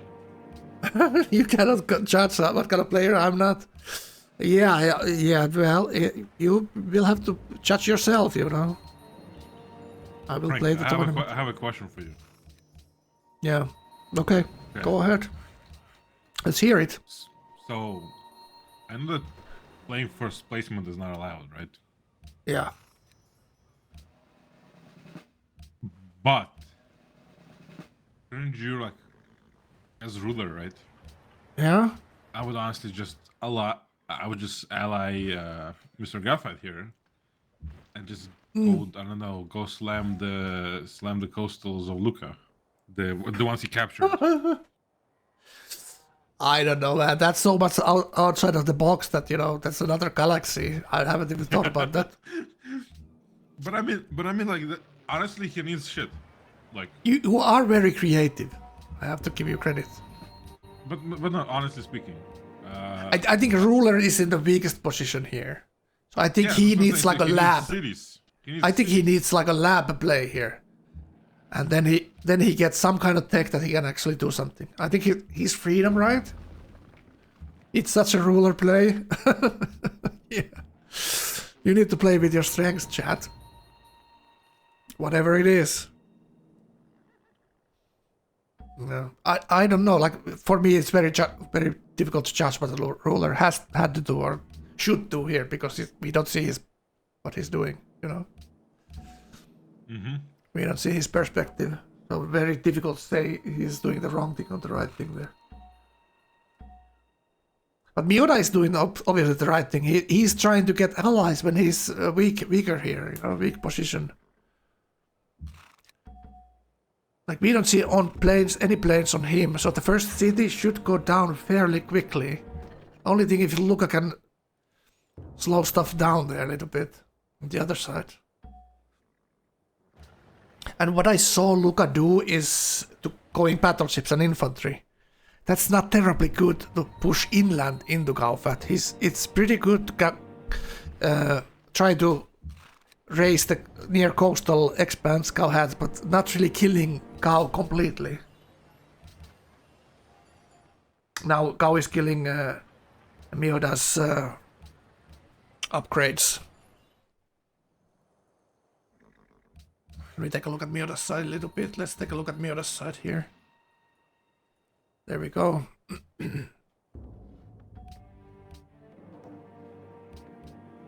Looking mighty scary. But Meota does have planes here. Now we see it. 3 planes in the front city and 5 planes on the back city. And building bombers. So it's gonna be bomber defense here. Meota wants to take out those artillery for killing the city. Kind of difficult for Gauephat to cycle slams on the first pay my taxes city.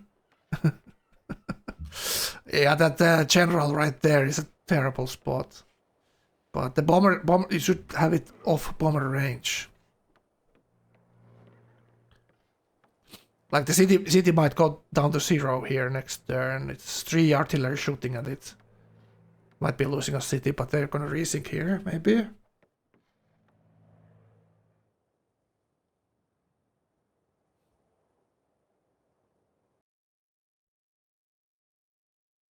He even built Grand Temple just for generals.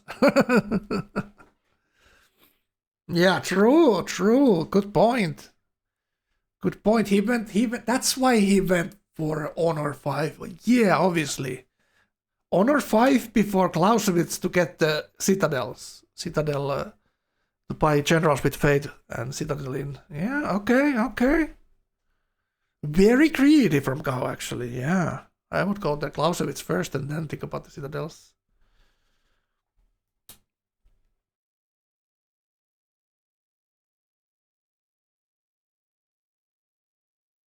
Listen to them a little bit. I would, but then there's a non-zero chance that I'm dead in like 10 turns, so, or maybe even less. So it's probably not the best idea. Oh, I got gifted a great writer. That's pretty exciting. So it looks like we need to read here. Yep, timer's broke. Yeah. Okay. I can host it if you want.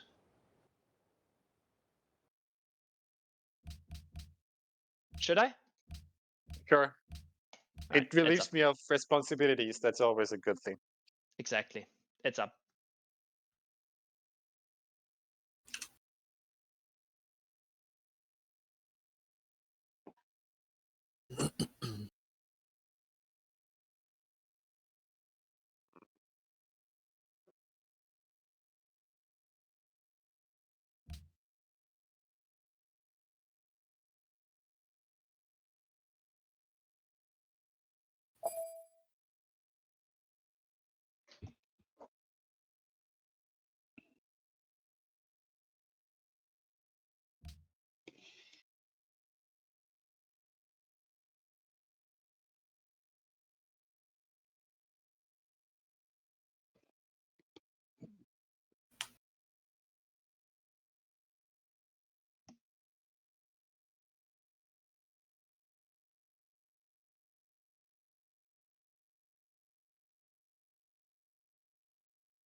Oh, very exciting. We're about to hit 4 hours and 20 minutes of this game.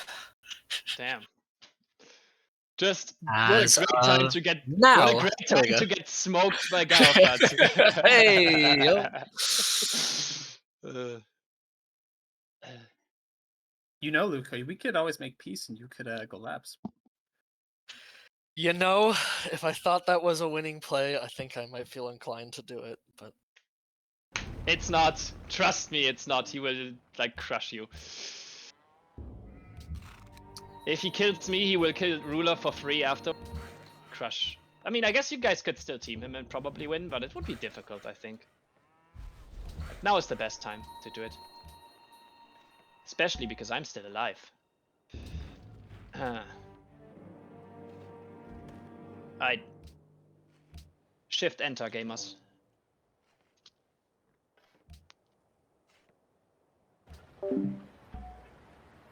Well.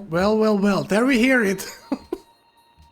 There we hear it. Like Meota is very direct about what he thinks about the game, you know? And he's letting everyone know. Exactly like you should. We're playing a game here. You know? Trying to make everyone agree with you. It's like survival of the fittest right there. You use all the tools you have.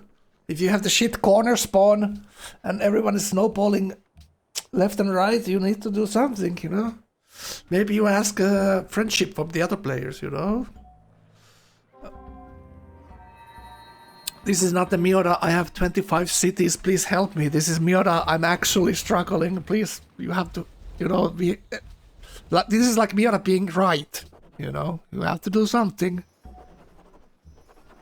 Yep. What would you do here, Viktor? What would your strat be? How would you win other people on your side? Easier said than done, right? See, Frank, there's something you don't realize about my strats. I am not a good of a player, so I'm never really in contention, so I never get attacked first. That's my strat. Like hide, you say? Yes, I'm a professional sandbagger. I love that. No, but I mean, but if I were to be serious though, I feel like obviously it's like really hard to trust Meota because you know he is like a noob whisperer. Kind of like hard to answer in like that regard. But honestly, like I feel like kind of just play for your own game, like you know, on Luca. Like I think what he said in the way is right. You know, maybe Meota did influence him a little bit here and there. I would just say I don't know. You just play for your labs, like Yeah. do what you think is gonna do, and It's like you just need to believe your eyes, so to speak, not necessarily only your ears. Like you're seeing Meota's city take damage a couple of turns after the war started, so maybe Meota is actually honest here this time, you know? Exactly. Like use all your senses. Use your smell and ears and vision. You know? Yeah. Can we see Luca's screen? We can. It's on the left side here, right? We can see it here. What are we wanting to see? Is Meota? Yeah, Meota does have military. So we saw him getting units. So like Luca is putting all the pressure here. Look at this. Like he's opening himself up maybe a little bit too much here. Like these units are good if they sit in the forts. Like what are the chances he's gonna go into landship with this and actually get the city?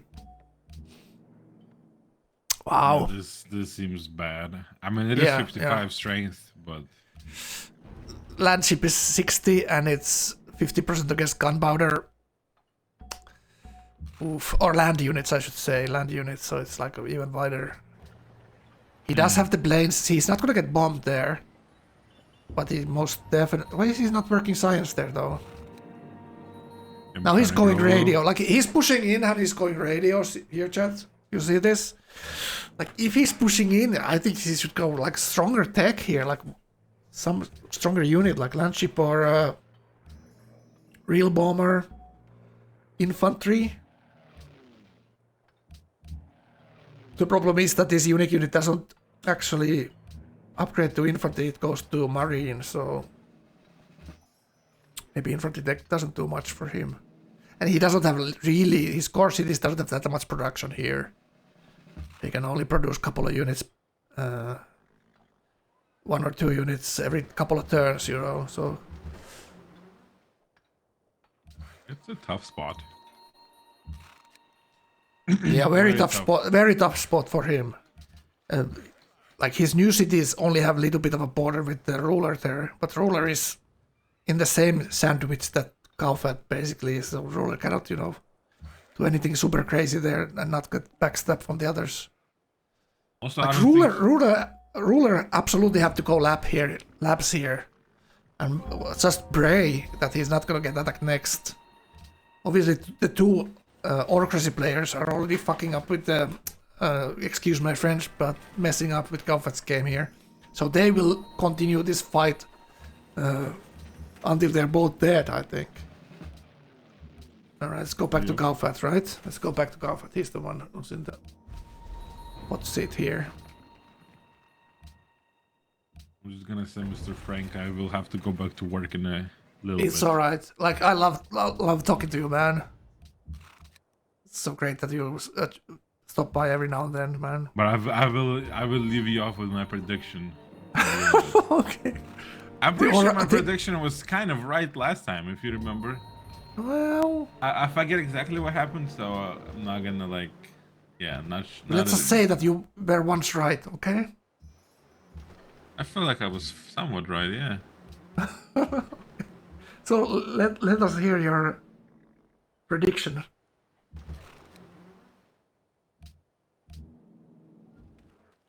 Are you doubting yourself now? What are you doing, No, Viktor? We want to hear it. I'm letting it cook a little bit, you know, like you gotta let it cook like fine wine. Nice. What's it? Okay.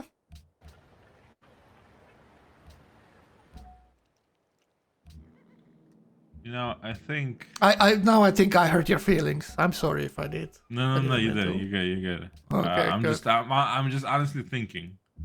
Oh, okay. Like, I think the obvious thing to say is like, yeah, Gauephat got it, right? That's the easy, you know, that's the boring answer. I'm not gonna say the boring answer because that's boring. I'm gonna go for something spicy. Right. Like, yeah, like some kind of upset here. It would be Abraxas or ruler. Yeah, that's what I'm thinking. I just don't really believe in ruler. Nothing against. No, he's a great player. He's an amazing player. Way better than me by wide margin. No, it's not the point though. The point is like he could still do something here, right? Yeah, I think he might have some weird. You know, he does have forbidden, right? Like we said. You know, there is obviously a chance. I'm just thinking between Abraxas and Luca. Yeah. I feel like if it's not, I feel like if let's say Meota does that here, which seems likely. you know, so I think Meota is just dead. Sorry, my friend. I think he's dead. Yeah, it is looking bad. And now Luca actually loses a general there. He had a general, like, he moved a unit, the general was under it, and it's just free kill. Yeah, That's huge. There goes the city. Yeah. Also, Gauephat gets the first city here. And looks like Meota didn't make it to land ship even here. So he went to bombers with his Oxford. And now the land ship don't have any counterpart here. They might get bombed here. Don't get me wrong. There's still a couple of choke points that Gau needs to push through. And Meota obviously has this recap artillery behind the city. So Yeah, the fight is still going on I don't here. think Gau gives a damn. But look at Benvenuto. Gau did push a couple of land ship there, but they got bombed down. So Gau needs fighters at Kaisul desperately. Because Meota had that like three fighters and 5-6 bombers back there. Gau doesn't see them, so it's always with like defending air is difficult because if you don't see all the cities and it's very normal that you don't.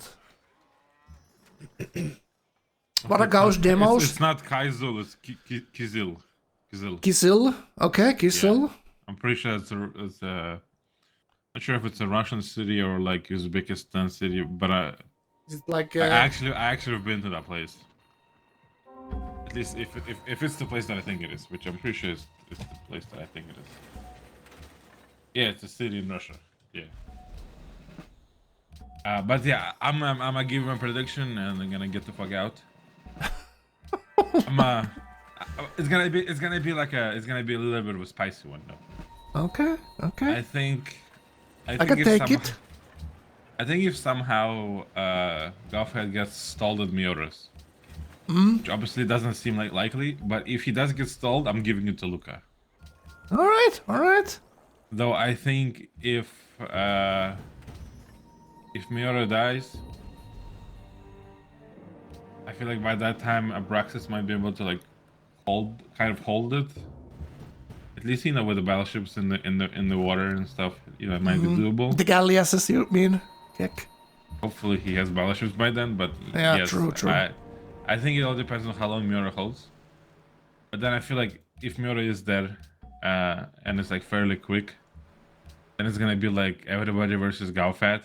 And then I'm just gonna give it to Abraxas because I like freedom. Freedom is a fun policy. Yeah, it is. It's amazing to win with it in this current meta. It's not the easiest And thing like to do. I'm just looking at Abraxas. Sorry to interrupt you. Yeah, it's On alright. his stream, he has 557 hammers, and number one is Luca at 600. So, Yeah. He's definitely kicking it up there, and he's not even in the golden age. And I think Luca was in the golden age, if I remember correctly. So he's freedom 6. Might finish off ratio here, might do more freedom. And I think Abraxas is kind of chilling. So Yeah, it's alright. Good happen. I'm not saying that. I'm not judgmental at all. Like, this is still up in the air. This game. Gau is just pushing now because he got the timing on everyone here, like a big timing on everyone. So look at that. Oh, and Meota gets out of the way, but loses the artillery. Saves his general there, but loses the artillery. Oh yeah, that's so bad. Yeah, I don't know. Yeah, it's like predicting these games. I don't do it because it's I let people watch and people make that. I'm just saying, I'm like my idea of this casting the game is just telling people what's happening and like what are the possibilities where the game could go, rather than like make predictions or forecast what's gonna come on the game. You know what I'm saying? So I'm just trying to like keep people updated and let them make the decision in their head. Like when you're watching sport, you don't want to see the caster call the game before it's ending. I just wanna. Fair enough. And this is just take my thoughts, every yeah. possible outcome into consideration, and it's never said This is before just it's my done. crazy ideas, Frank. Yeah, Crazy. true. It's fine. Like We'll see. We'll see how it goes. That's the fun part. No one knows. All right. Cow- Best of all luck right. to you, sir. All right. Best of luck to the players. Thank Okay. you for having me. Okay, let's see you later, man. User disconnected from your channel. All right, that's Viktor for you guys. I know some of you boys don't like Viktor that much. I like Viktor a lot, and he's the one who comes to the studio. So you know, if you want someone else to cast the game, they just need to step in the booth. Yeah, absolutely. Like these games, you see how they go. There's upsets all the time. Like very difficult to predict. And all good players here. Anything could happen. Ruler could do anything there. Like you see the futsal game. Like players might do unpredictable things there.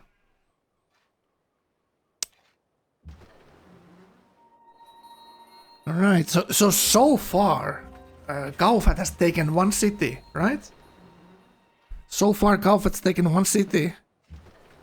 He tried to do the first clicks there, but it doesn't work like that anymore. So Gauephat a little bit trying to first move the city, even though in this mod you can only first move one unit.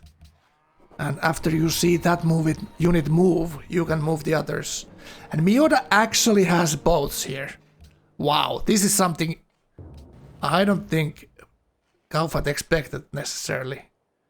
That they gonna get recapped with boats here. And obviously Luca helping Meota here, so Luca will bring all his ships here probably.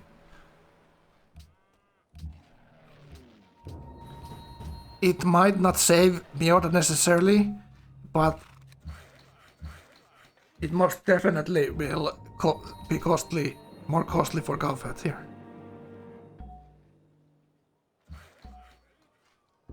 And for Luca, this is also like doing this. He can say later, at least I tried to do something here. Like Gauephat felt so strong and looked to be having the best game by far. So at least I'm trying to win this. Like there's a chance that this time they stop him. So at least he's trying. You know, some people just trust on not doing anything and like hope that the crocodile eats them last. You know what I'm saying? Like the big bad player in the middle comes and swallows them last. Does the cow have crazy hammers? Not necessarily crazy hammers. He had top hammers. He was like 450, 500 hammers before they started. But he didn't have golden age. Now the other players are golden age, so they have more hammers than him a little bit. Obviously Cow's hammers go up when he takes these cities, but if we talk about the effective hammers.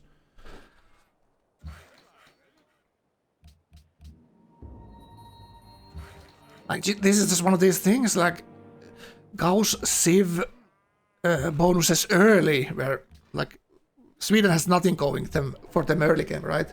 So his bonuses hit here after industrial very hard, after schools, for the great people generation, and so Gau just maximized the liberty play on his land, which is pretty good.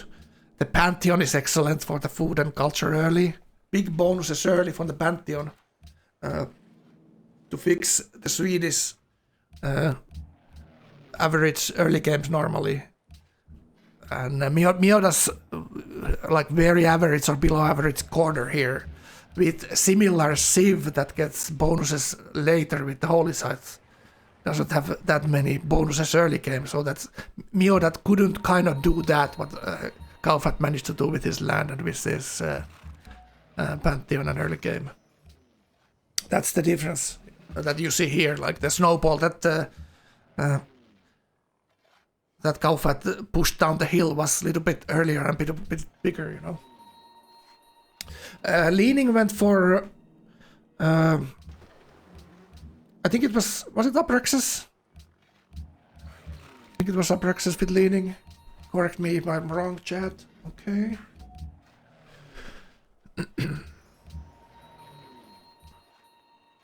But we already see that Gauephat paid a lot for this war. Obviously, Like, he's losing these units to this citadel here. He should counter citadel to save his units there. Now he gifted it away. He has full honor. He has the generals, but he's trying to save the city. That's what he's trying to do. You know, it's 0 health. He has one plane there as well. So let's see. He gets okay.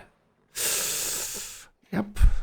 So very expensive for Gau. Not many landship left, as you see.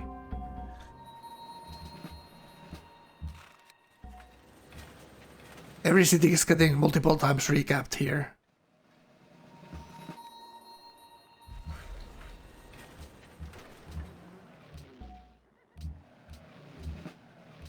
Unlucky. Also, the citadel is in oh, the battleships are there and almost gets the recap or the cap on the city there. And that's why there's not many landship on Meota's land, because they're actually defending Gau's own cities.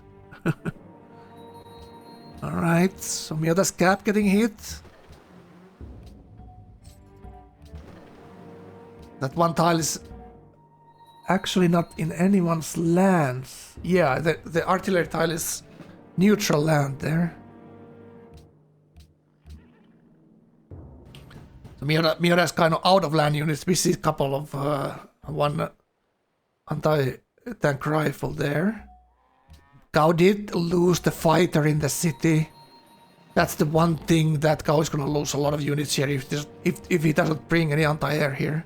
And Gau is also going labs here next with that next scientist. He's still thinking about his has to fight Abraxas, who's probably labs right now. And we see Abraxas having a massive army up north there. We'll see what's going on there. Gau breaking this. We'll see. It's looking pretty okay. Is now Gau has a lot of units. Gau has way more units actually at Luca's side than the other. Like, he's more worried about losing a city to Luca battleship than he's actually killing Gau here. Killing Meota.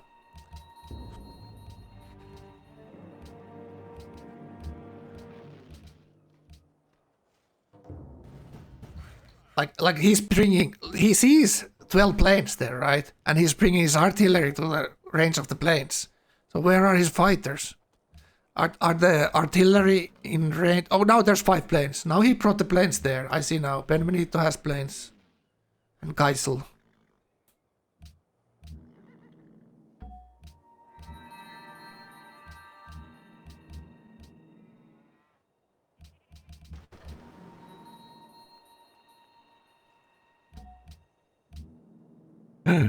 Ruler just casually that didn't even upgrade his muskets there.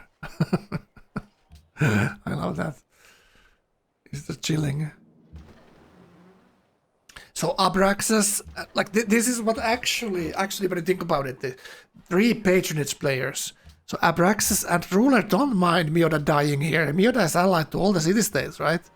So they want a piece of the pie here as well. So they want kind of Meota dead here.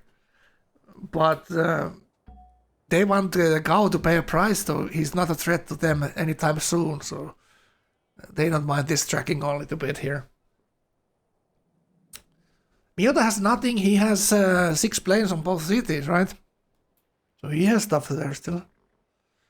And he might have, like, how you defend this, you don't want to show all your units that you have in the front line.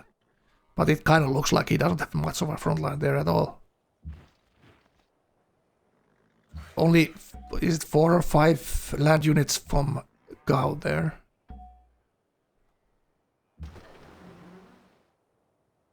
Yeah, Gau cannot really punish those battleships now that his planes are busy defending. See what happened to the artillery, chat? Did Gau just pull them back, or did he lose them?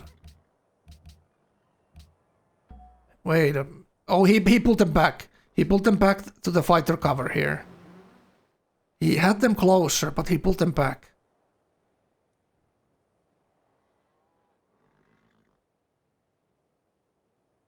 And there's another async, I think.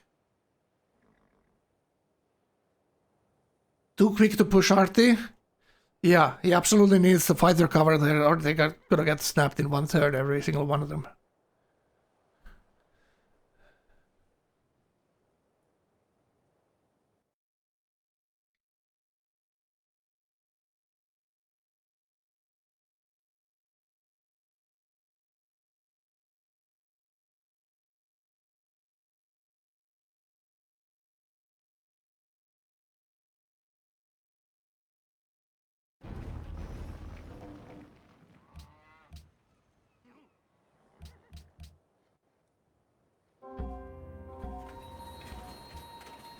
Did they actually survive? Looks like they did.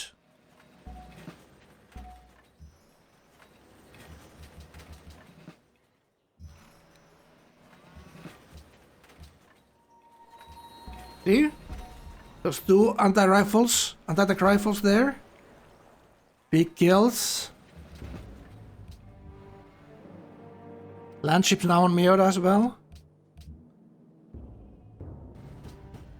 I don't know why Gau doesn't Citadel in there. For movement, etc. Yeah, the city-state unit could snipe the city if Luca shoots it down, like some shitty horse could run through the lines and snipe it.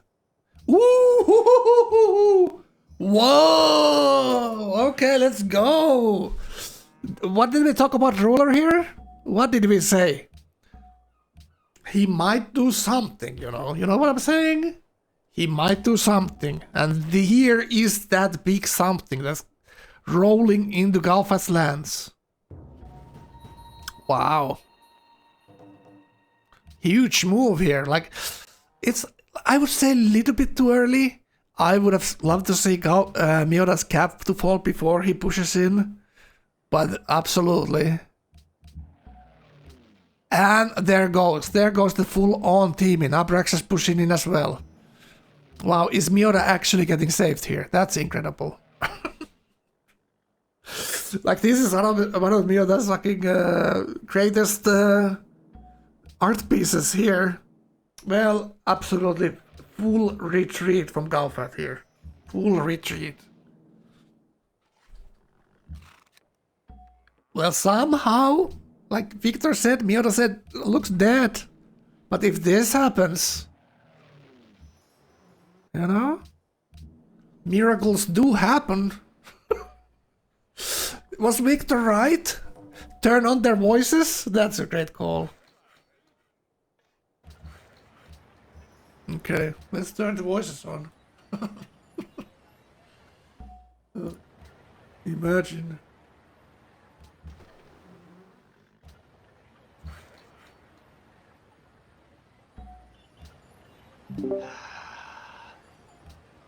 I'm displeased. Meota's still not happy. Meota's still not happy, chat. You sounded chill as fuck, dude.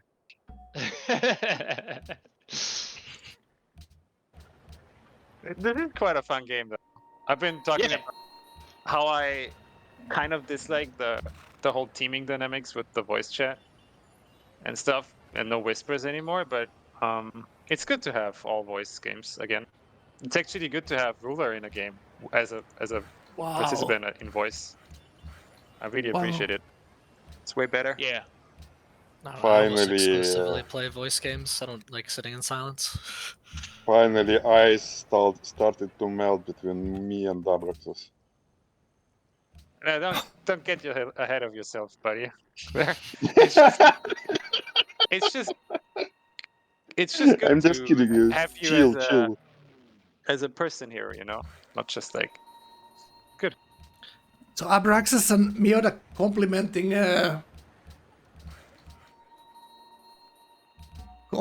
Ruler there because he's doing their bidding, right? Ruler is doing their bidding. Ruler is helping them, so they like it. They like Ruler because he's attacking Gauephat, who's their biggest threat. So now everyone is Ruler's biggest friend here. What a surprise. It's fine. Like, this is part of it. Like, you know. Are you playing the game or are you being played? Gao was the big favorite here, but was he this big of a favorite?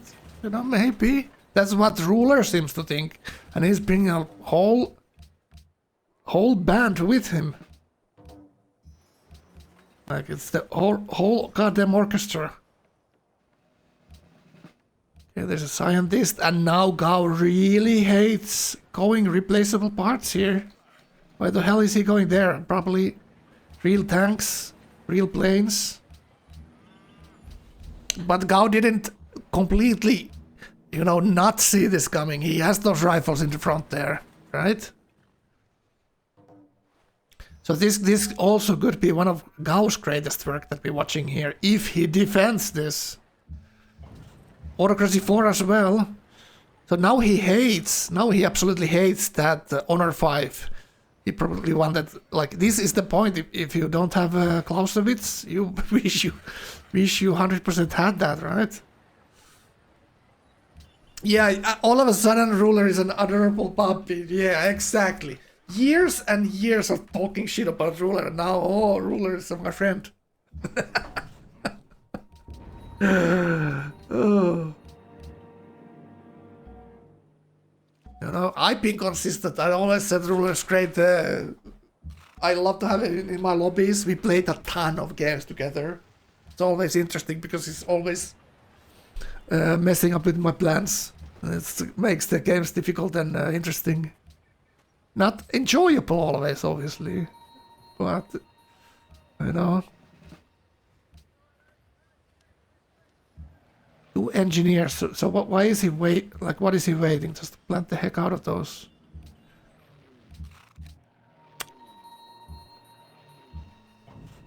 Yeah, this is very interesting. Like, how is Gao even holding happiness here? It's worrying everyone. It's incredible. Oof. Thank God Ruler doesn't have the full plane stack there. That would be dead of Gauephat here, 100%. But Ruler is just land ships. That gives him some chance of defending.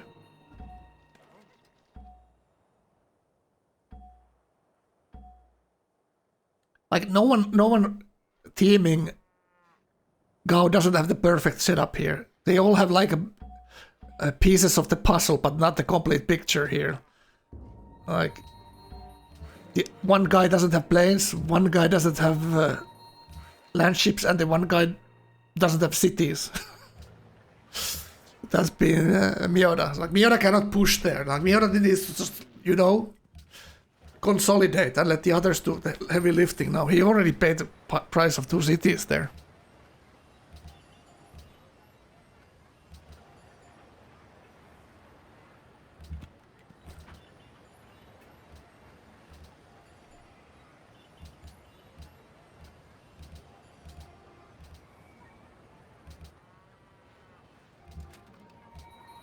So now, how Gao survives this? Let's think about that for a second. Like, he needs to piece someone out here. Obviously, no one wants, like, if Meota pieces him out now, that's like, he looks like the biggest pussy of all time, obviously. So no one kind of, you know, wants to do that. So, like, everyone is, like, evenly paying the price here. And let's see what he picks. He needs the strategic resources for oil only. But what did he pick?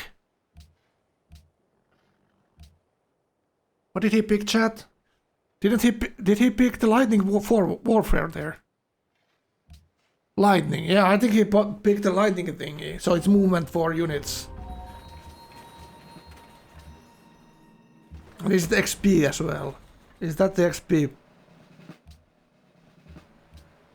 It's at least movement for gunpowder units and land units. Thanks. Oof. Oh, Ruler's gonna bite a bigger chunk of Mr. Gauephat there.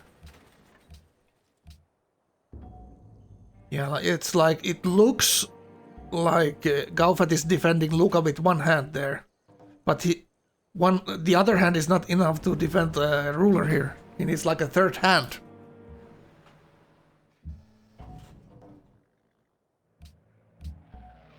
He should be, he should be buying those generals. Like, he has 2.5k faith, and he should have a general in every city. Like every unit should have a general bonus here as well.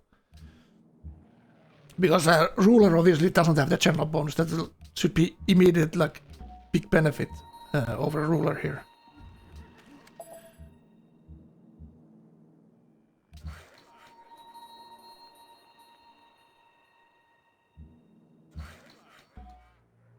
Look at the planes having those all kinds of promotions there already. Oh, good stuff.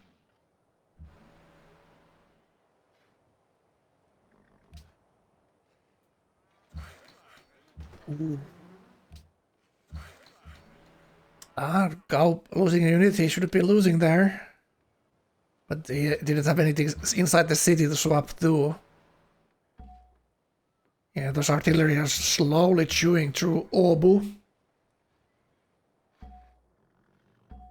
Yeah, see the trading there? 22 to 40, 20 to 30. So, Gau's units are much more powerful. He loses a bomber there though, right? Yeah, Gau has Himeji, but no defender, so I wonder, that's a little bit of an oversight. Or like he would love to have a defender here, obviously, easy to say now.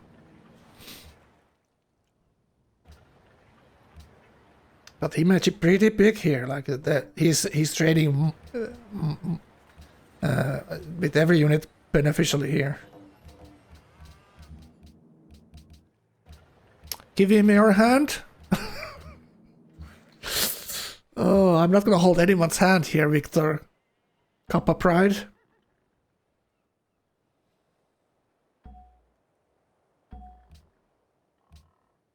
Gau is not close to Clausewitz. Yeah, he just picked. Just there he picked Autocracy 5. He's way off. Like that's the only thing he skipped is cultural buildings here. Now he loses that oil tile. Now his oil penalty. Look at that. That's a huge move there. I'm not sure if you noticed that. But he's fighting with oil penalty there now. And now he realizes he's getting these generals.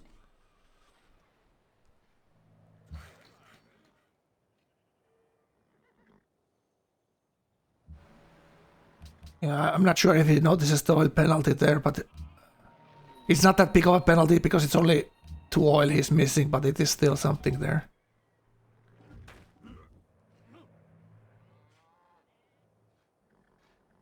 He could upgrade, if he had gold, to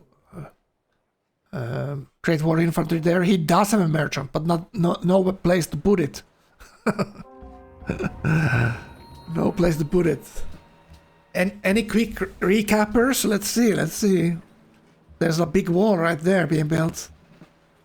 And finally, there is Oxford now.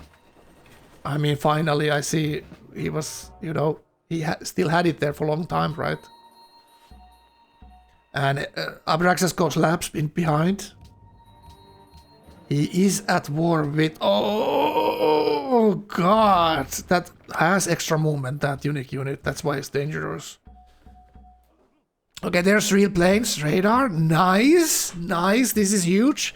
He wishes he had a little bit more gold there. So the engineers are obviously for the 2 big wonders. Which is the CN Tower and Pentagon there. He's saving them up, or is he? He at least a couple of turns ago had a couple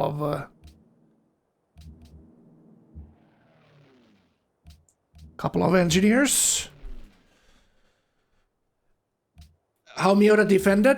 Meota had still 12 planes there, a crazy man. Meota had like 4 or 5k gold before Gau attacked. So he either built some and bought some, right? And maybe other people gave him gold, like who knows? Like Meota can do magic happen, like he's a businessman when it comes to this. You know what I'm saying? He can make the right deals.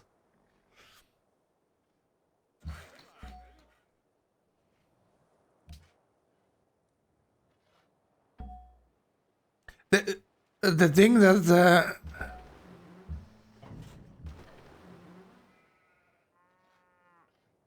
Yeah, Gau fixes oil somehow. Okay, there's the CN tower. Okay, now he sees it. 9 turns to combined arms, so that's not happening soon. 4 turns maybe? That's the scientist coming up.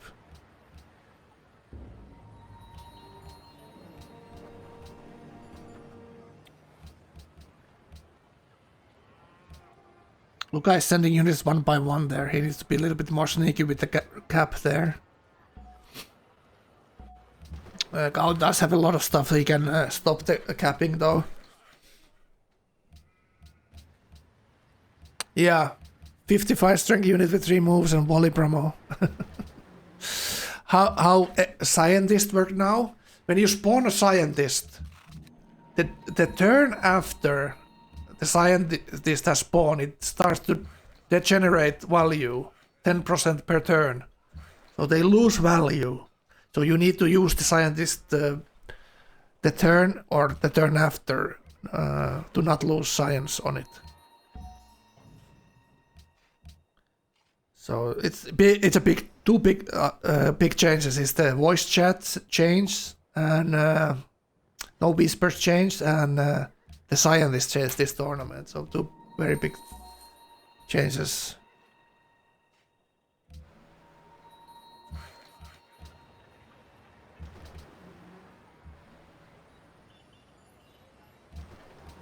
Abraxas is asking for a CC.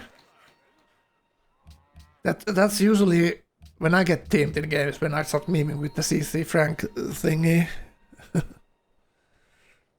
Does it make a sense to plant scientists now? No. After schools, I don't think it doesn't make sense. After schools, it's probably only the Great Life Oracle Scientist you get super early. It's worth planting. And somehow, look at this! Big first move here. He's saving his city still here. That's incredible. He needs to kill the anti-tank to sock the capturing units there.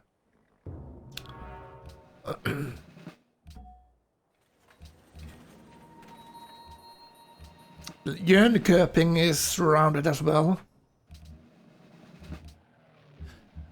Now he's looking a little bit like... This wasn't a YOLO attack from a ruler, but it's turning into one. It's looking way too weak now. It's looking only that he can take one city and, you know... Then he needs to peace out here, but we'll see. We don't see everything he has, maybe. Fighters dying? Oh... Those fighters dying means that other units start dying next. Always need to be... Okay, there we go. Now it can capture it. No, it's still getting socked. It's still getting socked there.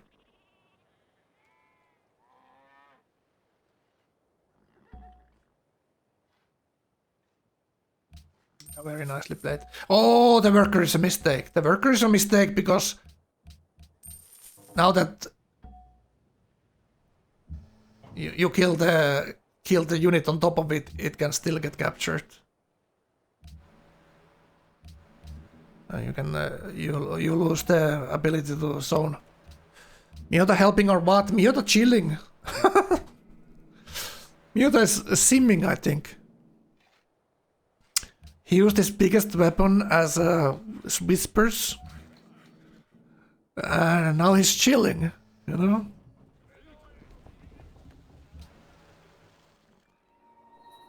Why fight yourself, chat? When you can have other people fight for you, okay? Using ruler and Luca to the dirty work? Exactly. Wow. Would you guys save Meota, chat? Put a 69 in chat if you would save Meota. See? No one would.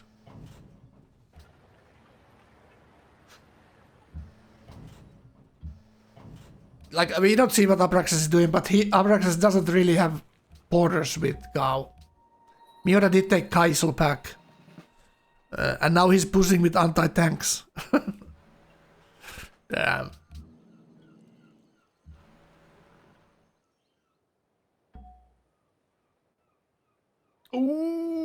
losing those fighters. Like, upgrade them first, okay?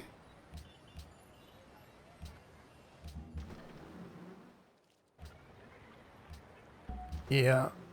Like now, like, feels like Gao needs to use some citadels towards ruler and maybe in the coastal city he could citadel there. Put some strong unit in there. It's very difficult out of the battleships. So goddamn annoying. Even units on citadel melt to these bad boys. Gao has tanks in 3. Yeah, 3 or yeah, 3 or something like that. Yeah, the scientist will be very close to tanks. So it's very good SimCity, Liberty SimCity from him. With Sweden, obviously, like, yeah, with Sweden it's much easier to get the real tanks here, even when getting themed. And with no Hermitage, have to remember he didn't build Hermitage, he skipped the cultural buildings. If he did that, he would be Clausewitz now, and this attack would be over.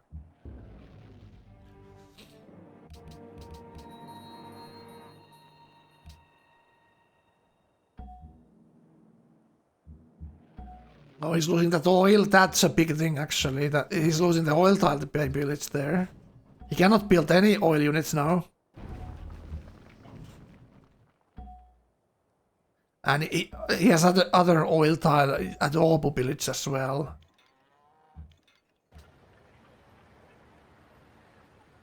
Yeah, it's a full day of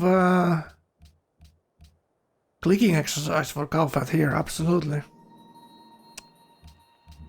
Nice to see you, Dartifact. Nice to see you playing Civ again, Dartifact. It's gonna be another nice tournament.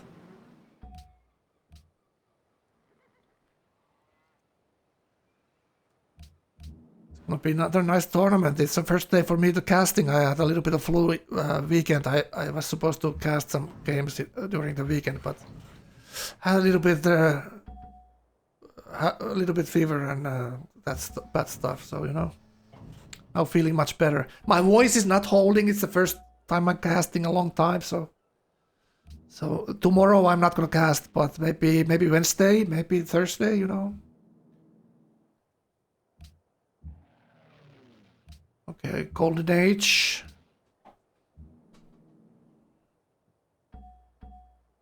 So we can take a quick look at the others here. Abraxas here. Labs, 900 science. Battleships in the ocean there. Going dynamite now.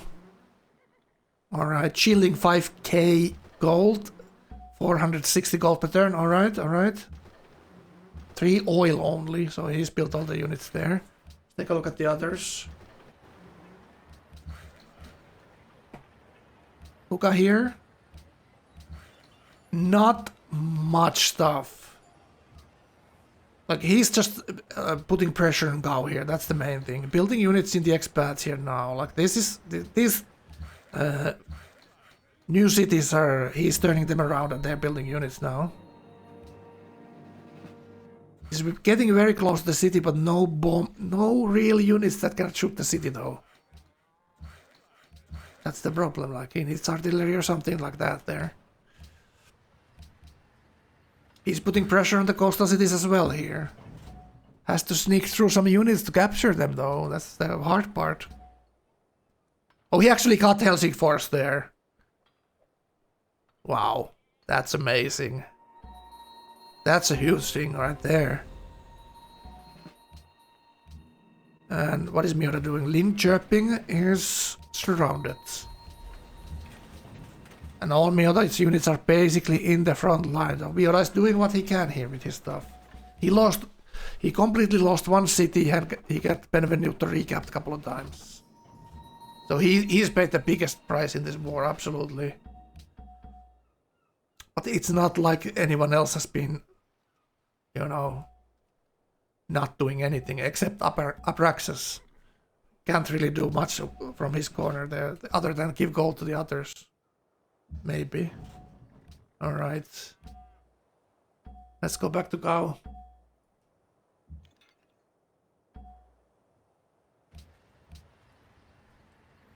Meota to Klausi. Alright. Alright. That's a big difference. That's a bonus you get when attacking. Now city goes down, does it? There he goes. Gau saved one fighter at least. He can recap it. But it's a lost city.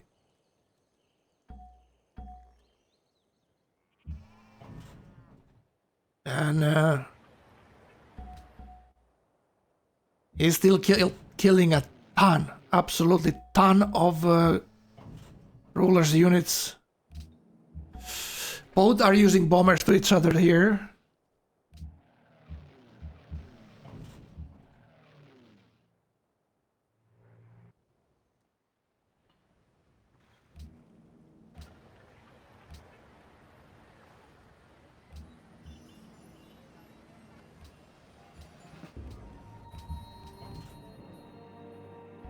He's again, he's with strategies penalty from oil there.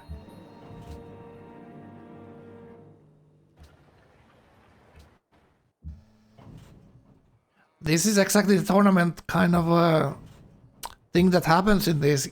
The middle guy gets the best land, but then gets teamed in the end. So you know. so maybe like it is like you need to kind of clear one of your flanks first, so you don't end up in this situation. But kind of everyone was kind of defensive around Gauephat, and he's already having 8 cities. He thought about attacking ruler after factories. Like he did all the changes, but then he decided against it. I don't know. Would that be the right call for him? Just go factories covered in the ruler here? Not sure.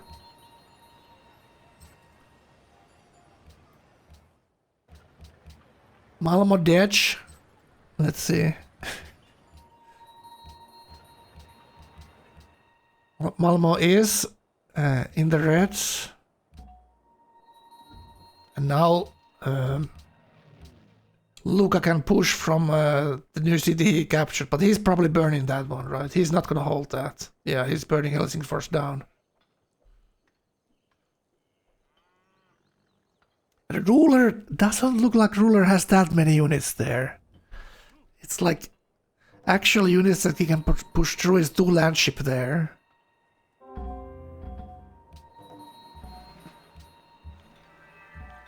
Okay, the scientist next turn gets an engineer now, yeah. These are very soft. These machine guns are very soft against landships. Gau did improve the oil there, but he needs to kill the unit on top.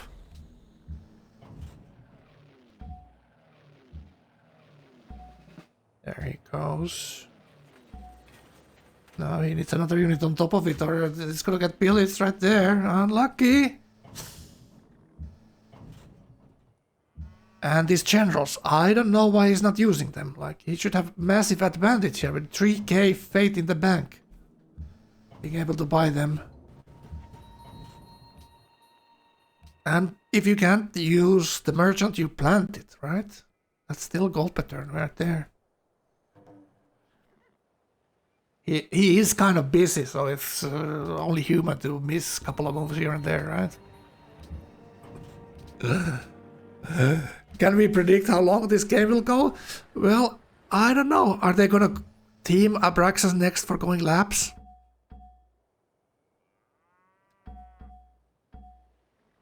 Yeah, that's a strange citadel, but I don't know. Maybe there's some deeper reason I don't understand.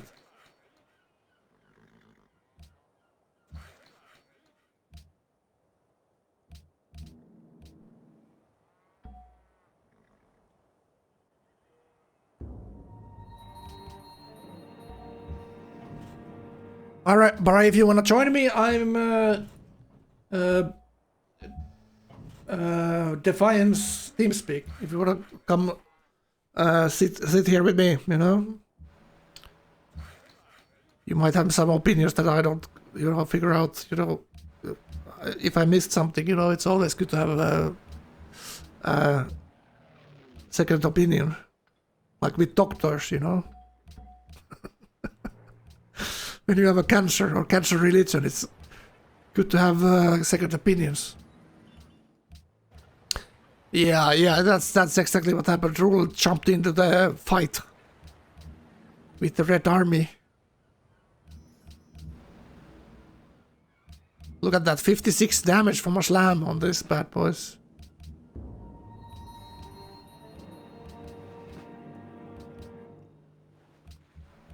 And now he's not defending against Meota here. Interesting. So he's kind of defending ruler here mostly.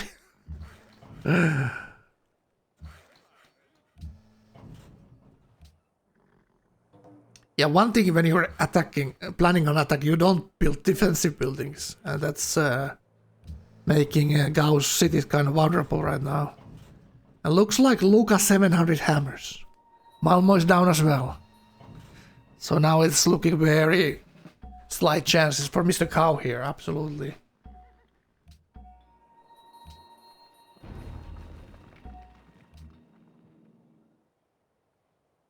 So we need to obviously get Gauephat into the studio when he gets the chance.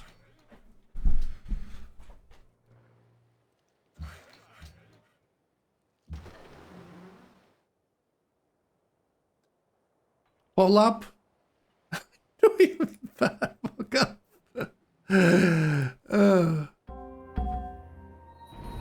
Alright, I voted. Go vote, chat. Do you have feelings? Do you have feelings, chat?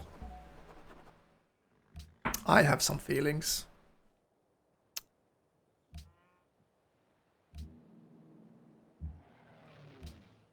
Yeah, exactly.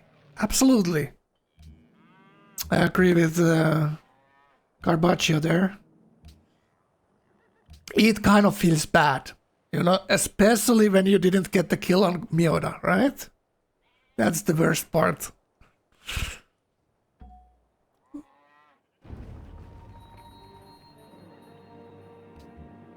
Like, it's a scout didn't manage to charm the others like Meota did, right?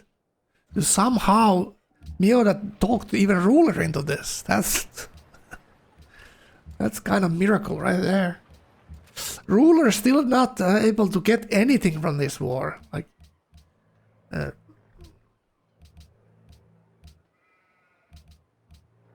okay, Gau actually has anti-tanks right now. It should be pretty damn difficult to push into there with land ships. And he has those anti-tanks. If he has air cover. But looks like he's lost the city, so he's lost a bunch of planes with that.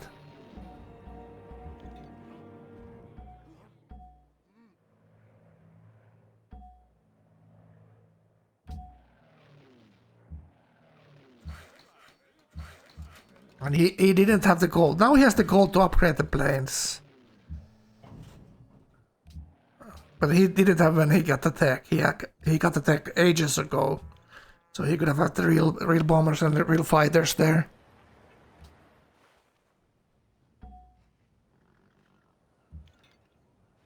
And a minus on oil as well. So he can't build those units. Very unfortunate. Always go defender. Yeah, kind of. He didn't pick the defender, he picked the happiness. Middle of the map, he went for Himeji before factories. Imagine that, chat. He like, that's like delaying your factories 3-4 turns. Just go for Himeji. And still this happens, that's how strong his game was initially. Yeah. What's this Steam speaker server address? Alright, let me figure it out.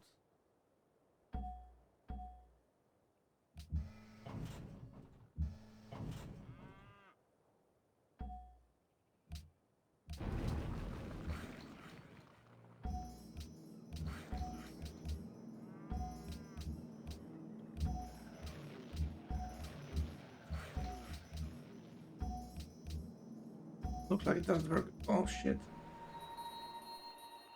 I need to do it here.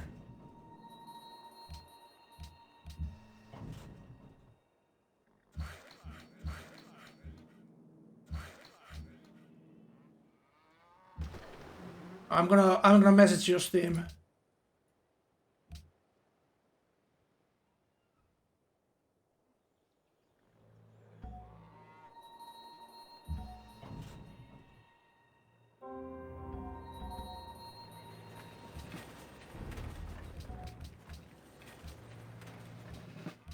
Right, so we got Bara here.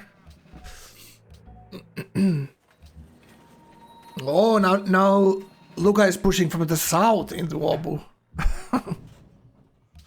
Oh, the news is tightening. Oh no. Well, it's playing too well. One of the biggest no-nos in FFAs. You get that's how you get teamed.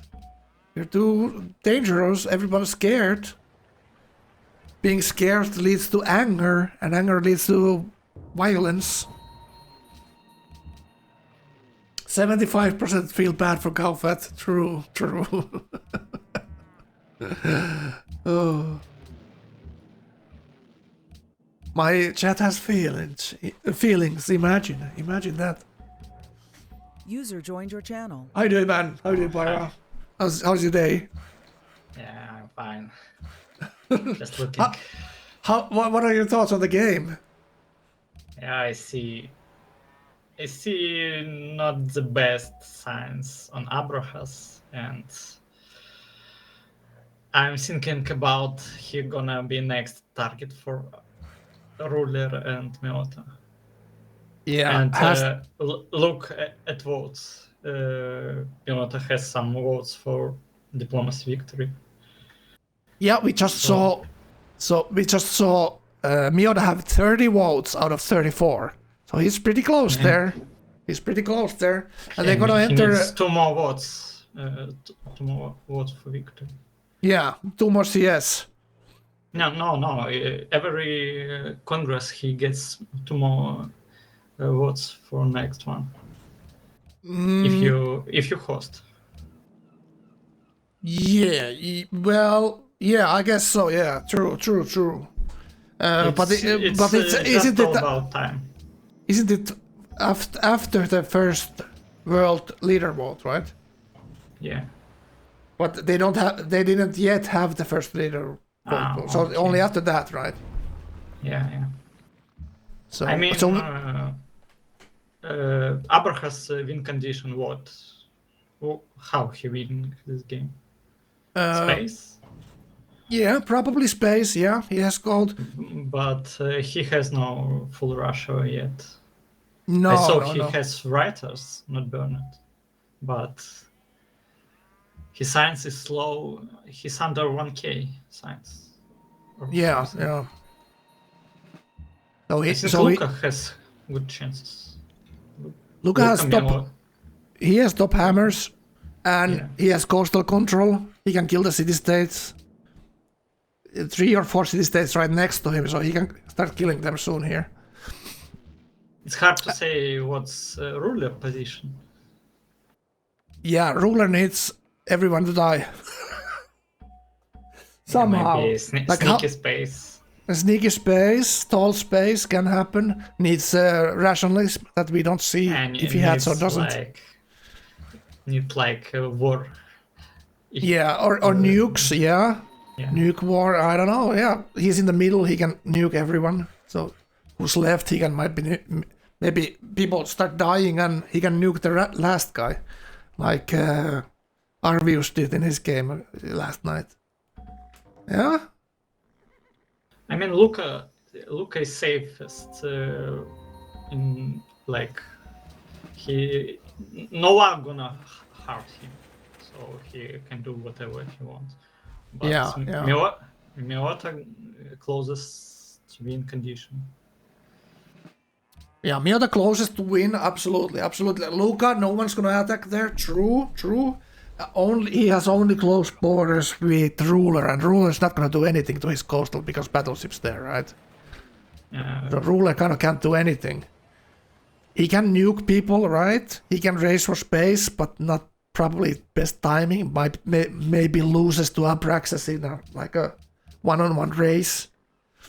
Interesting to see. Obviously, Meota looks closest of winning here. Absolutely, 30 If volts Meota already. took Stockholm, I think it's gonna be huge for him. If they kill completely, I think Gauephat off. they will kill him pretty soon because he has damaged air and Yeah, how and he it will pull- bring pull down Ruler back. bring down the votes if you kill all the cities, right? When player, it doesn't go like one player equals the votes go down. Like not every time you kill a player it goes down, but it almost every player that you kill it goes down the required votes a little bit. Yeah. I mean, Abraxas has to do something to Meota. Yeah, He has tech lead and he has some air. Maybe a Rocket Arty plus Sam's push with some air. I don't know. They have borders. Yeah, he's going ballistic here. Yeah, He's he has 7k gold. He have to buy these cases. yes, 2 writers. He's vulnerable to Luca here, like you see. Like, yeah. Battleships can kill all his cities. He doesn't have any planes. Well, he has some, actually. He has 12, 13, 14 planes. But Luca still has 2 caps, so he has maximum oil there. Like 50 oil, so he can absolutely kill Abraxas here by himself, probably. But he don't need him to be No. killed. Like, first they need to take care of this Diplo threat. Like, that's gonna happen, Yes, absolutely. Yes. I mean, a ruler has to sit and pray for mess on this map, but... For me, the big surprise, they didn't let Meota try. They should have waited a little bit that Meota loses his cap, right? Maybe, but it's hard to tell what's going to happen after. I mean, if it's even possible, if he dies, if it's even possible to kill him, right? Yes. Yeah. But now this Diplo thing is like, doesn't even... his vote don't even go down if you take his cap, like they're still gonna be there. Now something happened, 26 votes only. So did City State die? Yeah, I think Luca killed 1 CS there. Luca actually killed 2 City States now, in total. He still has 2 or 3 City States on his coast there, so he probably should kill those. He's gonna be pretty soon full ratio, but somehow he needs to do with his science something, because his win condition is what, space or nuke map or what. But now we saw there the city states, so it looked like Abraxas has 2 city states, and Ruler has 1 or 2 city states. So Meota doesn't even like. Meota lost everything he had, so how can he even hold his city state? Like Abraxas could just straight up buy them. You know. Yes. So, but yeah, and that's why next war will be between them, I think. Yeah. We'll see. Like now, Abraxas has to go finish down what Gau started there. He's just looking at it. We've seen this look from Abraxas so many times when he's preparing for war. But it's also Meota full. He's Clausewitz, Autocracy 6, and Abraxas is Freedom, so he needs massively more units to kill him. I'm not sure. Because Clausewitz works attacking. Like, you need, attacking, but you need units. He lost very much from this war. He has no, like, 10 or 15 land ships. Yeah, it was mostly that he pushed into Gauephat. It was anti-tank rifles. Yeah, if artillery, couple of land If ships. you look at Abraxas, he has a lot of infantry, and how Meota gonna push through this, I don't know. Fascism for Meota. Let's look at Meota. 500 science. Going computers. Interesting. Not even trying for laps. Like he knows it's gonna be this Diplo or nothing, right? He's not even trying anything else. Stockholm is still standing. So Gau is still in the game. I mean, he lost his win condition. He can't kill map. I mean, if you pick autocracy, what's your goal of game? You have to take all capitals. But how, from this position, he has chances? No. He No lost chances. Game. He Yes. lost. But he's still in the game, so he's not gonna get here. He's still gonna fight. He's still gonna make them pay. He decided. Yeah, he's still gonna fight. He's gonna make them pay. So these players must be very economical now with him. They don't want to lose anything to killing him, basically. I mean, if Ruler takes this cap, can he hold this? I'm not sure. If war happens. Yeah. If Luca takes it, it's Meota has higher chance to take. Yeah, we'll see. We'll see. units. It's all about who does Gauephat want to give it. No stealth for Meota. This game. No, yeah, true. I think he's Luca asking for peace with. Oh, they just remade with the. What the heck was that? I don't know. They made a peace deal. Oh no. Gao has strategic resources penalty on tanks on landships. Yeah. He had that for a while. He couldn't build landship as he wanted. He got pillaged on both on every side. It's about time. He's dead. Yeah. So Meota doesn't have any coastal. He lost the other coastal city. He still has one there. So Luca could punish him, but he decides, I think, to kill the city-state instead. And I'm not sure even. Can you show Luca? Okay, let's take a look. He has labs, so no. Oh, now I know why he warred Meota. So he doesn't get a penalty killing the city-states. He's at war with the city-states, so he doesn't piece the CS. He can kill all of them and not get the penalty for the others. It depends. Luca has Oxford opportunity or not. Let's see. I think he didn't use Oxford. But he's 866 science, so did he go labs at some point? Yeah, I think he did. Yeah. He took Harappa here, and now he's taking a look at the Meota here. He can kill even two more casts between. He can hit with at least one battleship, and from the city Meota itself. Yeah, so he can hit two cities and then cap with a couple of battleships there. So let's see how this goes. But now they should get Gauephat out first. Maybe Luca go for some Abraxas cities. Yeah, true. But I think they need to knock out Meota first. It's just you cannot jump over one player to go kill another. Just take the one first. They take them in the order. He can kill Manaka. Abraxas can buy out some cases. Yeah, true. He could do that. Kill the CS and go from there. True.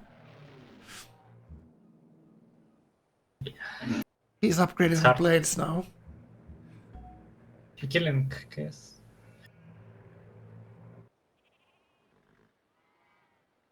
Abraxas chilling, I think. If he reach nuke technology or stealth, he's in good shape.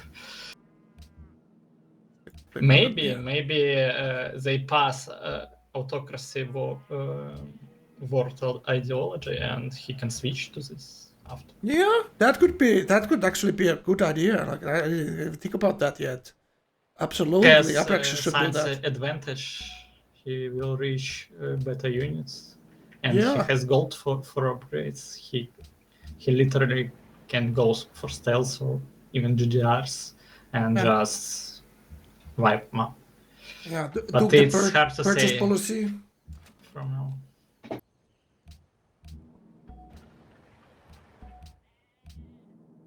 Like no one is now pushing into Gauss Gap here.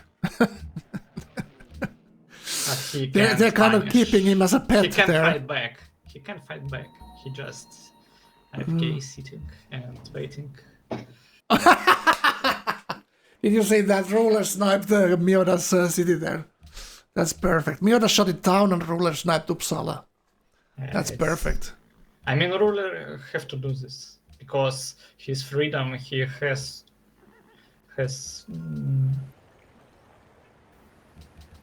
like Look at he that. needs something from this war. He absolutely. probably skipped laps for this, and if he didn't take any city from, what's the point for him? Yeah, true. Yeah, he killed autocracy leader, but what after that? Look at, I just noticed that Ruler has coastal cities up north as well. And I'm not sure it's 1 or 2 coastals, but at least 1 there. So Luca could go there. I mean, Luca will attack Ruler at last. Because Yeah. He doesn't need to have any hurry with Ruler, absolutely not. His win condition like space victory turn 190. I trust Ruler. I believe. He has Forbidden Palace, maybe. Yeah, he does. He sniped it from... We had a good laugh about that. The Ruler went and sniped it from both of these boys. From Abraxas and Meota. Imagine Meota having Forbidden here. He would be very close to winning.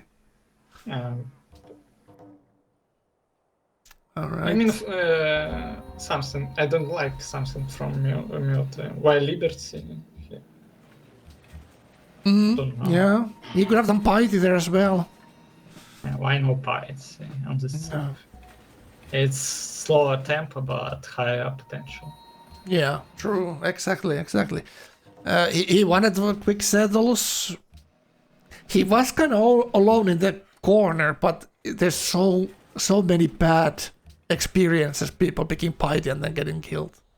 So maybe it's just, Yeah, I mean, it's a Meota play style to pick Liberty in this position. Yeah. I understand. But remember that final, was it Tournament 3 final, where when Arvius was honor with this Civ and almost won the tournament, but got teamed there, and Luca win the tournament. Like Arvius played honor with the Vatican and I mean, killed city-states and had a great game. Yeah, but sometimes I don't understand. You're playing Civ that gets benefits like from a religion, but why not fight? Yeah, it's like playing vanilla Civ. Yeah. Similar to what Gauephat did, kind of vanilla Civ Sweden early game. But his Pantheon was so strong that he pushed the culture very nicely with... I mean, he gets benefit from like more cities, more great people. Yeah, but that's... He's scaling to late game. Yeah, true. But early, like super early game, before turn 50, that's not what's going on. Game bonus is nice, but this high skill lobby and I think bonus to late game is more important. Yeah, true. It is important. True. So now finally, what do you think? Is Ruler gonna snipe the Stockholm here when Meota shoots it down? Not sure. maybe he has some agreement with Meota. We don't know. I think they have some agreement. Yeah, probably. They made a deal. Yeah, true. Let's take a look at this Luca's side. Luca going radar now. He has laps, so he's going big planes right now. Yeah, Luca has to catch up a bit. Yeah. He spammed a lot of units. He had to do a lot. Like, he had to build a ton of units here on the coast. Depends how much laps he has. If he has only in capital, it's not good for him. Yeah, he has all the laps there. It's only 860 science, a lot of cities. So he's paying a lot of science cost on the techs. Let's take a look at the others. So this is Abraxas. What is he looking at? Making 500 gold per turn here. He has to make decisions here. Now Meota is not telling him how to win the game, so he needs to make his own decision here. What he should do. He's just looking around. He's not going rocketry. So what is this? Is he going stealth here? What are we thinking? He can push even with Sam's and Rocket artillery. Why not? How? Probably. Meota has nothing to counter except planes there. Yeah, how Meota will fight back against Sam's? Well, Landship is pretty good with Clausewitz, but does he have the production there? That's the question. Yeah, but Sam's can get ambush promotions. They has like more strengths. It's not even like great. I mean, tanks it's good, but not landships. Oh, all right. He has tanks, right? He has tanks. Yeah. I'm just looking at the city state there on the side. So Abraxas is still holding 2, and Ruler has at least Ife there. The coastal wonder goes to the coastal boy. No surprises there. Like Abraxas has the river in his cap, so that's getting him a little bit more gold. 500 gold per turn there, 25 turn golden age, 600 hammers. Yeah, he's still not that strong, because the coastal guy is gonna get strong, scaling up much better than him right now. He has the gold per turn there, but he needs to make the right decisions now to win the game here. Most definitely. He can still mess it up. Yeah, he has to choose. He going for space right now, or he going for domination, because, like, okay, if you're going for space, he has to turtle, like, sit on this, not moving. He has to deny Meota from diplomacy victory, but I think he needs to kill Meota. Make sure he not losing units. Make sure he not wasting gold, and like this. He's going. Looks like he's going nukes. Actually, did you see that? Yeah, it's right decision. Yeah. No one's gonna be quickly to stealth. When it's a situation like this, nukes are pretty good. But something bad can happen, like 1 knot of uranium. True.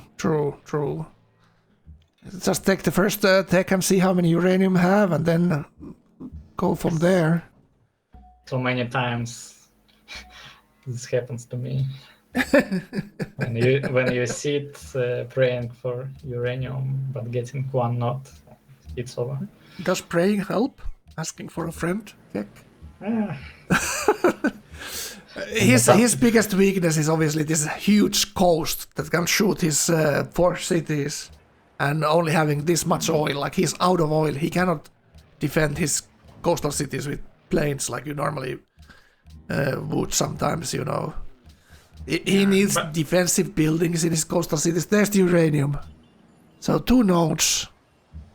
Yeah, 2 nodes. Fine. 1 node at the city-state Paramaribo. And 1 node in the... So it's 4 nodes in total. It's good for him. Yeah, looks good. Let's see how it's 1 uranium there. So he can go nukes with this. Yeah, but one 2 nukes not gonna win him game. No, he needs to be spamming them. Yeah. He needs to be spamming them, and his cap needs to be pretty damn strong to build them quickly. But I think it's only Ruler and Luca are the big threats. Like, Meota is not gonna threat him, but he might win the game with the Diplo there, absolutely. So it's 3 players he needs to nuke. Like, now Gauephat is out of the game. Can we get a Gauephat into the studio? Let's message.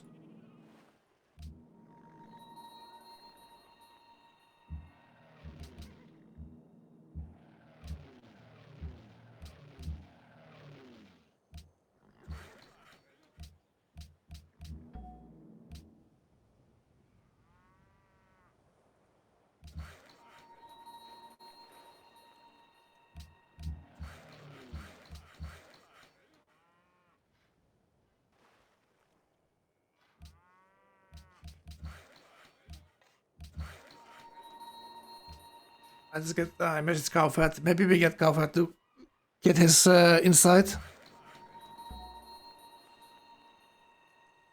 Yeah, Monkey's saying average middle of the map experience pretty much when Meota's in the game. Like not everyone, it's pretty difficult to get people to fight for you like that. You know, it's crazy to me when you think about it. Like, would everyone help me when I'm dying like that?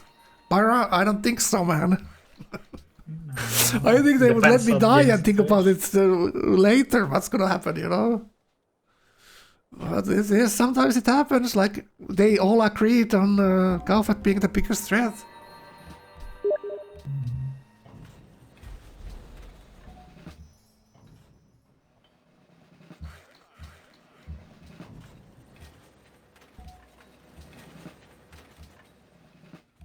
Dabra has spent his face My name, on the grid.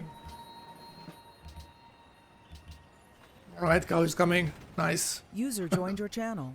How you doing, Gao? How was the game, I have to ask here? Wink, wink, nudge, nudge. Oh, I thought it was fun. you did great. You were having a great game, then something happened. Well, God damn. I think I didn't push my advantage hard enough. I think in retrospect I made the right decisions on the strategic level, and I just didn't push my advantage hard enough. I mean, the basic dynamic was Abraxas was super isolated. I was surrounded by 3 or 4 players, depending on how you count. I had to fight out of the teaming somehow, and I didn't go aggressively enough. I didn't think Lil Dick would come in on me, and that was the mistake. No one thought that. Stay isolated. I thought Little Thick is like, you cannot whisper him, you know? Well, you can whisper him, but I was very surprised he's helping a Meota here stay alive. Yeah, I was very, very surprised, and that was the thing I assumed wouldn't happen, and it did. I think I still could have won with that happening. I didn't play it as well as I should have. But I mean, yeah, that was my first games effectively since the last tournament. So, or no, I played one game before. Yeah. Do you consider Artie someone or not? No, the train. No. Like I was looking at your stream when you made the decision. You had the scientists coming for schools, and you were looking at artillery. You were looking at artillery after factories, I think. I never such science advantage. You could kill anyone. I never seriously considered artying someone because the timing for public schools was perfect. And also, either I was attacking into Meota, who has unique unit, super defensive land, or I'm attacking into Ruler, who had a... No, if you attack at Meota, he will be dead like 5 turns. He had nothing. He greeded everything, banks and everything. Yeah, he was behind. He was so much behind there. That he had like 84 units or something. Like, he has no sightings for calves, so he will be dead pretty easy, but... Yeah, but the land was defensive. The land was defensive, I have to say that. Like, it was, from a Gauephat perspective, it was pretty defensive. And even though when you had massive advantage, when you actually attacked him, it wasn't like a quick thing at that point at all. Even with landship and bombers. Meota went planes first, and he had cav only on planes, and he defended your landship pretty well there. You were getting teamed already at that point. Pretty well. I'm not sure about pretty well. He's strong. I mean, the other thing I couldn't really imagine was Meota getting 5,000 gold gifted to him. Oh, that we didn't see, but I was thinking like Abraxas there must be something, because we thought Meota had almost nothing. We thought, where did he get these planes? So he obviously bought planes. He bought like at least 10 planes. Yeah, he had 3 fighters and 6 bombers that we see in his back cities. The front city had the fighters and bombers at the back. So when you pushed in the artillery, I was thinking, now this artillery are gonna die here, and then you pull them back to your fighter cover. But Well, I did outstrip them a bit. I made the mistake of trying to push too fast, but at the same time, I was sort of on a timer.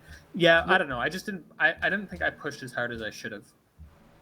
One thing I was surprised about your game was you went Honor 5 instead of Clausewitz trade. Talk us through there. What was the thinking? Yeah. I mean, and that's part of it too. If going Honor, filling out Honor first is good for longer games, going Clausewitz first is good for shorter games. Because the reason why you want to fill out Honor is like there is the yield, the science, the gold, the whatever. But what it really is being able to buy generals. Yeah. But there in the end, you didn't still have Clausewitz when the game ended, even though that was like 10-15 years later. It was painful to watch. I did get it at the end. You did get it in the end. Yeah, right. So much culture coming your way, you know what I'm saying? From the kills. Yeah. It's very difficult situation, but your game was absolutely beautiful there. Even though Sweden with nearly 0 bonuses early to your gameplay, it's kind of vanilla Civ until you get great people points running, you know. You lost pyramids. I guess Abraxas got pyramids and mausoleum there. Yeah, losing mausoleum hurt. I didn't care about pyramids. I assumed I wouldn't get it. Yeah, 3 people was racing for it there. Yep. And Abraxas had the Wonder City building. So what are we looking? You had the inside scoop here. Who's the strongest? How is this gonna end? That's what we've been talking about here with Bara. Well, I took a peek at Abraxas' game, and it was much, much worse than I anticipated. So I actually think Luca has the edge. Yeah, it's freedom on Abraxas, but he went labs first, and he kind of catch up with science that way. He doesn't have that many strategic resources, and I think he's going for nukes here. I think that's 4 uranium he's gonna have. He's gonna be building 2 nukes.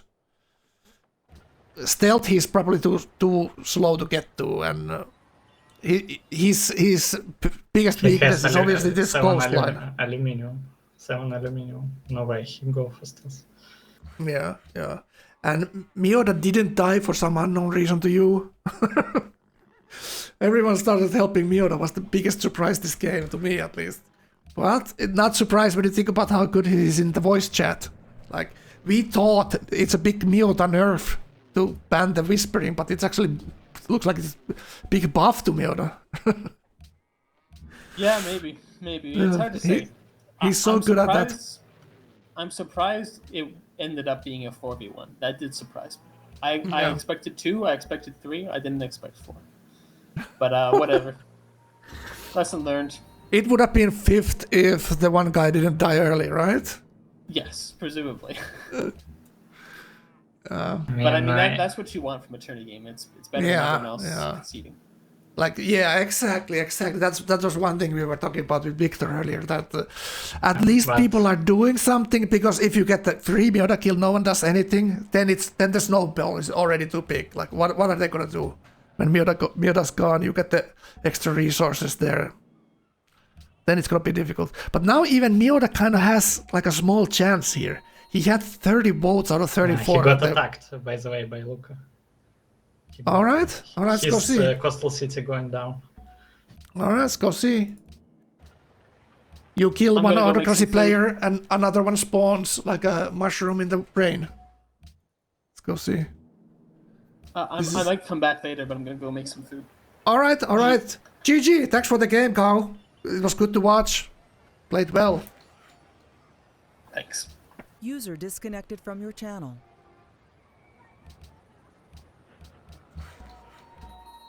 So very strong game for Gau. Only needed the 4 players to stop him, you know what I'm saying? No shame in losing like that, you know. That's what you aim for, you know. Not many things has to change, and actually Gau is winning this game. It was pretty close that they even killed him. It's pretty hard to play in strong lobbies in middle of the map. Yeah, absolutely. Like, how you need to knock someone out early, so people Yes. don't see your threat because you're behind. Yeah, I think that's the way doing he it. has to attack on some time. If Yeah, you have yeah. advantage, you have to like pull it off somehow. Yeah, yeah. And what because happens? you giving time to other players. Yeah, what sometimes happens, like you attack someone with cover arty, everyone knows it's cover arty, we are not gonna touch him. He has the premium units right now, and everyone else goes to factory and schools, and then you can come behind and still be strong with the kill. What his position was. He had like one neighbor, coastal player who freaks his neighbor, right? He not gonna be like fast push, and even his UU like these Marines. Okay, he maybe can be attacked by this, but I'm not sure if he attacking only with these units without any artists or bombers. Yeah, he needs obviously bombers. Take cities. Yeah, how you gonna take cities? It's like irrelevant attack. Yeah, absolutely. Yeah, good point right there. And if you're killing ruler, your middle brother in the middle, you will split map in half, and later for sure you're gonna be teamed. Yeah. Yeah. So I think for sure he has to kill Meota in this position. But what the hell happened there? Look what happened there. Like, look at what happened there. That's insane. He killed Meota's coastal and gifted it back in a peace deal, and now goes to kill the city-state. Technology. That's so crazy. He just went for exactly. That's like I thought tech trading was not allowed. But maybe it was the agreement about Stockholm capital. Yeah, maybe I don't know. They're talking. Maybe they're like, you get the cap, I get to tax you. Interesting. Maybe they abusing giving spice like that. Yeah, that's what Lucas has been doing in the tournament. Did you hear about that? Like, Lucas has made these deals that he gives 1,000 gold to someone that they spy off, so he gets the steal. Yeah, I think it's okay to.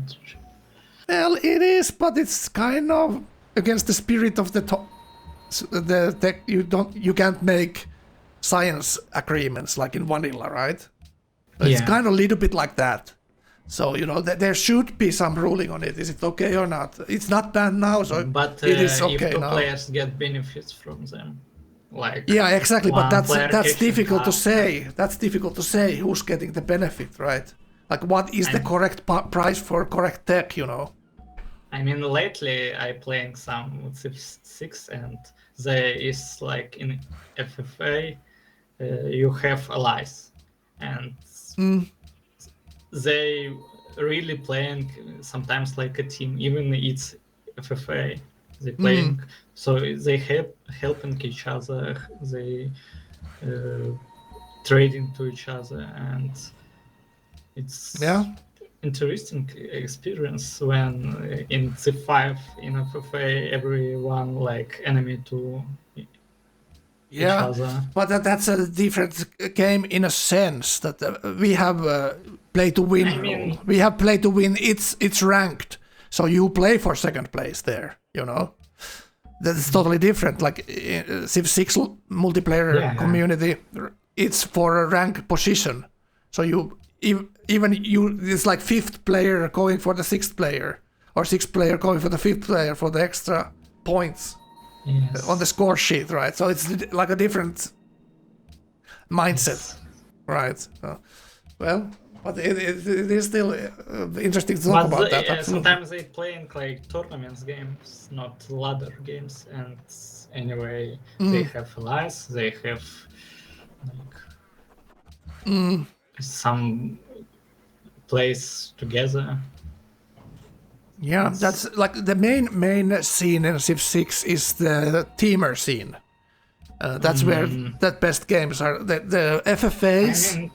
I mean, Civ 6 really suits for teamers. Yeah. It is very interesting. Got more mechanics and more a bit more interesting congress, I think. And Yeah, it's like it's totally different to Civ 5 multiplayer or the teamer games. It's totally different. In LEC, I think what should be added, it's more like, I don't know, maybe some new Congress suggestions.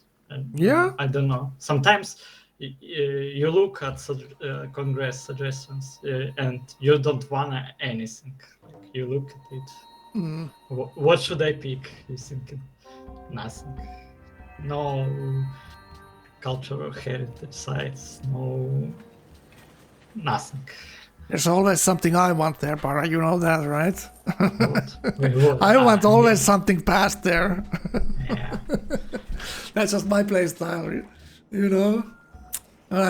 Take a look at this. So Luca building labs everywhere here, building units. Obviously, he's thinking about his next attack already here, and he's beelining on Abraxas here. Yes, still relevant unit is his Marine here. He's going combined arms for real tanks. He's killing the city-state on his coast here. Trying to get that possible diplo out of the question. I mean, I like how Luca playing this game. Yeah, he's exactly doing this coastal control play. Yeah. This is exactly how you do it. You take the threats out one by one. Now when he realizes Abraxas is going nukes, he's absolutely going there. And should have Meota should have Meota helping him. He can't be nuked. Really, only his units. Yeah, his units. Cities are safe. He still has a massive production on the coast. Complete control. No one has the sight like he has. He can go anywhere and no one knows where he's going, you know. No one has eyes on him, theoretically, here.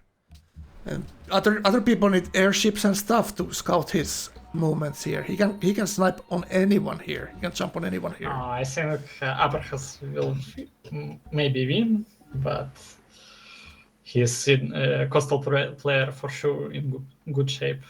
Meota going labs in 3 turns. Turn 448. Oh. So he's struggling. What can he do here? Not much. It's just hope and pray that there's some kind of opening. Ruler. His body this game. Maybe Ruler gives him Forbidden back. No, he will tank nukes for him. Alright. Let's take a look here. This is Abraxas Oxford finally. He's getting scientist next turn, and that will be nukes. Very, very late nukes. Absolutely. I mean, if science victory gonna happen, I think in this tournament, it's not gonna be like turn 150. I think, like in normal games. I don't know. Why? Hard to tell. The scientists change. Like science victory gonna work. I think you can't hide. You can't hide. Exactly. You cannot just wait and bulb everything at one turn. Yeah, or a couple of turns. It is totally different. Yeah, everyone's gonna see when someone goes to space or tries. So it's very easy for people to tell who's leading and who's not. And this nukes, like, how can he, like, he needs to go one by one and he needs to push into Luca somehow to, like, the nukes are not gonna kill Luca here. That's the problem. It depends how many turns he builds them. If he gonna, like, 3-turn nukes, he can't clear map for sure. Yeah. And he will be two times nuke Meota, he's dead. He can't fight back. Yeah, Meota is not the problem. 2-3 times nuke. It's Luca, yeah, right? Ruler, he dead too, for sure. Yeah, and no one has this tech to go to shelters, so this is pretty good. Yeah, this could be pretty good. Interesting. What's next Congress? What's next? Maybe auto switch for Abraxas. Yeah, Zira is making a point there. Last tournament, Zira would have won 150, or was it the tournament before? Zira had 154 science victory chances there. But I mean, in this meta, it's hard to pull off. Yeah, Zira, you nerfed the coast, so you cannot do 153 coastal science. You had a victory? Okay, I don't remember all the games. I remember your Netherlands games, where you almost won Science 153, but Meota did something, you know. Yeah. And Frank's Luxes. Yeah, there's always something in the Congress. Bara, what you talking about? You can always ban my Luxes. Yeah. Okay. Why not? Don't give him ideas, chat. Alright, let's take a look at the others. So Luca is the most interesting player here to watch at the moment. 900 hammers. Happiness, yeah, but he didn't oil. annex all his cities. It's like He didn't, and somehow he used all his oil as well. So he has a lot of units roaming out. We saw something like 50 oil total in his lands. So he has a lot of oil units somewhere. And some of them are here. He needs more carriers to get all those planes into Abraxas lands. I like Luca's play. Yeah. Trying his only chance like delay this game to relevant units like stealths, GDRs and something. How many votes Meota needs? So you can see the diplomacy screen on the left. That's the city-states. So Meota has 4 city-states allied. And Ruler has 2 and Abraxas has 2. So now we see this. Like, look at this movement on these guys. Damn. Yeah. This embark movement. Whoa. This unit used to be most OP units. Yeah, they nerfed it a little bit, yep. Not little bit, but they nerfed them hard. Mm. I mean, this unit was like how much was it? Broken. It's broken. You reach this unit and you automatically win game because you can find back. Yeah, it was pretty. But it's in the past. It's in the past. Yeah.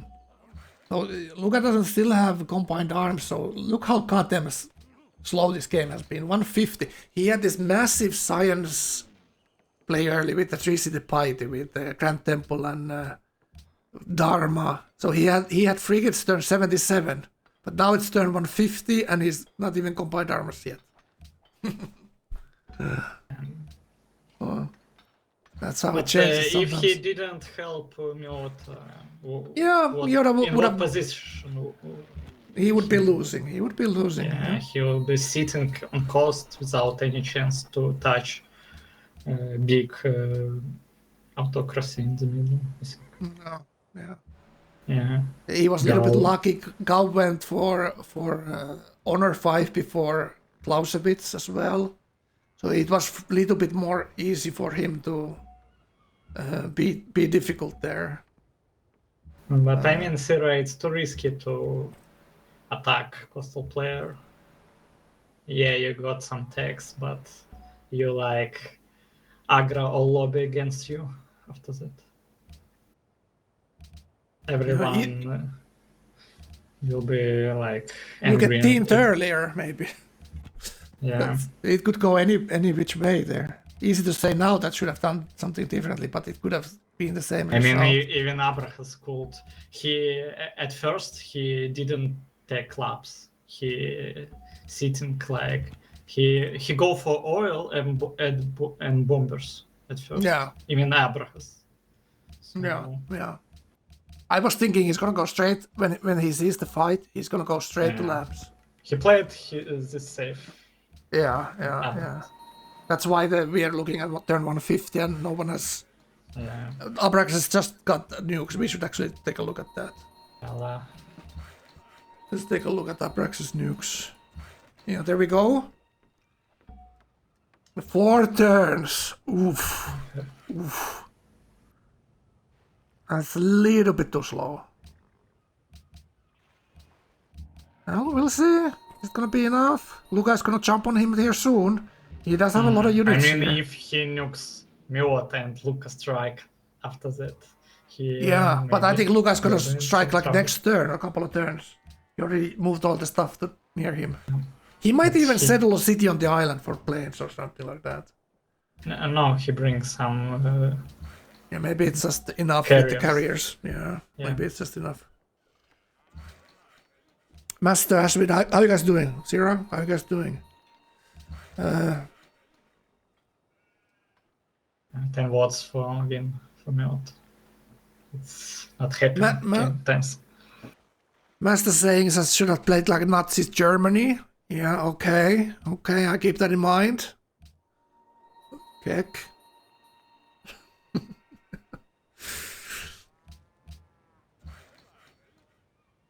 Well, Abraxas is not thinking about getting a coastal attack, but he's now building the defenses on the coast there. Maybe a ruler can pull off nukes. I don't know. It would be not the first time he's gonna surprise me in these Civ games. We have no idea what he's doing here, so that's gonna be interesting to see. Yeah, it's blind. He's just. I think he's just gonna sit there and surprise someone again. Yeah, like strike Luca Brunei cities for tax. Yeah, exactly. Go snipe those down when he moves the army away there. After Abraxas is dead, like obviously the ruler has to start doing something at some point. He's not gonna win just sitting there. 3 nukes at the same time. Okay. Is it really? 8 turns is Sukhumi? Alright. He's taking a little bit of risk here, but what? Kutaisi 7 turns. Little bit of a risk not building any other units, but he's out of oil. 7 aluminium, right, so he's not gonna do any kind of stealth with that. There's 1 aluminium node between the city-states, but that's actually looks like it's Meota's land right there. Going robotics what next. Abraxas gonna do with these nukes? Is he gonna kill Meota, finish Meota? He can, I think. I think just hold them. I think Meota needs to die, and then he needs to go to Luca. It's not science game for him, is it? But I think he's going to stealth next. It's GDR game. Yeah, GDR game. Yeah, that makes sense. He has uranium. And he has the gold. He cannot do both. He has Leaning Tower. He has freedom.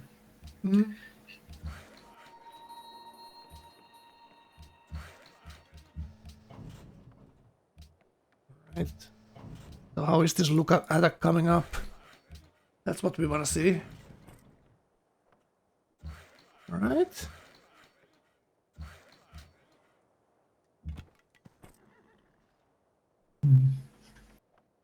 He wants to snipe that Sweden camp from Meota there 100%. I mean, after... Not right now. Why? Yeah, not right now. It's bigger business. What it gives to you? He's not gonna kill Abraxas with the units he has here. So he needs something more. What do you mean? What more? Like he has some units he can snipe the cities, right? He's not gonna kill him. But his navy can be nuked. Airships and... Do Abraxas has airships on water or no? No, I don't think so. He wasn't paying attention to... he wasn't thinking this at all there. He was building defensive buildings. He saw battleships. But... Do he have vision on these islands or something?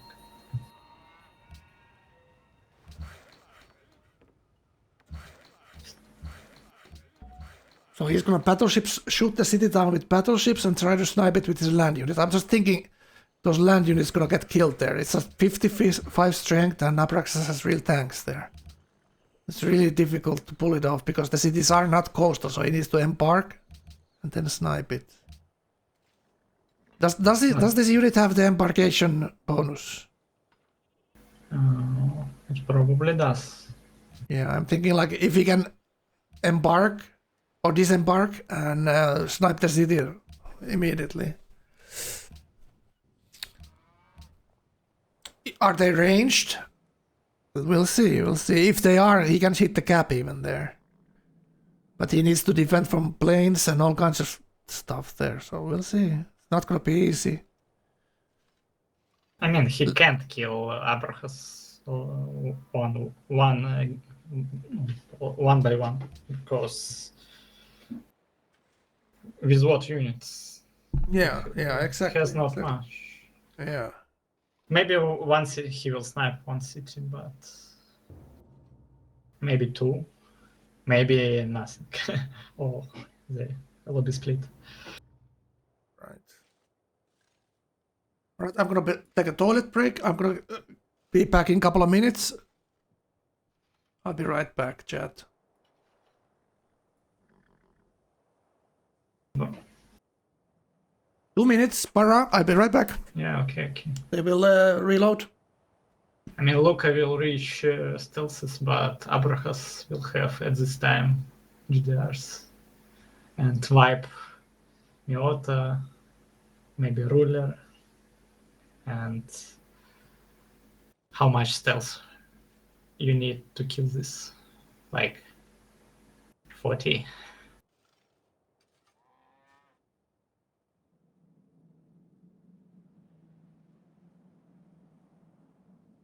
It's really hard for him, I think.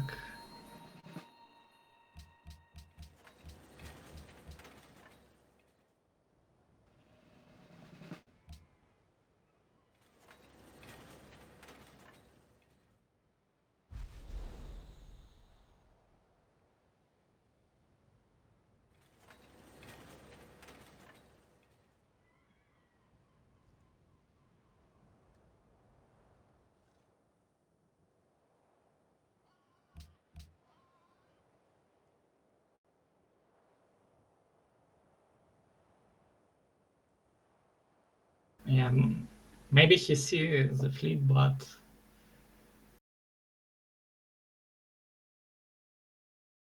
he needs vision to nuke if it's necessary. He needs vision on cost.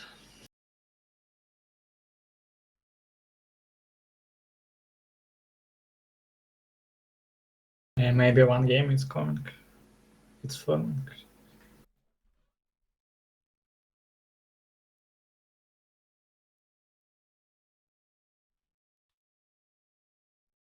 Right, what happened? Well, Are they gonna continue later? no, I'm not sure. Maybe. No Yeah, one is streaming yeah, here. they switched channel. There is new game coming, by the way. New game coming? Yeah. For Barkas. Barkas pretty. Are you gonna go play? No. It's too late for me. Yeah, same kind of here. I've been streaming 6 hours. My voice is busted.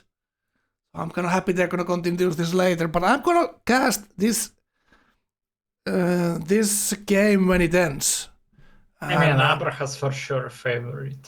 For sure. Yeah, true. I mean, I will give him like 70% chance. 70%? Yeah, 70. Look at 20, maybe 4 or 5% Ruler and Meota. So you are saying there is a chance. Viktor said same, that Abraxas and Ruler might pull a surprise here, and Viktor was kind of right. So they're gonna continue this game later. There's another game starting on Discord. If you guys wanna go watch, if you guys wanna go watch the game that is about to start. So Discord streams available. I'm gonna end the stream here. Thank you, Bara, for joining me, for your insight. Very nice talking to you. I've been enjoying your streams as well. Bara is streaming on Twitch, and we got to shout out here for your channel.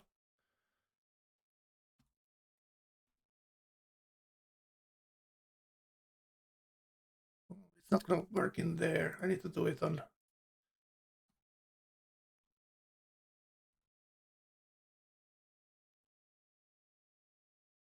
What's your Twitch channel, Bara? Bara Trunko. Is it happening like this? All right, so there's go follow Bara Trunko. Bara is gonna play in the tournament, and we're gonna watch your streams later. But now I'm gonna we're gonna end the stream, and if you weren't there a second ago, the game is they're gonna continue the game later.